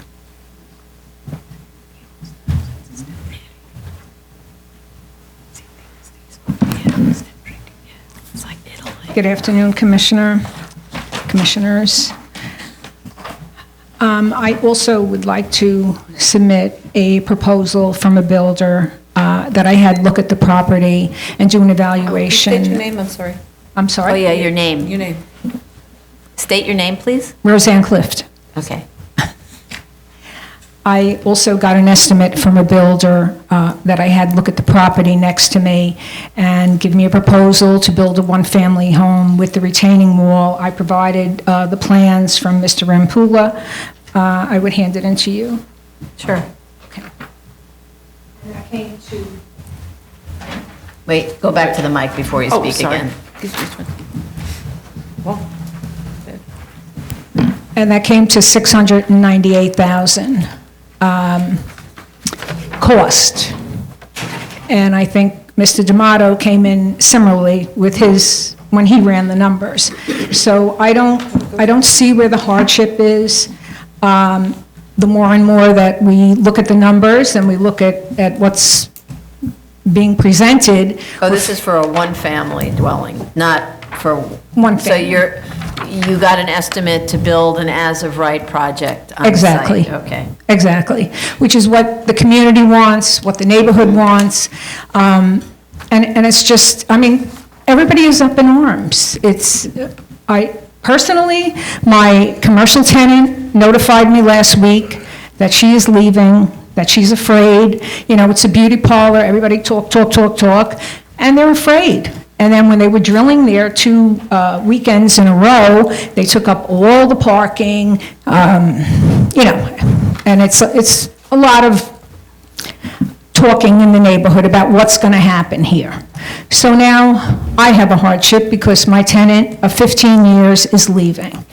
And it's going to be very hard for me to replace her because with what's going to go on there, everybody knows about it, and I can't tell a new tenant, you know, I can't withhold information.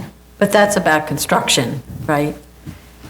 And Construction is construction, that's just the word. construction, loss of parking, and that my back wall is going to fall down, we know that. I've had that examined by many people. Once he starts excavating, it's going to come down, and therefore, I lose 5 parking spots in the back. Why is your back down? I don't understand the I mean, connection. if there is construction as of right, I mean, that would temporarily affect your property anyway.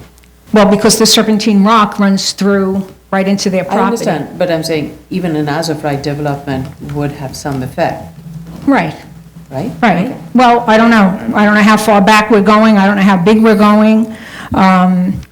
You know, if they work with the land and do one family, then I have half a chance of saving my wall.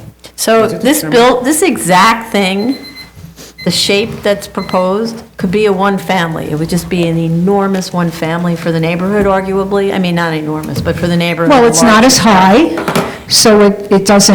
No, so the height, assuming that the measurement off of natural grade is how it's done, right? The height complies with the bulk regulations for this district, right? So you could actually just say, you take the exact same shape as is being built, and you turn that into a, I don't know how many room house. And what the only thing that's being applied for here really is more than one unit, right? To make cover, because the house would be very large. And another floor. No, there's no additional floors. The height, the maximum height is regulated by the bulk, and we're saying you can't be taller than what's allowed in this zoning district. The measurement of the height is something that the Department of Buildings has determined is measured off of a certain point, and hopefully Mr. Rampula is correct that it's off of that point, but we're reading, there's different ways of interpreting it, right? But we're saying that whatever's built here has to not exceed what's allowed in terms of bulk for this zoning district. So they're getting no additional floor area, no additional height, no additional incursion into yards or anything. So again, if this, how big is this house again, the building? The plans that have been given to me show a 2-car garage that you pull straight into, and then 2 floors above it for one Correct. family. No, but, She's saying her plans, you're the ones that. so we have a lot with, where's the floor area? A 4,857 square foot building, right? Which is the size of a large, no, not even a large, because we see much larger, single-family residence, right? The request here is simply to have more than one unit. But other than that, it's something that could just be built. That's the part that I'm having trouble with in terms of the objection. So you have plans different than what I have? No, well, maybe, but we have plans that were Because, well, submitted. sometimes on the side, it says that it's a one-family, but the drawings are for a 4-story building. So, Right, I think what Madam Chair is saying is that the 4,000 square feet that is being proposed. 4,857 square feet. 4,850 square foot. It is permitted on the zoning law. So they can build a 4,800 square foot house. They are building the building to the height that is maximum allowed. It's not going to be taller than what is permitted. and how many floors is it? Doesn't matter how many floors. If it can have maximum of 3 floors, including the attic, that's the maximum they can have. If they can maximum of 2 floors, that's what they can have. But the maximum height zoning says it can only be 35 feet, and they cannot exceed 35 feet. No, it's actually 45 feet, Oh, the is it maximum 45? height. Oh, okay. Oh, sorry, sky exposure is 35 feet. Well, it depends, I have pieces of paper that, Yeah, 35 Right, feet. so their building height is limited by what the zoning permits, which is 35 feet. The floor area that they're proposing is what's the maximum that can be allowed on that site. All they're here for is saying zoning only permits one family home. They're saying we want to provide more than one family. That's the only request that they're here before us. The building shape can be what it is today for a single family. it's fine. That's all. Yeah, it's fine. Right. No so- one has an so in objection terms- to that. Right, so this construction, your concern about the construction effect in terms of all of that will be same, whether it's a one-family home or whether it's whatever many family homes, should we allow I it? think there's a difference in the retaining walls and, No. no? The point is, the argument is, it's very expensive to build on this steeply sloping site, right? Exactly. And because how you control the slope. And they're saying that because it's expensive to build, we can't build a single-family house because we won't realize a reasonable return. In order to realize the return, we want to have, they're asking for 4 units, we're arguing maybe it's only should be 3, and that's where we are at the moment. But again, the shape of the house, unless I'm misreading the drawings, would be exactly the same if it was a single-family house. So your fears are really more about just construction going on next door as opposed to what they're asking from us. My father was a builder. You know, I'm not afraid of construction. Okay. My husband's a contractor. So you know, I but love you're it. expressing fears about the loss of parking, for example. When there's the collapse, yes, she's going to lose her But- parking. But the assumption of a collapse is you're assuming, a negligent builder. Why, I don't know why you're assuming a negligent builder. That the engineers have just been talking about supporting the excavation, which is what's required by law and required by common sense, that you support your excavation. I understand that, but when the water comes down the hill, it's now going to go behind the serpentine rock because it's going to hit his retaining wall and it's going to go around his building and I'm going to have issues. So what you're concerned about is that they won't properly handle the drainage. Well, that'll come later with the building department and, Right, so, but that part of it is not our domain. That's proper engineering for Well, drainage, support of excavation. Which brings me to another point, structure. and that was, he's bringing up this 118-14BZ, 1891 Richmond Road. That was a 3-story, 16 dwelling units, and BSA issued a variance in March of 2015. Okay. And their retaining wall collapsed, and it's been abandoned and boarded up ever since. And now he's using that in his appeal to you that, oh, but look, you gave me the variance there, so you can give it to me at 1321. Well, actually, no. In his cover letter, that's He what may I be- see. But that's not what we're looking at when we look at whether the site is entitled to a Okay, variance, okay? and for those that are driving by the property, I know a lot of people make the common mistake. What you're looking at is 100 feet wide. 25 feet of that lot that you're looking at belongs to the man that lives on Overlook, and it runs down. So he doesn't have all that room. No, we No, have a I site know, plan. we know it. We have a site plan. The site plan says I'm the site talking is about people who 75. drive by, Oh. and they go, oh, it's not that bad, look. Well, take off 25 feet of that because that belongs to somebody else. Okay. That's the only point I But we wanted have to make. we have a site plan. We know what the. No, I scope know, of the but I'm work. just saying, Okay. people that drive by, they think, oh, it's Okay. plenty big. That's all. Okay. All right, thank you. Thank you. Next speaker? By the way, if you don't have the same drawings that we're looking at, the board office and your community board should have a copy of exactly what we've. But there are errors on it. Next speaker?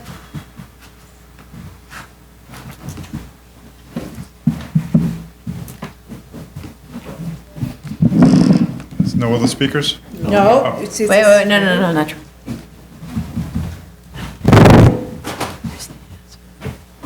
Please state your name for the record, and you'll have 3 minutes. Good afternoon. My name is Tom Backus, and I live at 34 Overlook Avenue, and I'm right above and next to this property. So I'm directly affected by what they're trying to do there. This is not some kind of hypothetical or philosophical discussion about what's good for the neighborhood. And, you know, I understand that the board is empowered to grant relief in certain circumstances of the zoning laws, but I don't think that this particular situation is something that, I believe that what they're trying to do here is manipulate and game the system to do something that they have no right to do. All right? It can't be ignored that they bought a piece of the hill for $80,000 on a speculative investment, relying on Mr. Rampula's expertise in gaming, I don't mean to say gaming, using his skills to work and get the variance that they're looking for. And frankly, from the very beginning, I found this to be unconscionable. First, that they are looking to build a 6-unit condominium. This is a... No, we're down No, I know, to but we were from discussing the very 4 beginning, right, and they- 3. Right, and now they came down to 4, but I mean, you know, where did the 6 go? And now they're down to 4.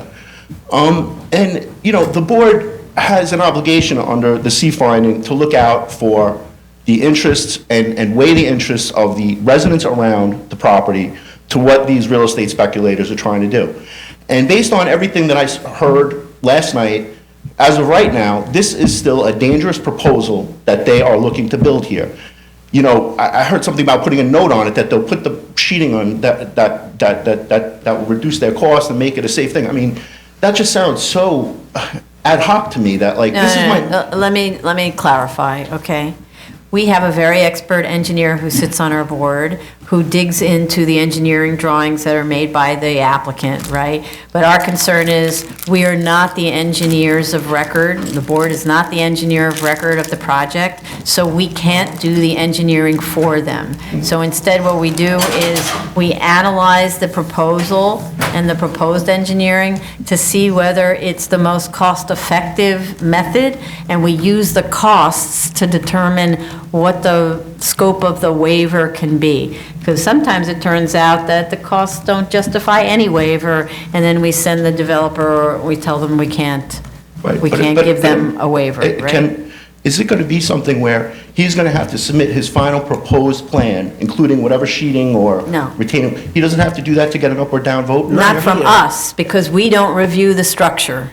We don't review the structure for reality, that the Department of Buildings does that. We're using it to look at the costs and to make sure that they're not, for example, the original proposal was for this enormous retaining wall that was costing $800,000. And we said, that is something, or our engineer said, that is something that is forcing the costs up to a point that doesn't sound logical. And the engineer actually, for the project, actually says he's never seen a 40-foot high retaining wall used for a house, right? So that just reinforced the statement of our commissioner, who's the engineer, and that a less expensive system should be used to properly handle the slope.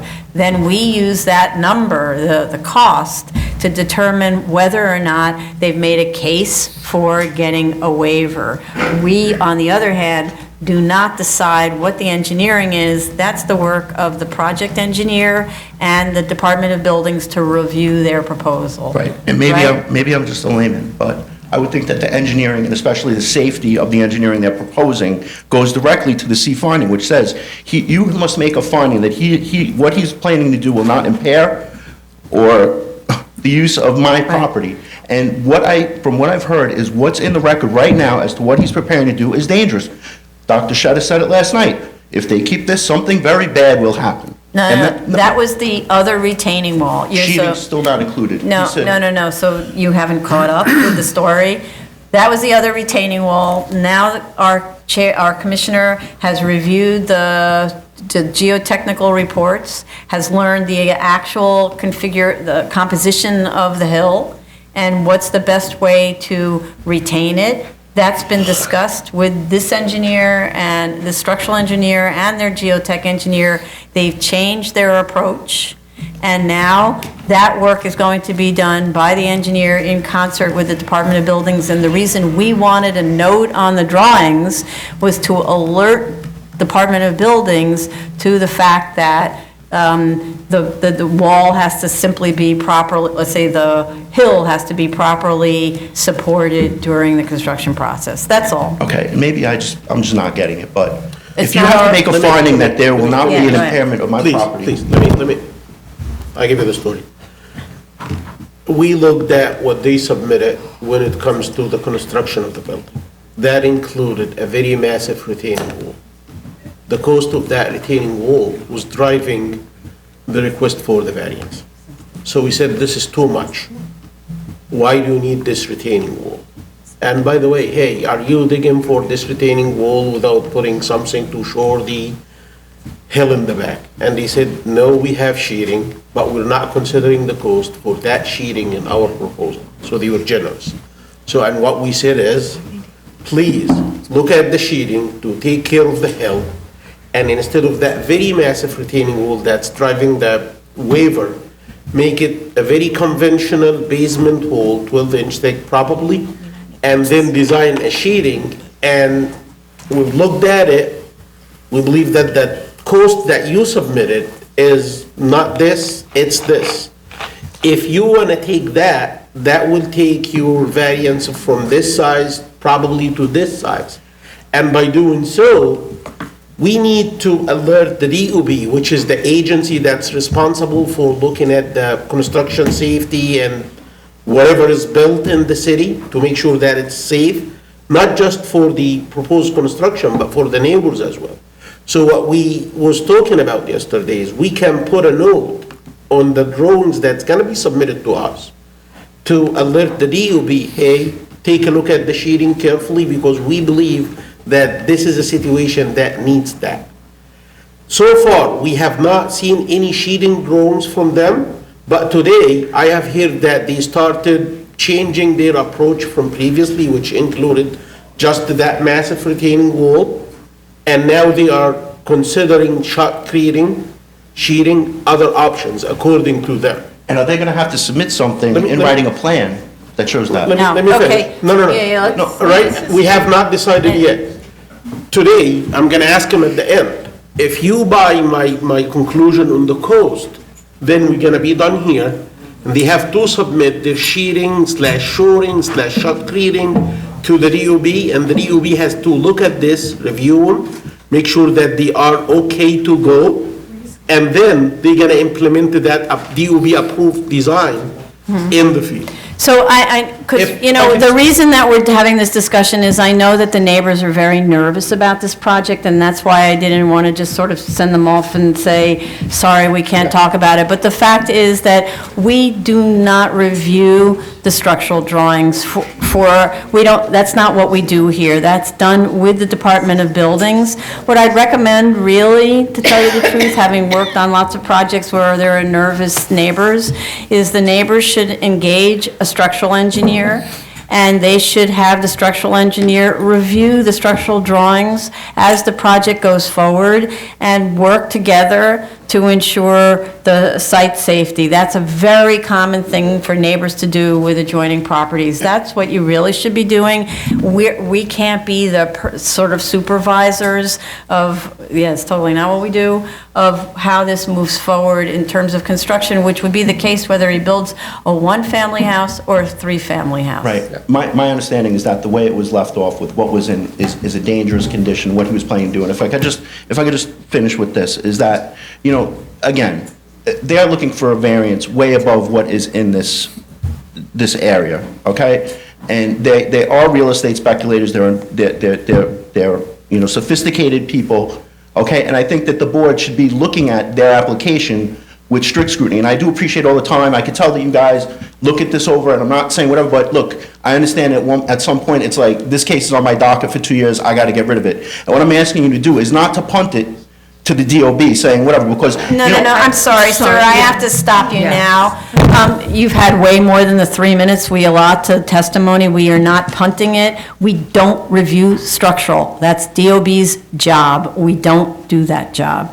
And I appreciate your concern. You really do need to invest in an engineer who works with the neighbor, with your neighbor, and makes yourself feel better that the engineer is doing the right job. Your engineer, their engineer, that's how it's done. And the only, one last thing, Okay. is you've asked them multiple times to come back with a 3-family proposal, and they have ignored that, and. They're going to come back with a 3-family proposal. Thank you. Okay?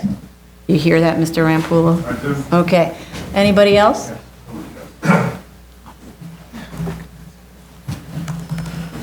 Yeah.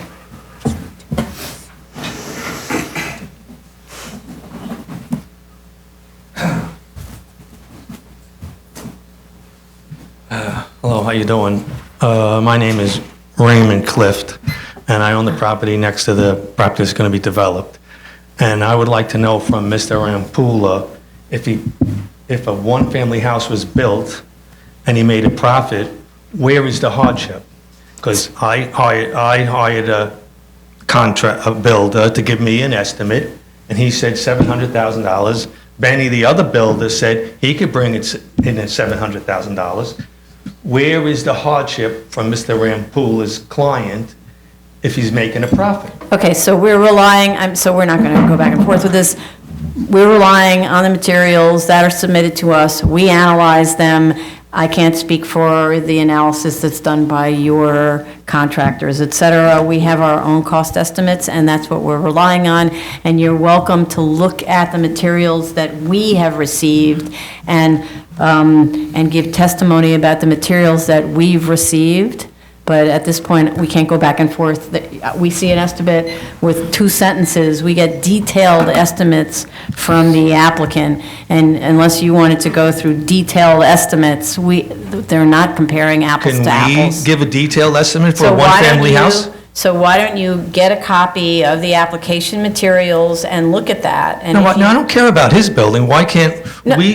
That's the thing we got an estimate on, a No, I'm saying, but one-family why house. can't we submit a one-family house? You can, but it has to be as detailed as the information that we... Can we submit a one-family detailed estimate for a one-family house? And if we can come in at $700,000 and the property... But that's not the only issue. There's acquisition costs, there's other costs. You need to be able to run a full financial analysis. Right. That establishes, it's not just a construction cost, that establishes that, based on the information that's in the financial analysis that was provided to us, that the owner would make a reasonable return on their investment, given the difficulty of dealing with the slope. And if we do Okay? something equal to him, if we get an estimator and do all the same paperwork... So you're as him- welcome to submit testimony. That's Yes, what in I other want words, to we're say. saying Okay. that I understand. we could be equal to him and build a one-family, and if we can come in at a reasonable price and his client can make a profit, we see no hardship.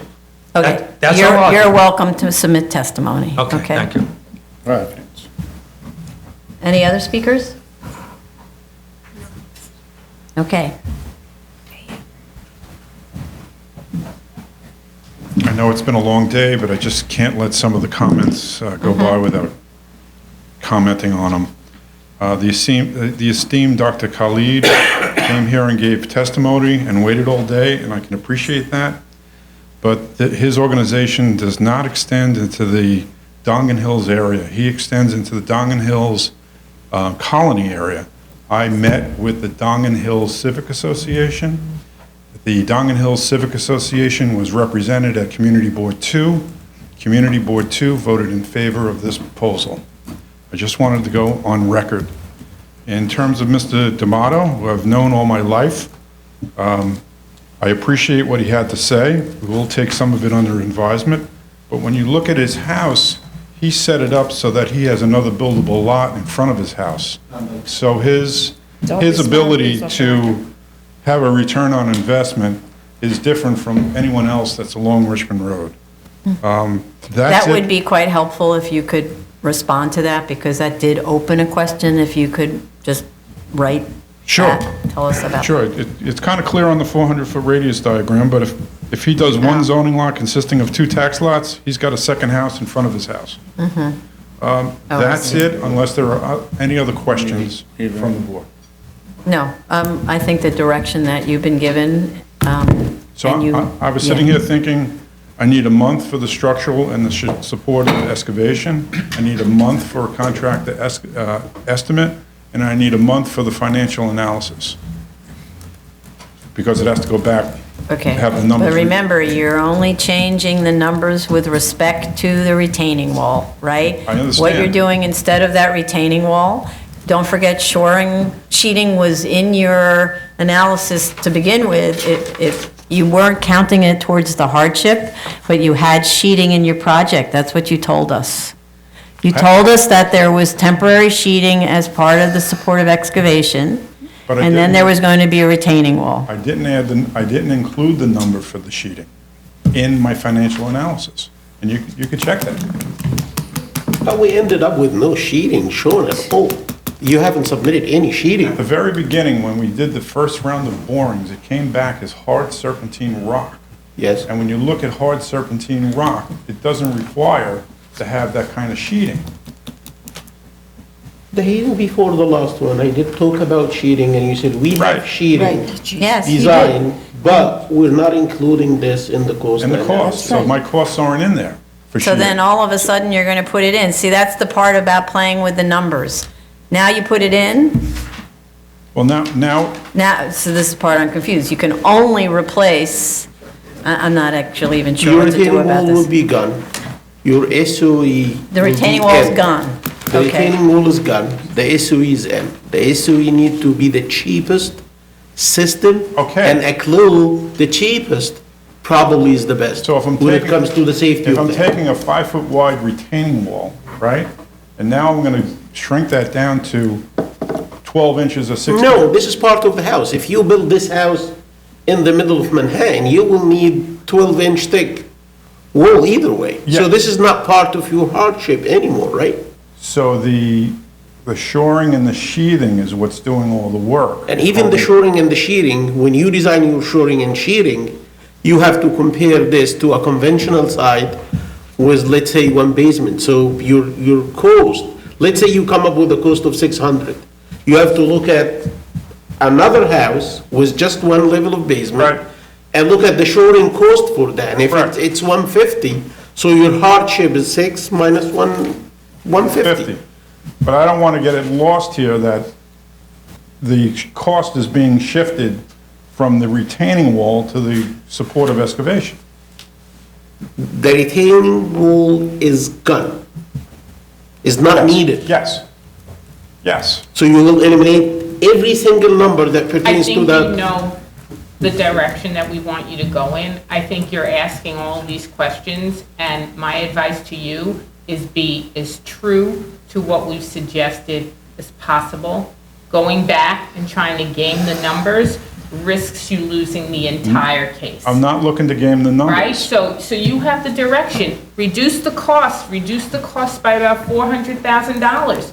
Don't come up with ways to hide that 400,000, so really you're only reducing it by 100,000, because if it's discovered, then your credibility is in question, then we look at the numbers and we say, doesn't prove anything, no case, goodbye, then you have nothing. Commissioner Ali Brown, I would ask that you in particular look at the financials that were submitted, and you will note that there is no number in there for supportive excavation. I'm just saying, you've heard the conversation, and the idea behind it is that it should be reduced by about 400,000. If you legitimately feel that there's something in there that was not entered before that has a right to be in there that isn't playing games, take a chance. Right.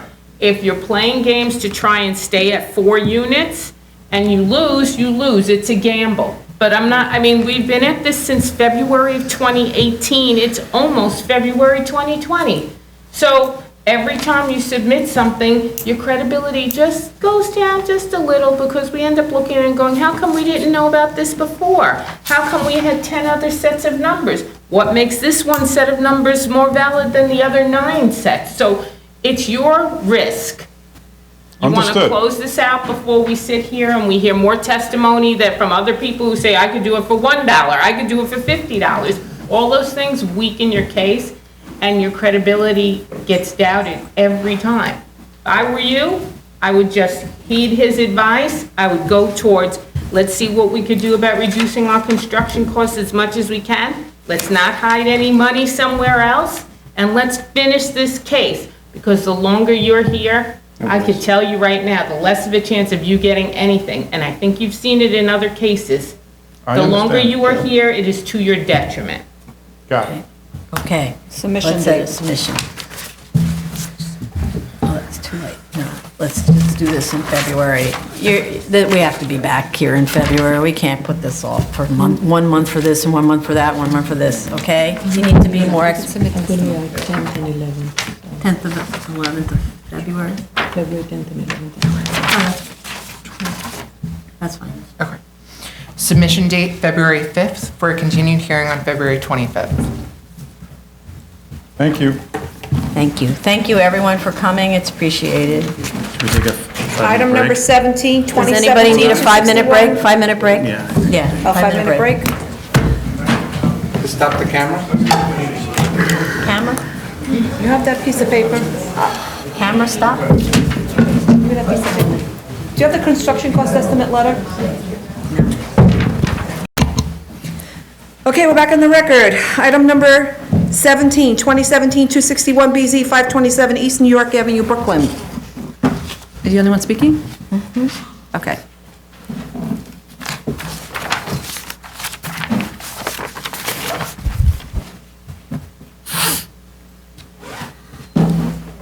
Okay, raise your right hand. Do you affirm to tell the truth, the whole truth, and nothing but the truth, but in your testimony before this board and to respond honestly to board member questions? I do. Okay.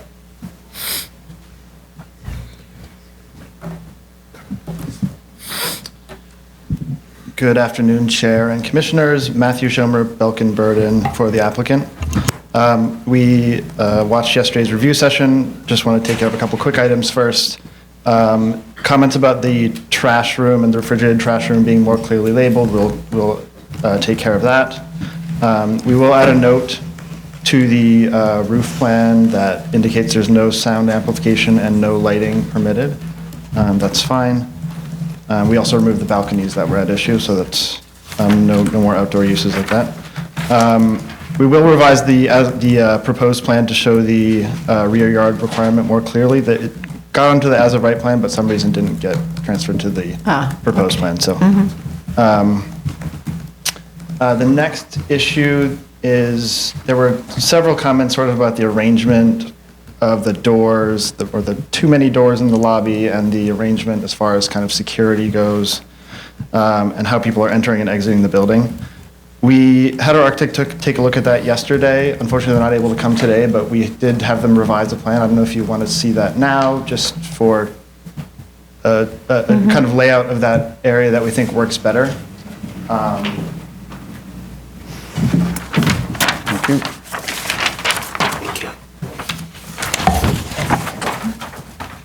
For future use, you should always tell the architect that they should reserve the time at the board.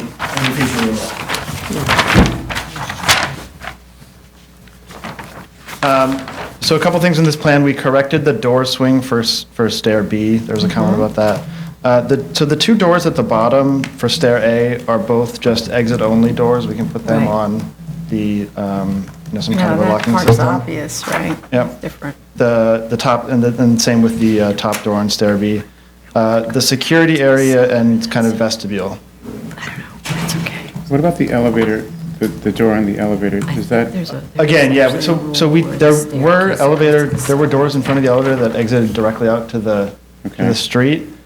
We sort of agreed that those were unnecessary and remove them and replace them just with, there's windows there now. The windows aren't properly rendered, but it's missing some lines. What's this room?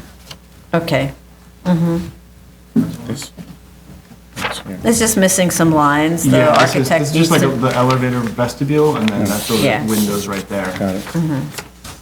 So now, and then we also kind of cut down on the number of doors at the front because there was some door conflict. So now everyone's coming into that kind of main vestibule and either just going to the left, well, either going to the synagogue, going to the left for the elevator, going up stair B for.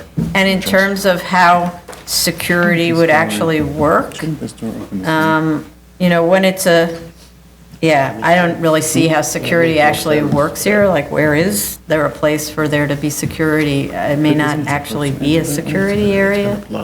So there'd be, I think the intent was to have a desk. I don't know if you want us to show that there. I mean, it's not going to be like a high security building with metal detectors and things like that, but at least someone kind of at a desk in that area, making sure the right people are coming and going. Yeah, so I suspect that those doors into the synagogue will get moved again because there's no place to put a desk and have circulation around it. You have so many doors swinging. Yeah. It's just the reality of the layout, but anyway. I have a question. If, with regards to stair A, instead of having the up and the down, what if you were to switch it around and start with the down and then the up? Then the up entrance can be from the elevator also. No? And you reduce another door. Oh, I see. I see what you're saying. Are you talking about stair A? Yeah, stair A, so. Swap the extreme-most stairway is going up, and the next one is going down. If you switch it around, then you only need the doorway from the down, from the cellar, and the doorway to the up can be eliminated, and that doorway can open to the elevator corridor. No, not allowed. No? It's because you already have a stair B exiting into the lobby. You have to have one interior and one straight to the street. Yeah. Yeah, unfortunately, because of code requirements, the stair A has to go directly to the street, and it's sort of a waste from using usability of the building, but that's where we are.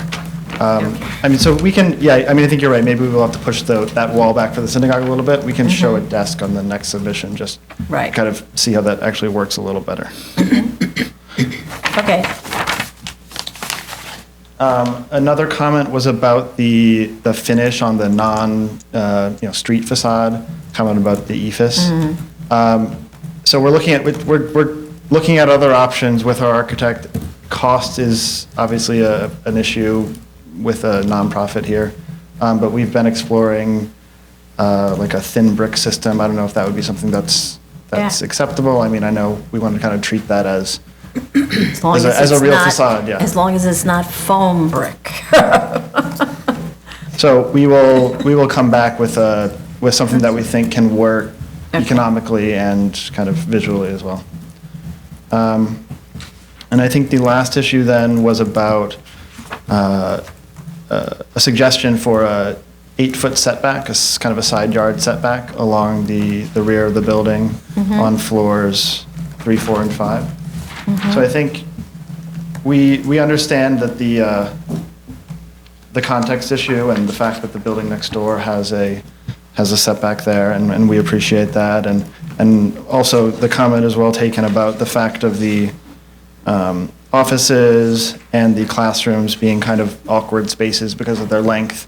So I think that although we're going to lose programming space on especially the 4th floor, that we're open to providing that side yard setback on floors 4 and 5. I think the issue for us is with respect to floor 3.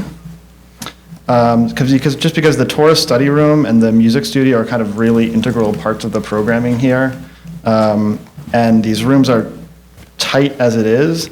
We'd be losing about 8 feet, so making it between kind of 21 foot at its deepest for the tourist study room, from 28. So how about you step it like 4 feet and then 8 feet? Because those windows are going to be blocked any day now by the new development that's next door, right? In other words, eventually that other property will be developed. They're not required to have a rear yard.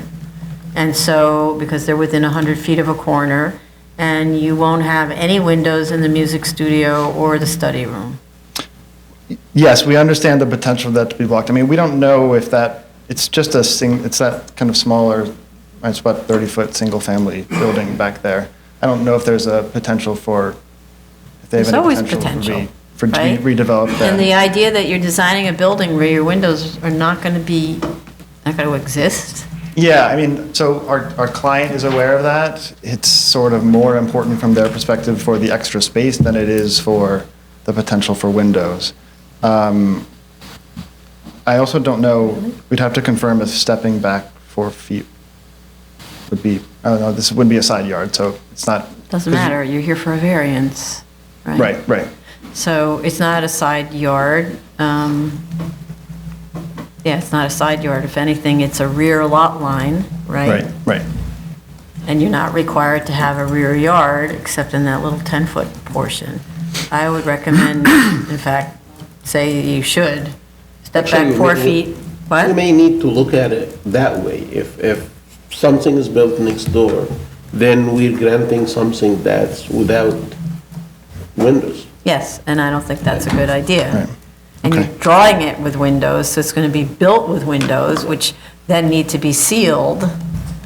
Plus, DOB will never let you do that without recording on a declaration have to have a that says you'll declaration, yeah. close it up.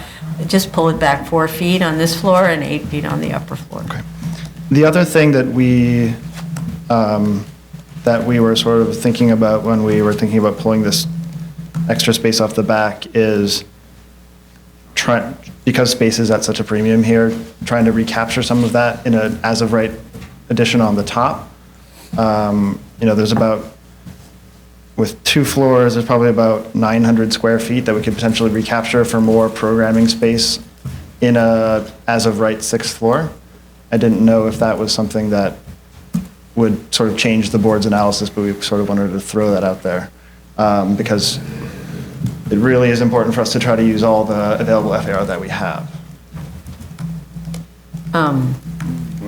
Why, I mean, the reality is you're going to have to extend the elevator, you're going to have a core, it's a major expense to add another floor, and it also all goes to floor area, so what are you going to get out of it? Also, more importantly, programmatically, you're saying you can accommodate all your program spaces even with some of the step back. So why do you need an additional floor? Well, we're not unequivocally saying that at this point. I mean, we're exploring that, but when we lose, that space that we're losing that is sort of required for our programming, it would be. Why is it required for so you had these awkward offices and awkward classrooms, right? And this will make them less awkward and give them much-needed light and air, because you can't have an office, it's a misery, right? Otherwise, it's just a bad design. The whole building needs to be flipped, so all the core is at the back instead of the front, right? If anything, I would say if you want to do that, then step the 3rd floor back by 8 feet, have 1 floor of Torah, next floor of music room, then you have your classrooms above 8 foot, and your office spaces are stepped back even more, if that's what you want to do. But I don't think you have programmatically justified for additional space. Yeah. I think we have a little bit of exploration to do here, but I think the point is well taken. Okay. I think that's all I had. Okay, I think that's it. Are there any speakers on this? Okay. So you just need to amend the drawings, I think, otherwise we don't have anything. Yeah, right? we can go pretty quickly. Okay, and in terms of seeker review, anything open on this? No. Okay. Yeah. Submission date of December 24th with a continued hearing on January 14th. Thank you. Thank you. Thank you. Item number 18, 2017-270 BZ, 1434 Utica Avenue, Brooklyn. Raise your right hand. Feeling good? Okay. Do you affirm to tell the truth, the whole truth, and nothing but the truth in your testimony before this board? To respond, I see one more question. Go. Sign in. Do you want to sign in? Sorry, Ed. Sorry, Ed.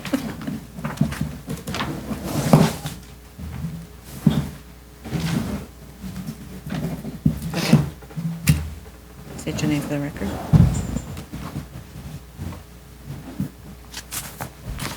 Madam Chair, members of the board, my name is Edward Loria. Unfortunately, I wasn't able to see your review session yesterday. So, and this has been a layover for a long period of time. We know. And the reason for that was because of the enabling legislation.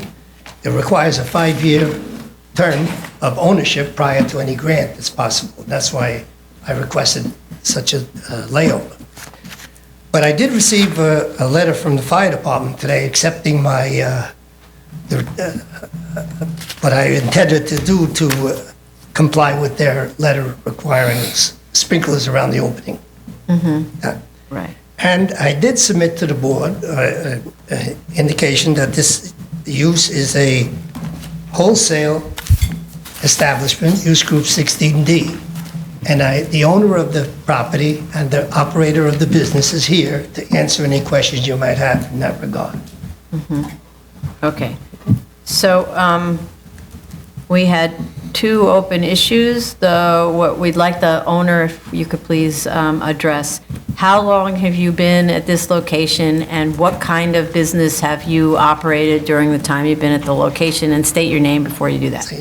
My name is Daniel Apisi, and I'm the owner of 1434 Utica Avenue. I also own the business Viper Transmission Parts. What we do is we sell internal, new, used, rebuilt transmission parts to repair shops, anybody that does work on a car's transmission, automatics, light duty trucks.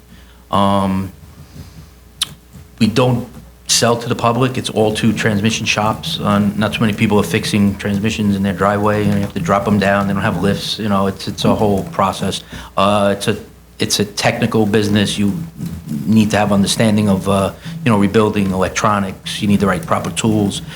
So I don't know if you guys have any other questions, like as far as why you would think I'd be retail. How long you been there at the site?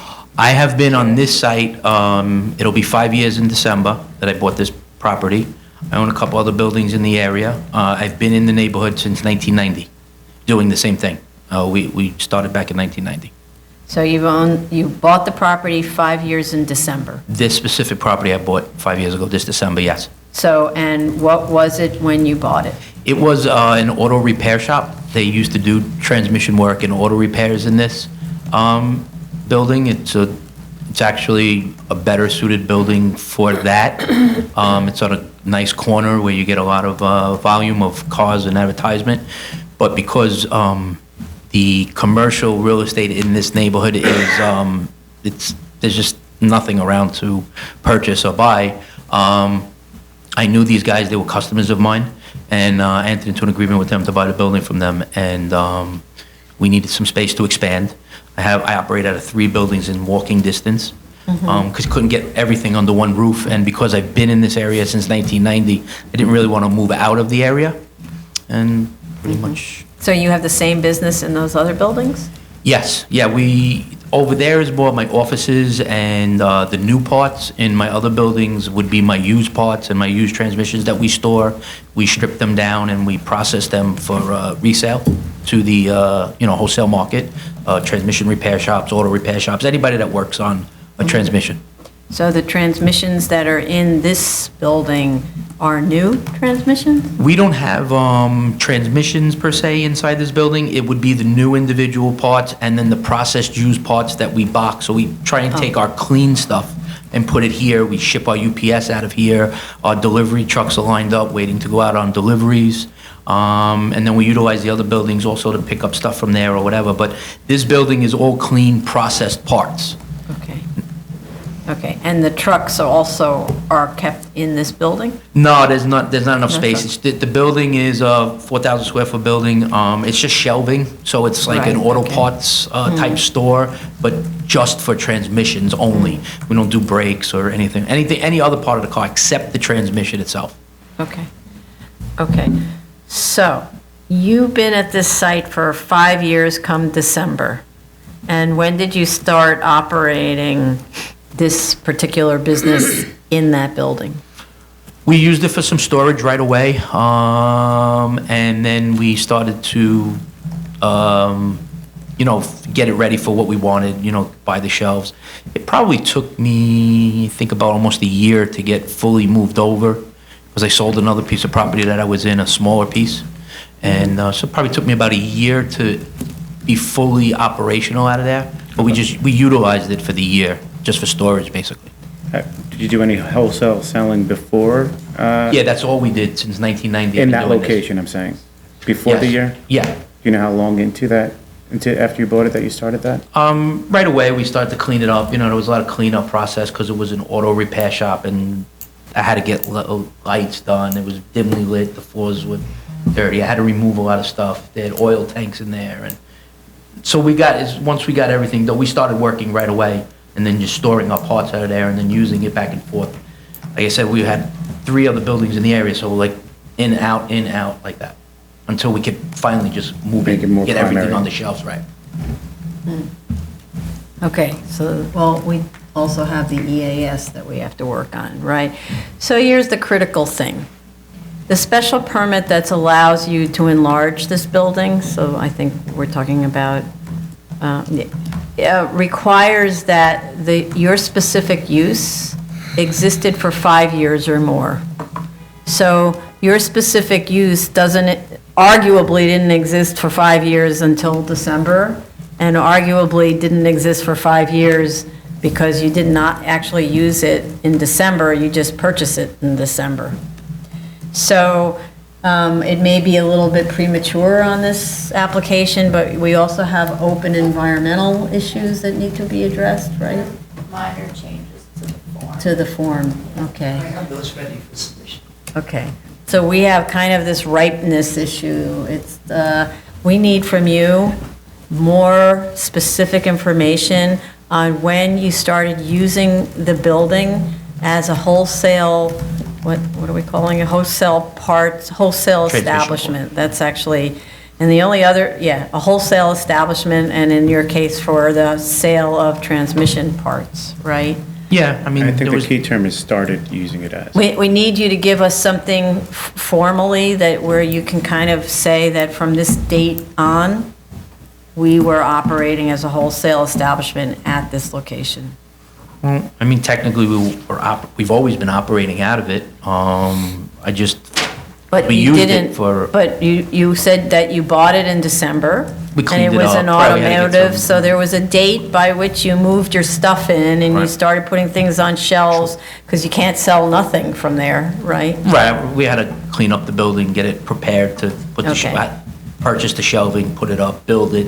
It took a few weeks after that, Okay, so we need you to go back through your records, it's not that long ago, and give us a date on which, the date, like in writing, the date on which you purchased, and the date on which you can probably figure out when the shelves were delivered and all of that kind of stuff, right? And from somewhere around there, that's the date it started operating as a wholesale establishment, okay? And that's when the application isn't moot, because then we can measure 5 years from that date, and that's when we can be done with this application, okay? Okay. And in the meantime, I hope Mr. Luria has made corrections to I have them with me, but I'll Okay, drop well, they them need off. to be submitted? Yeah, I emailed him yesterday, Okay. the comments from Tracy. Okay, all right, thank you. Thank you very much, sir, for coming. And so, all right, are there any speakers on this? No. So I think that's the only open issue, right, for everybody? Okay, so,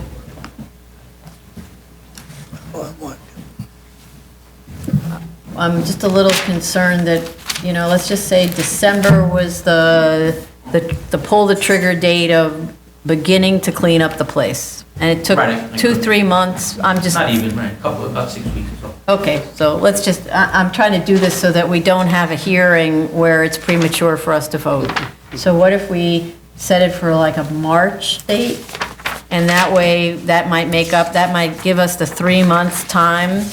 And in the meantime, you're going to submit to us, as soon as you can, because that would be a lot easier, the information that you have about when you actually put the transmissions either on the floor or on the shelves, and started distributing from there, Would okay? you like just a letter? A letter letterhead from- and any kind of backup you might have to support that. How do you ship? How, Sales receipts. You, like, the shelves were delivered to your, you must have ordered shelves, no? Or you already had them? We've bought them throughout, we've added on, and Oh, okay. I didn't save the receipts, I'm gonna be honest. Was I there moved any- some from my other building, so it wasn't like I bought them all. How about We the had phone? existing- Do you get phone calls saying, please, please, I need? We have internet-based phone system, so it's, I can plug Oh. it in anywhere. Take any Doesn't matter. photographs Were you when you getting- got And I don't the- have bills from 5 years ago. Any photographs? Do you have any, were you getting any deliveries there? Anyone? Any deliveries? Deliveries. Yeah, I was using it right away. As soon as I cleaned up, I started storing and using. All right, it. so here's the thing, like, searching in your memory, please write a letter explaining to us when, what, and that's what will go on, okay? Because otherwise, when somebody orders a transmission from you, you ship it from that location to whoever, right? How do you ship it? Not, well, if, we also rebuild transmissions, we do that too. We do that in my location around the corner. This location specifically has small parts. Seals, gaskets, filters, clutches. Any kind of parts. If Just I for an internal order, if I'm a mechanic and I order some parts from you, Right. how are you gonna ship them to me? We have multiple ways. We deliver, we have delivery trucks, or Okay. UPS. You have any receipts of any of that? Yeah, any receipt from UPS or from any other From carrier. 5 years ago, no, the UPS doesn't keep records that long. But the address may be the central office location, it may not be this one, so. Yeah, right. Okay. I don't want to, yeah. Yeah, I didn't realize I would need this information. No, I you know? understand. Otherwise, We've been I didn't asking prepare for it that. for a year, actually. Well, So, I didn't know I needed 5 years. Yeah, well, this is the reason it's a good idea to come to come to these kinds of hearings. Yeah, we've been at this since January. Okay. So, anyway, it would have been premature, it turns out, in January. By a year. Okay. All right, so please sort of dig through your brain, ask your colleagues if they have anything that they can use to remind themselves, whatever, and give us a letter that tells us when you started operation. Okay, Thanks. All right, submission date of February 26th for a continued hearing on March 17th. St. Patrick's Day. Thank you. Thank you. Item number 19, 2017-272BZ, 10-1946 Road, Queens. Hi, Elise Fullader from Eric Palatnik PC. It's not changed, but Right. we're now the council. When do you think you'll be able to get started? I went, before Chase, I guess, had his child, we went through all the comments together on the phone, and I went through that with the tenant, and we're trying to schedule a meeting now, because we understand that the gym is, or the PCE is on 2 lots, so we are likely going to have to file a DOB to get an amendment Okay. for the other lot, but we're Yeah, working we on. discussed that. What? We discussed that when we were talking with Chase. Yeah, oh, Tony was on the phone too, sorry. Sorry, you're not forgotten. So we're working that out, and we're trying to schedule a meeting between all the architect, the owner, and so I would just ask for as much. Well, it's your call. We have availability in June. Yeah, no, I don't want June, but I do need enough time if they do need to go back to DOB. Obviously, that takes about a month.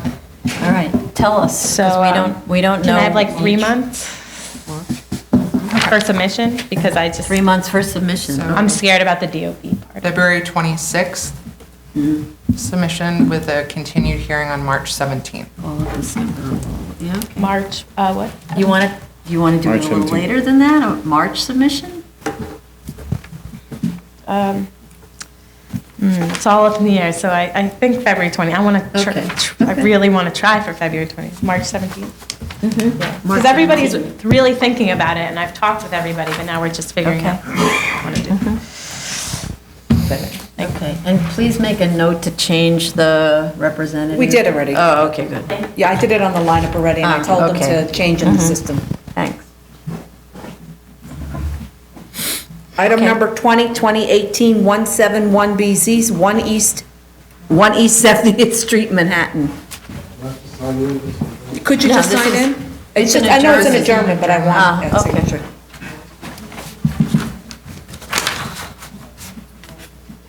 Doesn't have to be sworn in.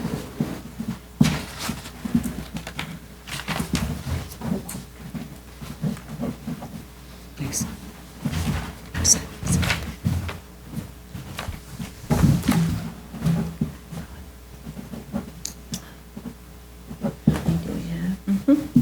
Good afternoon, Chair, Promoter, and Commissioners. My name is Gary Tarnoff of the law firm of Kramer, Levin, Naftalis, and Frankel LLP. We're requesting an adjournment in this matter to December 17th. That's not going to work for us. It doesn't work because there's things that have to be reviewed, and there isn't enough time for such an early Well- consideration. So we're looking in January. Well, I would ask the board to hear me out on this and But I can hear you, but I know what we have to review, and I know we don't have enough time. well, there's one chapter that we submitted on November 1st, which, as I understand it, has to go to landmarks, and the board may have additional comments, but we're Yeah. prepared to respond to Correct. that as quickly as possible. Right. Uh-huh. And landmarks has previously signed off on the same chapter, and so, the earlier version of it, and so if it's going to be, we'll do whatever we have to. This is becoming a critical issue in terms of timing for our institution. As you know, we've been at this for over a year. We've had 3 hearings. All issues except secret issues, according to the chair, were resolved by July. And we have to plan, assuming approval, for what's going to happen. The FRIC, this is a complicated application. The FRIC is going to have to close. We have to plan for that. And assuming that there is an approval, we have a very narrow opportunity to relocate our collection, most of the collection, and our staff to the Met Roya, and that involves coordination of the 3 institutions, and we're on a very tight schedule, and any delay would make it difficult to meet that, and also has potential financial implications. So we would urge the board we're willing to do whatever we can to move it as fast as possible. So we are doing whatever we can, but as you know, this is a very controversial application, and there are a lot of issues that need to be considered, and it's already November 20th, and it means we need to be reviewing the materials that have been submitted, and there isn't time to come back in December. So we're going to put this on for January 28th. Isn't there another hearing? And if there may be, turnarounds in the submission, then of course that will be done. You need to do that as you receive the comments, right? When you receive the comments from both the board and landmarks, then turn those around quickly. But we expect that there's going to be some time for turnaround. So then that's the other part. Isn't there a hearing on January 14th? I don't know That one does not work for the board schedule. No, it doesn't. It doesn't work. Well. Excuse me, Mr. Tarnoff, please. January, so we're Submission date? saying January 28th, January 28th, the submission date is January 8th, but I believe that the Submission of what? Exactly, the submissions have already been made, and Oh, so okay, it's just sorry, I going to be a staff level turnaround on the additional documentation. Okay, Right. Right, okay. Thank you. I'm sorry, just to be clear, there are no further submissions. No further submissions. This is environmental review that's going on now, and so environmental review always goes through this sort of staff turnaround, and so there are no other submissions related to this, and we have already had submissions from the last hearing, which the board will review prior to the next hearing, okay? Could I just ask again for January 14th? Because as I understand it, we're not really going to have a hearing on that date, if it's just the environmental review. I'm sorry, but the board, there's reasons why we can't do it on the 14th. Sorry. It's only it's a week difference, 2 weeks difference, okay. Thank you. Item number 21, 2019-39BZ, 2311 East 4th Street, Brooklyn.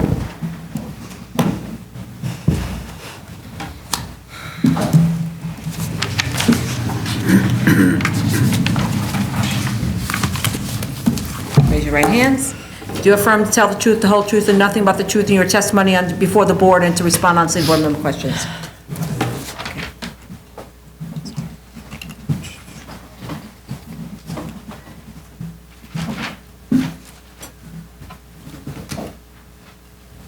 No, okay. You're doing it. Good afternoon, Blair Altman from the Law School Blair Altman. We did attend your executive session yesterday. We heard all of your comments. We would like to respond in writing, but we do have the architect here with us today, Mr. Garfinkel, and I know you had said at the last hearing that in lieu of a letter you would like to speak with him. Here he is.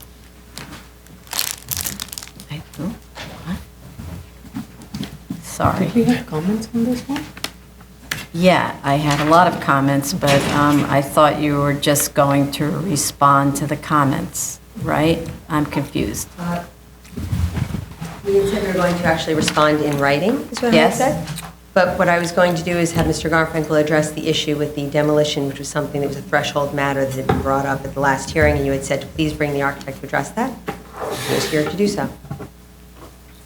I think we should just leave this to responding to everything, diagramming the demolition. I don't want to hear about the demolition. I want to see how the demolition is being handled, where there can't just be one stick left in the house and you call that a house, right?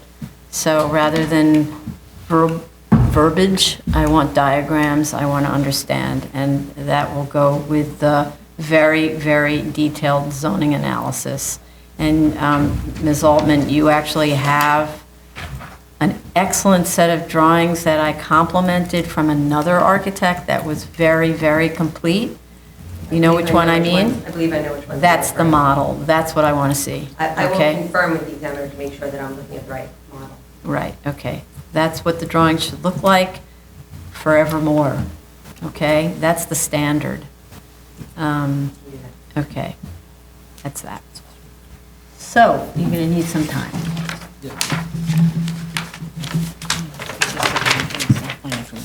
Let's say my. That's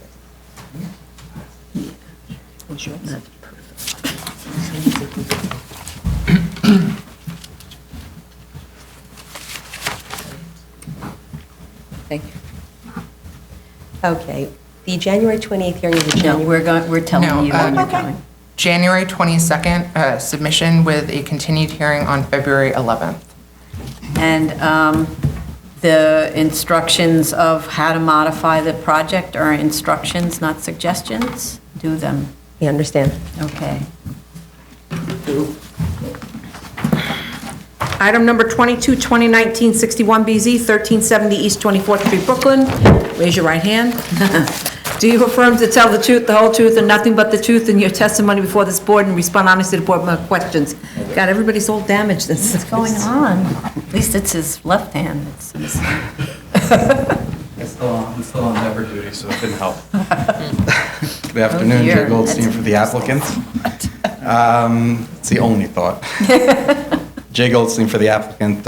We attended yesterday's review session, and we believe the board was satisfied. I did make the correction to the statement of facts. Thank you. We submitted Yes. it electronically, and hard copies were submitted this morning. Yes, and thank you for making that college try on the open space Just to ratio. confirm, though, that the lot coverage study that we did discuss is, Yes. I think, an easier way, so we'll continue on Yeah. with that study and explain it further. Okay, Yeah, good. yeah. Thank you very much. Okay, thank you. All right, are there any speakers on this? Like to make a motion to close? Chair Promoter? Aye. Vice Chair Chanda? Aye. Commissioner Otley Brown? Aye. Commissioner Sheta? Aye. Commissioner Shabeta? Aye. And a motion to grant. Chair. It's in condition? It's not condition? Sorry, yeah, the standard condition about the removal of more than 50% of the... Okay. Chair Promoter? Aye. I was going to say five chair. Vice Chair? Yes. Commissioner Otley Brown? Aye. Commissioner Sheta? Aye. Commissioner Shabeta? Aye. Thank you very much. Item number 23, 2019-62BZ, 435 Hudson Street, Manhattan. Are you signing in? Okay, we still have to be sworn in. Raise your right hand. You affirm to tell the truth, the whole truth, and nothing but the truth, and your testimony before this board and the respondents and the board member questions? Okay, so you're standing in for Mr. Rothberg? Okay. Jay Goldstein, good afternoon, and on behalf of Rothberg Inspector. I believe there were no questions on this. No questions. So I'd like to make, are there any speakers? Motion to close? Chair Promoter. Aye. Vice Chair Chanda. Aye. Commissioner Otley Brown. Aye. Commissioner Sheta. Aye. Commissioner Shabeta. Aye. And a motion to grant. Chair Promoter. Aye. Vice Chair Chanda. Aye. Commissioner Otley Brown. Aye. Commissioner Sheta. Aye. Commissioner Shabeta. Aye. Application much. granted. Item number 24, 2019-63BZ, 120 West 72nd Street, Manhattan. Hey, Frank.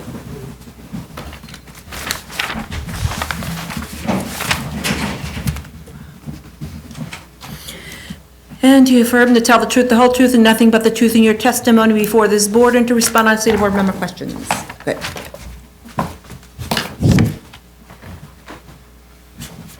Hello, Frank Noriega from Sheldon Bell on behalf of the applicant. I believe with the submissions and the letter of no objection from the fire department, the board is satisfied with this. Correct. Thank you very much. So, are there any speakers on this? And particularly this one, because it was a residential building and it was noticed. Are there any speakers for this? This is Jim, sorry, let me get, 120 West 72nd Street, Orange Theory Fitness? No? Okay. So then I'd like to make a motion to close. Chair Promoter. Aye. Vice Chair Chanda. Aye. Commissioner Otley Brown. Aye. Commissioner Sheta. Aye. Commissioner Shabeta. Aye.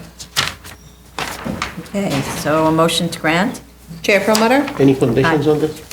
No, unless you can think of some. Noise? Right, but we didn't have any particular, okay. Well, it's you a know. legalization. Do we want to? It's a legalization, but we don't have any complaints about noise. So, Nobody came. like all things, they can't disturb the neighbors. I mean, we could say that if neighbors are If something disturbed. happened, just in Quiet case Yes. something happened, we can bring it Yes. back. Sound attenuation shall be provided to ensure that quiet enjoyment of- adjacent uses are not disturbed. Yes. A sound and attenuation system should be kept operational in such a way to ensure no noise is transmitted to adjacent residential. Yes. Yeah. Okay. And because we have ceramic testing, so they had a noise attenuation program. Right. Okay, that's good. Chair Promoter. Aye. Vice Chair Chanda. Aye. Commissioner Otley Brown. Aye. Commissioner Sheta. Aye. Commissioner Shabeta. Aye. Application's been granted. Thank you. New cases, item number 1, 2019-26BZ, 233 Nevin Street, also known as 236 Butler Street, Brooklyn.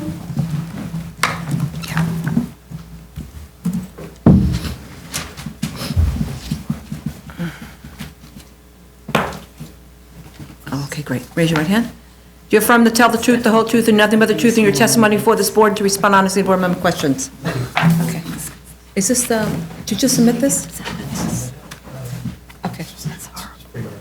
Okay, that's for this response to? Yeah. Frank St. Jacques Ackerman, LLP, for the applicant. Good afternoon, Madam Chair, Commissioners. I just submitted a letter with respect to the Department of Investigation,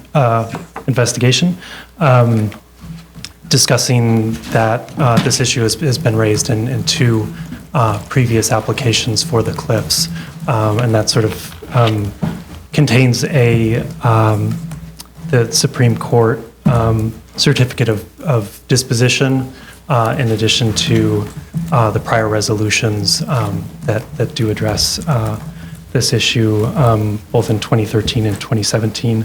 That's 63-13BZ, the 2013 case for the Cliffs, Long Island City, and 27-49BZ, which is a 2017 case for the Cliffs in Harlem. So we believe that letter would provide sufficient information to similarly address. Okay, why don't you those concerns. summarize what the letter says? Sure. The letter essentially indicates that as disclosed in the PCE questionnaire form, one of the applicant principals was convicted of a misdemeanor offense. This occurred, the conviction was in 2015, September Right. 2015. So 2015, that was the investigation into that. Then alleged misdemeanor happened during the pendency of the 2013 Cliffs Long Island City case. As I mentioned, that case was approved. Ultimately, the board determined that the then alleged conduct was not relevant to the applicant's ability to run PCE, given that the PCE special permit was added to the zoning resolution to address issues not related to this misdemeanor offense. The applicant was subsequently pled to that misdemeanor as evidenced by the certificate of disposition. There were fines, or he paid the fines associated with the misdemeanor, and the matter is considered closed. And then in 2017, during the pendency of the Cliffs Harlem application, a similar PCE questionnaire form was submitted disclosing that misdemeanor conviction, and the board found that offense wasn't germane to the special permit findings. So we submit that similarly in this case. Okay, so you make the same argument as in those other two cases? Correct, yeah, and that, basically the full record is enclosed in the letter that I just submitted. Okay. And then we would just ask if that letter could be treated with the same, I guess, discretion as the DOI forms and not be submitted to the community board and the elected officials because it contains sensitive information. Because we don't Personally, submit I the didn't. questionnaire to Yeah. anyone here. Understood. Yeah, okay. If that's acceptable. Yes. Great. Okay. So I believe that addresses the first issue. The second, because this proposed PCE is greater than 20,000 gross square feet, it's subject to an EAS. Our environmental consultant, VHB, is working on providing responses to the outstanding, I believe, DOT and DEP questions. So spoke to them this afternoon. They said they need about 2 weeks to provide those responses. And so we'd like to come back possibly in early next year, you know, having had an opportunity to respond. Right. So 2 weeks and then 30 days to review, right? And then it's Christmas. Yeah, so we're just waiting. He had sent me the phase one for the hazmat, and the Right. phase two is attached, and it said that there might be a wrap, and this might be in the brownfields program, so. Right, we saw that comment. I'm still waiting for that confirmation on what the status is there from the applicant. Because if it is in brownfields, we might not have to send it to DEP. but Oh. We should, yeah, it should be at least 30 days. 30 days from submission. So they're going to submit in 2 weeks? Because if you have to do a whole remediation plan, it could be two times 30, you know, two Right, submissions. okay. So if we were just being optimistic, we'd say in January?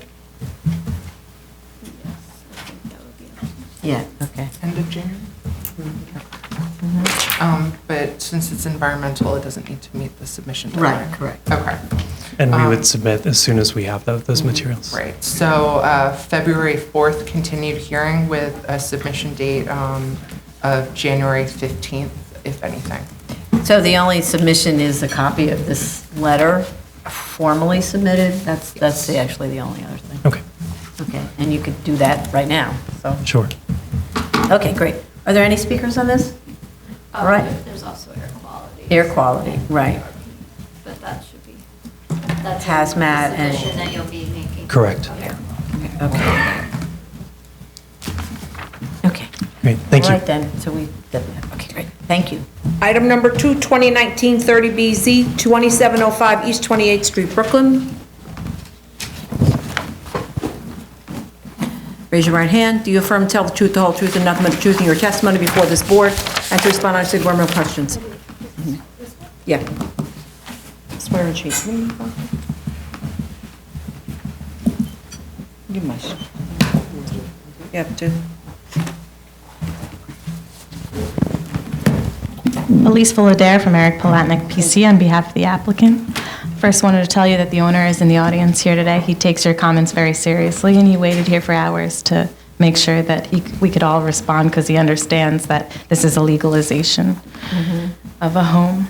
I wanted to point out that I understand a little bit of the confusion is about what was approved and by DOB and then what we're asking for now. I can ask the architect to create an overlay plan with colors, but right now on BSA 002, that shows what was approved by DOB, and BSA P002 shows what was built.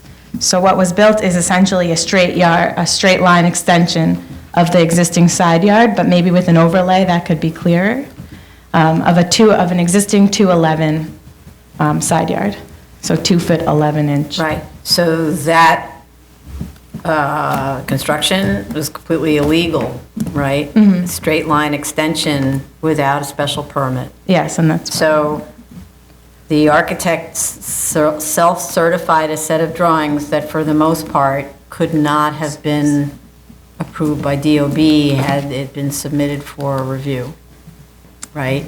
So the drawings that are the 2004 drawings, I'm not sure even, I have no idea what would be permitted other than nothing where there was an addition that took advantage of a side yard, right? So you need to, the architect needs to correct the drawings to reflect what would have been legal. Okay. Right? So what would have been legal, because I think what would have been legal, but I'll make sure that's right, is what is on BSA 002. BSA 0. I understand it was self-certified, but he wasn't going to build into that side yard. It was going to have a 5 foot. No, what?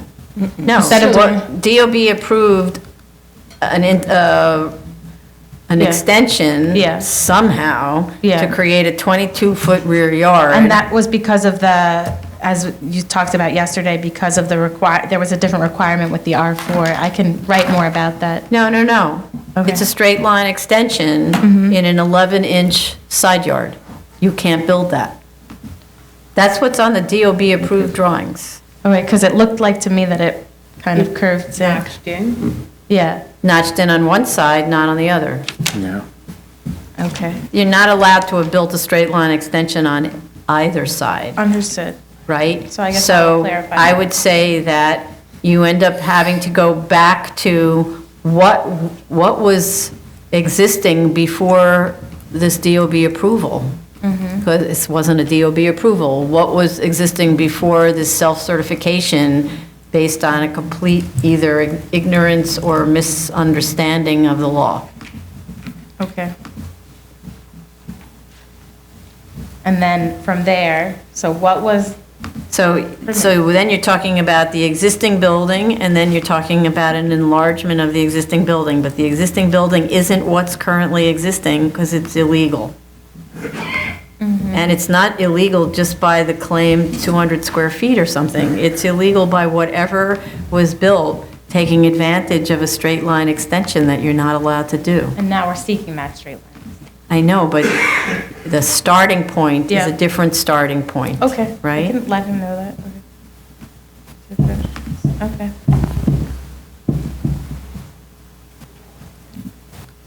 So, okay.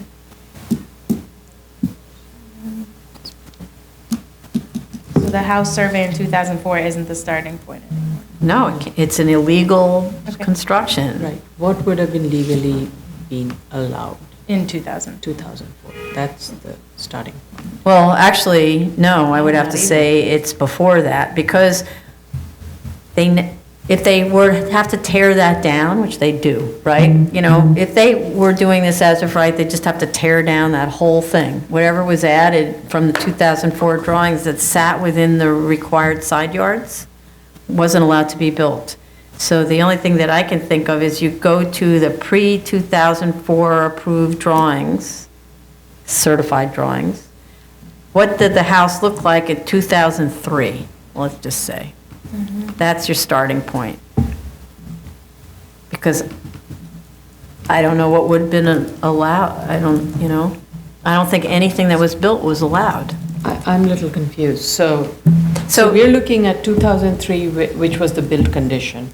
Then. No, 2004 is when the drawings were certified, right? No, And then they were built? No, it's a survey from 2004 that looks like the Sanborn of 1966. Oh, wait, say again? There's a survey from 2004. 2004, okay. It looks like the Sanborn of 1966. Right. So I would assume that was the legal 2004, enlargement okay, condition. yes, okay, Then that's the right. survey of 2011 is the illegal condition. Yes, okay, so that's right, that's right. So whatever existed that matches that survey in 2004. And that was used, if you look at that, if you look at the width of the house, in 2004, it shows 16.4, and then if you look at like the, and then if you look at that same measurement on the house today, it's 16.3, so it couldn't have gone up.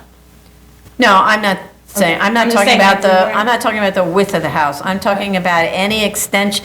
So if you look at the 2004 approved drawings, so-called approved drawings, let's say self-certified drawings, it shows, so in your statement of facts, you say, oh, that little rear addition was only which was certified for 3 floors, right?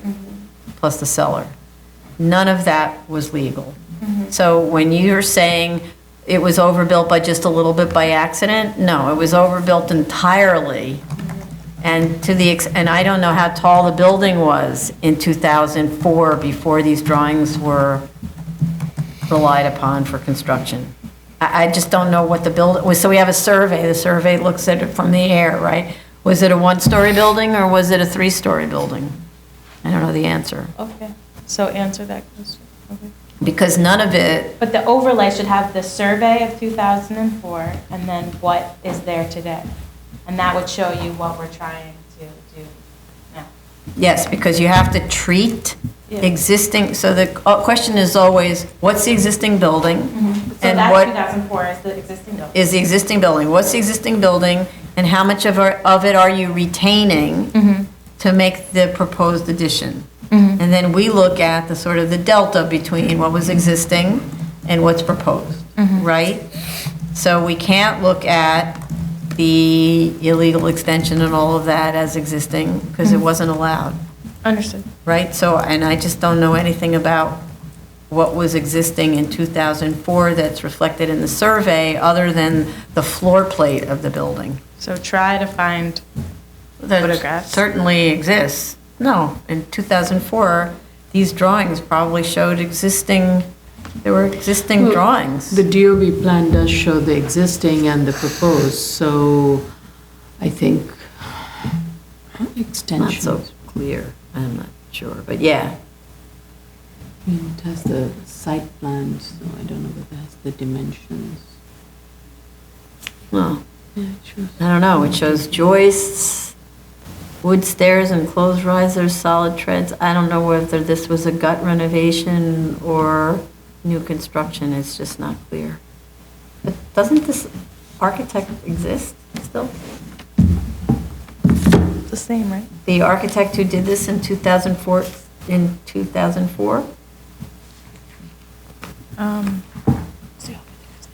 Sorry. Anyway. I'm sorry. I'm just looking at the section. Yeah, that's Ryback Architect. Ryback, yeah. That's the same one, so yeah. Okay, so he has a set of drawings in his drawers that indicate what was new and what was old, right?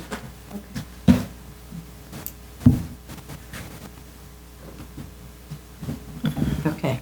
How do you So- want that shown in terms of, because you said the So, surveys.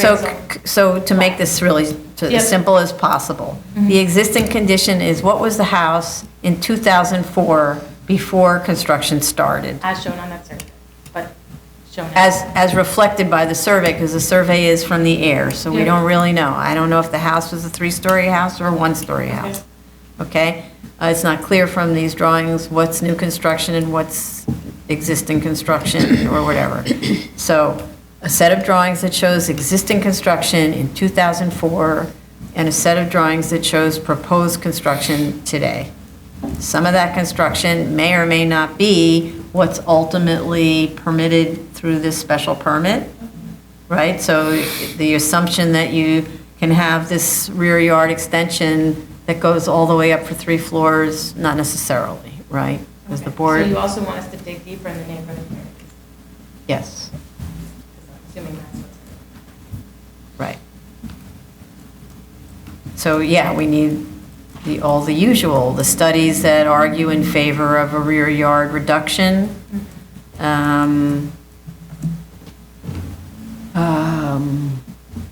Yeah. For the depth of the, basically, it's the rear yard incursion. Right?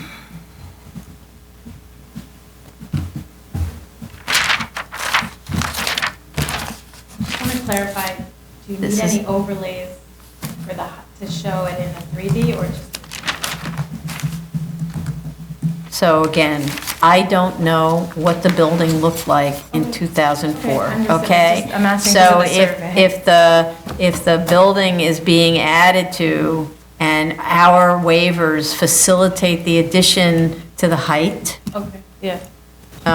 which is not, wasn't allowed in the first place, Okay. then we need 3D representation of that, okay? Okay.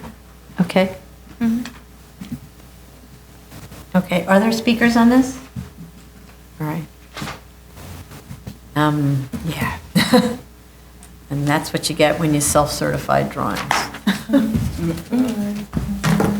there be any demolition plans at the Department of Buildings Sometimes. for the alteration application? Sometimes. Depends on how they filed, you know. Some architects file these really terrible plans, and that's the end of that. But yeah, so. Okay. Let's see. But the materials should look exactly like they do for all these 73-622s. Existing, the demolition and what you're going to be retaining of the existing, and then the proposed.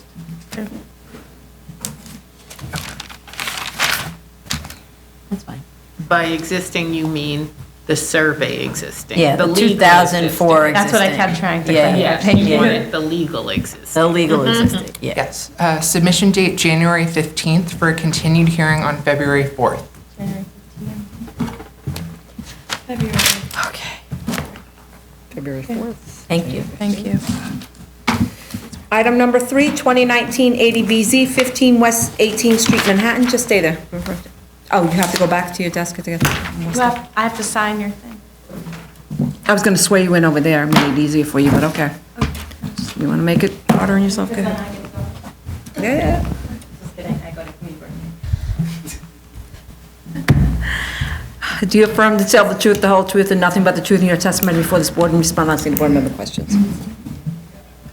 Oh, God. You gonna have time? Elise Fullader from Eric Collette, PC on behalf of the applicant. Did you get my submission? I'm sorry, it was at 9 in the morning.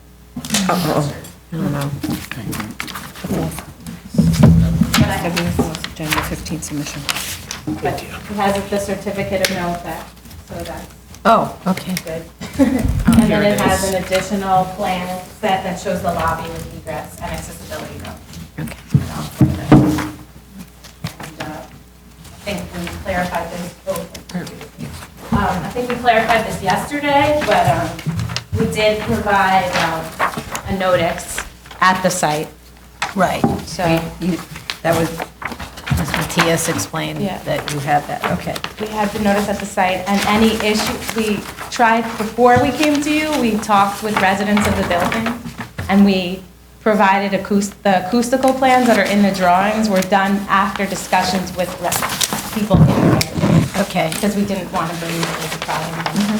So what's different on this set? So page 2 of 5 has that's a lobby, a partial. Okay. It shows egress and. Okay. But this is this kind of odd commercial residential building, right? So people are traveling in the same lobby and elevator as the gym users, right? Yeah, it appears that way. I didn't mean.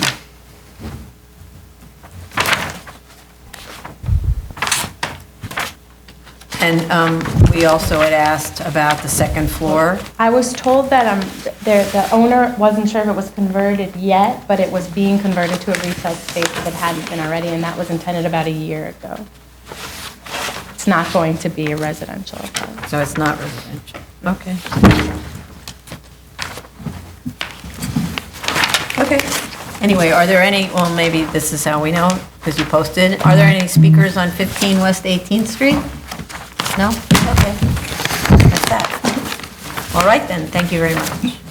So, and thank you for the CNE, because that clears that up. Okay, so I'd like to make a motion to close. Chair Perlmutter? Aye. Vice Chair Chanda? Aye. Commissioner Otley Brown? Aye. Commissioner Shetta? Aye. Commissioner Shabeta? Aye.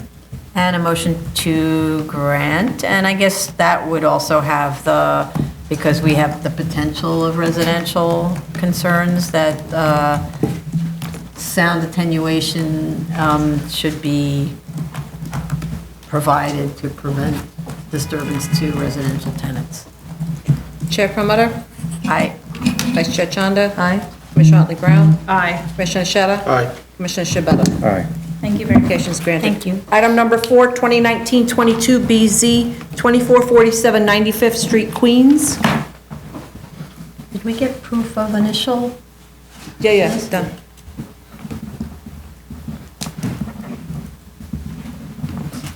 Raise your right hand. Do you affirm to tell the truth, the whole truth, and nothing but the truth in your testimony before this board and to respond to honestly board member questions? Thank you.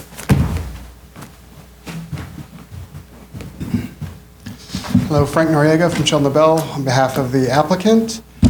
I just want to go a quick history of this project just before I start jumping into some of the comments that were raised yesterday. This building had a semi-detached single-family home on it as far back as the 1920s, 1930s. Sanborn maps that were submitted show this. Up until about the 1970s when the property burned down. It's been vacant ever since. We came and prepared and was granted a variance for the property to effectively erect the building as was designed and submitted to this board again for this the current variance application. I was granted, but due to various circumstances, they weren't able to build in time, and the zoning then changed to R3X to what it is now. And now, going on some of the comments, we realize that the board pointed out some discrepancies between some of the yard requirements and whatnot. There's actually some discrepancies between the original grant, the language in the original grant, and what was shown on the plans. We will definitely go through and clarify those things and make sure that everything is taken care of. But from the comments we heard, we didn't hear any issues necessarily with what was asked for, except for possibly a neighborhood character issue with the roof. I've already spoken to the applicant, and they are completely 100% okay with sloping the roof the other direction. We just have to confirm that there's no problems with height and setback. I don't think there is, but we will definitely submit drawings to accommodate that issue. There were some other issues such as the planting that was brought up. We are 100% willing to show compliance with the, I believe it's a 20% planting requirement for the front yard. I believe we actually exceed that, but we don't have dimensions. We can show calculations. Similarly with the height issues, we can show the elevations in NAVD. One of the discrepancies is to the overall height of the building, and also a question of how the party wall is being used. The party wall, the original plan says it's about 27 feet high. The current plans say it's like 26.9. We will clarify and why the original plans utilize that as the side wall, whereas the current plans appear to have a secondary wall. But unfortunately, the architect is out of the country at the moment, but we will definitely clarify that issue. I believe there's also a question regarding ownership of the neighboring lots. Yes. So I'm not sure exactly what that was focused on addressing. I don't believe, if I'm correct, it's not a self-created hardship issue because it was a single-family home. It's always been a single-family home on this lot, other than since it's been vacant since 1970, and the substandard lot issue, where that language of common ownership since 1961. Technically, this isn't actually a substandard lot under zoning for a semi-detached home in a R3 district. It does meet the requirements of 1,700 square feet, 18 feet wide. And further, there are exceptions for R3X districts specifically, that you don't have to go back to 1961, just to when it was mapped as an R3X. But so the question is a self-created hardship question that you have to, it's easy enough to show. Ownership of the adjacent lots on either side has never been held common with this lot. We can certainly do Not that. never, We just want to since- make sure that that is the case. But back to 1961? 61. Not when there was R3X. Not to because- 1925, but to 1961. We will certainly that show ownership. The adjoining properties have never been held in common with this vacant lot, because that sometimes does happen, that one of those property owners purchases the vacant lot, and with the intention maybe of expanding their house, and then they don't do it, and then they sell. Certainly. And we will definitely address that issue then. Okay. And I believe that addresses all the comments that were raised. So, yeah. I mean, there were corrections. Yeah, to this- there's certainly a lot of corrections, and we will connect the dots, not only between our statement of facts and the plans, but also connected, because we're relying heavily on the fact that this was a previously granted. We'll connect those dots as well. Yes. So I made a comment that the materials were kind of a mess. They were. So it means that you need to go through every piece of material and read what it says and make sure it's the same everywhere throughout your materials. Correct. And okay? we will point out the differences and clarify where accordingly. Not point out the differences. What I said was to coordinate all of your materials. Correct. Sorry. We will coordinate our application for this material, but I will point out the differences between our materials and what was previously granted. Okay, it's not that important what Okay, was then previously we don't have to- granted. It's simply that there's a statement about the retaining wall, and now in the prior grant, and now the statement is different in the present, and that's really the only thing. It's not relevant, this is a new variance, right? So it's just that your materials are like all over the place, and so it's hard to know what's the right answer. Sure thing. And we will Okay. certainly. Only relevance, I mean, I would say the only relevance to the previous grant was that you were proposing at that time a semi-detached, which was permitted, and the variance that was granted at that time was the same variance that is granted in addition to the use. Correct. This time. That's the well, difference. to clarify, the side yard requirements, because semi-detached homes are not permitted, there are no really side yard requirements. So what we have shown are side yard requirements for a detached home were actually even more restrictive, because it would require an extra 2 feet of side yards, which we can't provide. But just to clarify that. Right, okay. Okay. Are there speakers on this one? Yes, please.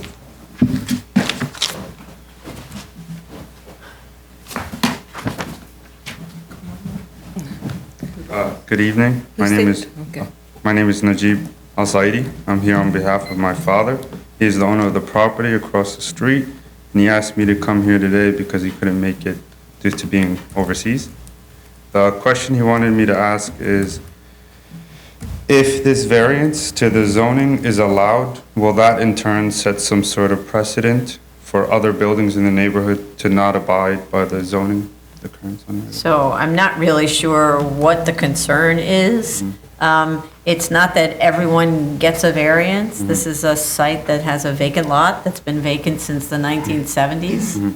And all they want to do is build a house on it, and they can't build anything on it without getting a waiver from us, because the regulations require such large side yards that there's no house. So all this is doing is allowing them to build the kind of house that they might have been able to build before, which is simply an attached house attached to the neighbor. But because of the side yard, doesn't have to be as wide as it's the zoning says it needs to be? Today, Yeah. yes. Is that only for this specific location now, or is it for the whole neighborhood now? No, this is not, I see what the concern is. That we don't do zonings of an entire neighborhood. We give waivers to one property owner for their one site. Oh, okay. Okay? All right, that's all. Thank you. And when your dad comes back, he can check this out online, because it's being recorded. Okay. All right, great. Thank you, guys. Thank you. Thank you. Anyone else? Thank you for coming. Sorry, if I may, there was actually one comment that I didn't address, and the fact that a neighbor spoke reminded me. There was issues of, I believe the chair raised, there was a lot of comments about lining up with the neighbor's building. The reason it is set back 15 feet is to line up with the front door and the second story of the neighbor's building, so it shall be flush. They have an extension that goes up to 6 feet, 6.5 feet of their front lot line. Front yard requirements won't allow us to go that far, so we're lining up with the You're lining second up story. with the what? The second story portion. It's got an awning or actually a frame, one-story portion that sticks out further. We can't line up with that because we can't comply with front yard requirements that way. We're essentially lining up with their front door, which is actually recessed, and it goes essentially straight up. But to you the second story have, you have a bay Correct, sorry. window that goes all the way up. Our first wall will line up there, and then we will have a bay bump out that'll come out to 13 feet. So it'll 15 feet at the front wall, so the walls will be contiguous and line up, and then with a bay window that bumps out. That is how it was designed originally and how it was addressed that issue. It was designed with a bay window originally? Correct. And that is one, we will address that. That was one of the discrepancies about what the depth of the yard is. Apparently that bay window was not considered, or was considered part of the yard, which I don't necessarily agree with, but we will address that, and it is in compliance currently under the new zoning. Was considered part of the yard? So the requirement under R32 was a 15-foot yard, which is a flat requirement. Front yards are slightly different under R3X.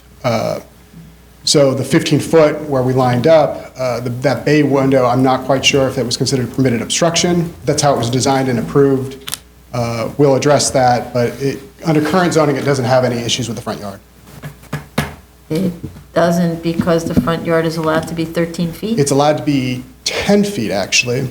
But it can't be any closer than a neighboring building, which in this case is, the neighboring building goes up to 6 feet from the lot line. It says 10 feet or as deep as the adjacent front yard, and the required front yard then has to be 15 feet. So essentially, we're lining up with the building next door.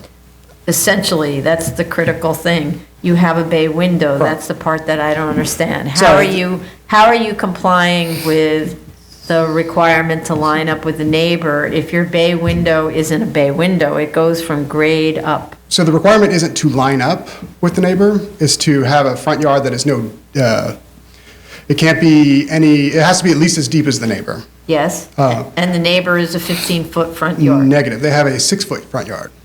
What? They have a first-story portion that comes out farther.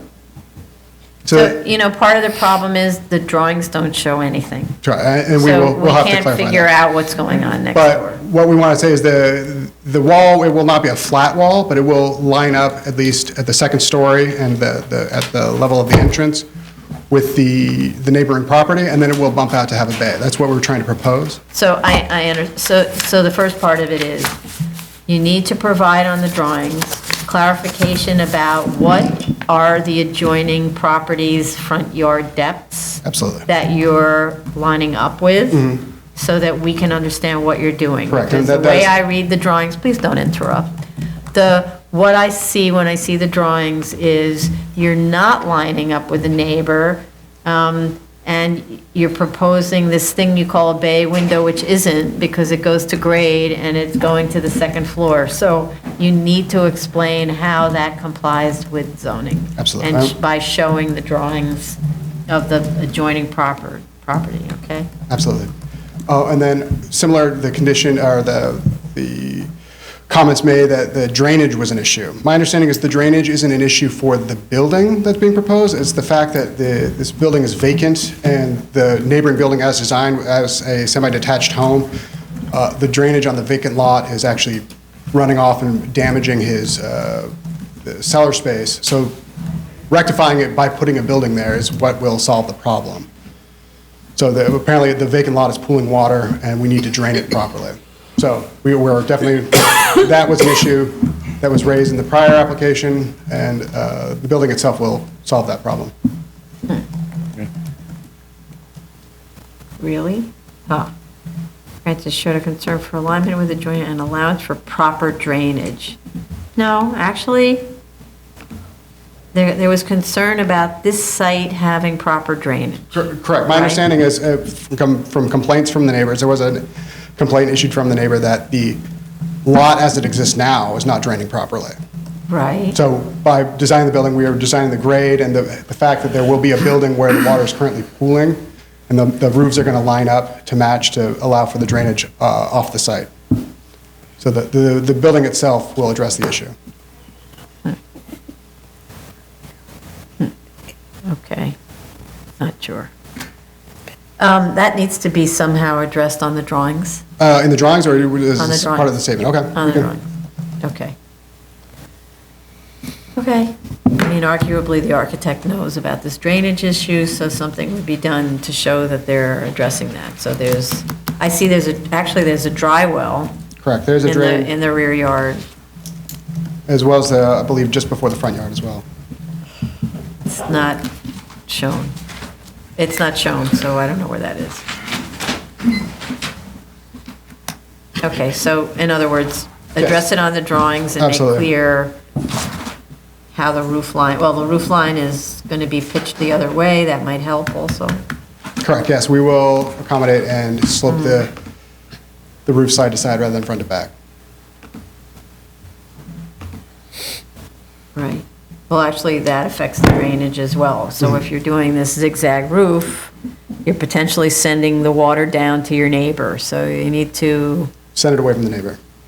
no, you need to address what happens when you have a pitched roof on a zigzag roofing situation, and how that roof line that sends the water down on this side to the neighbor will be drained. Sorry, my understanding is actually, as far as how the roof is going to be designed, it's actually going to be peaked on the neighbor's side, essentially to make it look like a two-family home next door, or the two semi-detached to the north as well, where the peak Oh, is I actually see. at the Yeah, lot yeah. line. So we're going to drain away from Away, the property. okay, that's true. You know, Yeah. your elevation is not helping you. The elevation makes it look like it's pitching from the middle to the front and the rear. It is. Currently, so we're redesigning the roof. So currently, it actually peaks at various points, and it's a little bit more complicated than I think it needs to be. And I think the applicant, from my understanding, is willing to make it essentially mirror the neighboring buildings. Okay. So they made a little Victorian house in a row of 1950s houses. That's kind of the problem. Okay. All right. Are there speakers on this? We've already done that. Okay. So let's pick a time.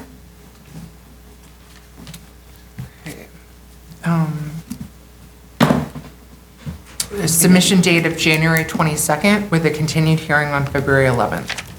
And just please go through the, it's not a big, all right, no, that's okay for this, it's not much of a deal. What was I gonna say? Then you need to go for the submission, please listen to the review session and make sure you cover every single point that was raised in the review session, so we don't say where is, okay? Absolutely. Thank you. What is the hearing date again? It's February 11th. January 22nd. Item number 5, 2019-93 BZ, 3203 Bedford Avenue, Brooklyn. Raise your right hand. Do you affirm to tell the truth, the whole truth, and nothing but the truth in your testimony before this board and respond to any board member questions? This one you need to be present. We won't put this one for the date. That one's just- Good evening, Jay Goldstein for the applicant. Attended yesterday's review session. As a matter of housekeeping, we submitted the proof of hearing notice and the newspaper notification. Yeah. I have copies today. Okay, good. I heard the comments yesterday, and I do understand the legalization aspect and what's being asked with regard to the P letter, the request for the proposed plans, and within my statement to address the comments that were raised yesterday are fairly clear as well. So I think best approach may be to answer Yes, comments and by letter. I want to add something else that I continuously find disturbing about these situations, right? So I went on to the DOB website, and I found that in March, which is 1 month before the date of the DOB denial related to this application, a permit was obtained to legalize the gut renovation of a house resulting in a 2,090 square foot house. And the Schedule A on that indicates residential use. And the architect of record for that is the same as the architect of record before us. So what I'm hearing is shenanigans, I right? will look into it and address it. I don't know the answer. And I don't think we should respond to it today. Let Yes. us respond. No, I know that, and you didn't know I was going to say that, so I just want to. No problem. And this sort of goes to the concern about illegal construction being built for a so-called house that ends up becoming a synagogue, where there's no way that the synagogue, that the structure is designed to support the live loads of a synagogue. That I understand. reinforces that whole We've conversation. been down this road with other cases. Yes. I know what the board's looking for, and I'll try my Okay. hardest to respond to every comment. Okay, great. Any open concerns, questions, anything? No? For me? Yeah. Just to Vice Chair Chanda's point, it is a legalization. I apologize if it wasn't that clear in my statement. I do believe I had it noted throughout the application, but I'll make it clearer. And I'll also take a look at that variance to see what their proposal was. I know the existing building and their use. I don't think it's feasible on our property, but I also think that it was for a different purpose than a main sanctuary versus an accessory use. So I'll just take a look and. No, the first building was also BSA variance. I'm talking about that one. And in that one, because I assume this was a new construction, that you could use a lot line cellar. I'm gonna to pull have the the main plans. sanctuary, Right. and I think you should look at it was approved for something, and then they built it, and they were able to use a lesser floor area. That I'm was gonna the take a other look. They have, reason I know I that remember. building, I know that you walk in on grade and the building, no, I think the sanctuary is on grade with like kind of an open cathedral. I'm not sure, I have to take a look at the plans and I can walk into the building for services and see what's going on and go from there. Okay.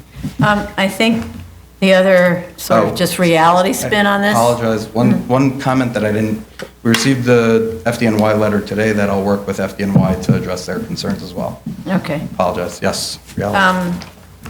So in terms of this concept of legalization, based on the photographs that we have, much of the work that needs to be done to turn this into a synagogue wasn't done. Like, there's no elevator, for example, which Correct. means there needs to be an elevator core built. The elevator core is not made out of sticks, right? So it means removal of structure in order to accommodate a new lobby, a new elevator, and all of that stuff. So I think a lot of this assumption of legalization on the part of your client should be dispelled by you. Because if we don't find we're comfortable with the scope of what they've done, it comes out, it's all made out of sticks right now. There's no assumption of legalization. Okay. We made that clear when we started. Good, I appreciate that. They were metal sticks, but nonetheless. Okay. All right, are there any speakers on this? Okay, so how much time? I can turn this around quickly. Okay. But how many there? Not tomorrow. No, not tomorrow. I need some time, but, yeah. You're out on Second the call? 4th. No, Probably. Okay, everyone's here on the 4th, yes? Of February? February, yeah. Yeah, okay. Submission date, January 15th, for continued hearing on February 4th. Thank you very much. Thank you. Have a good night, everybody. Good night. This concludes the public hearing for November 19, 2019. Amazing. I was getting worried that it would be 9 o'clock.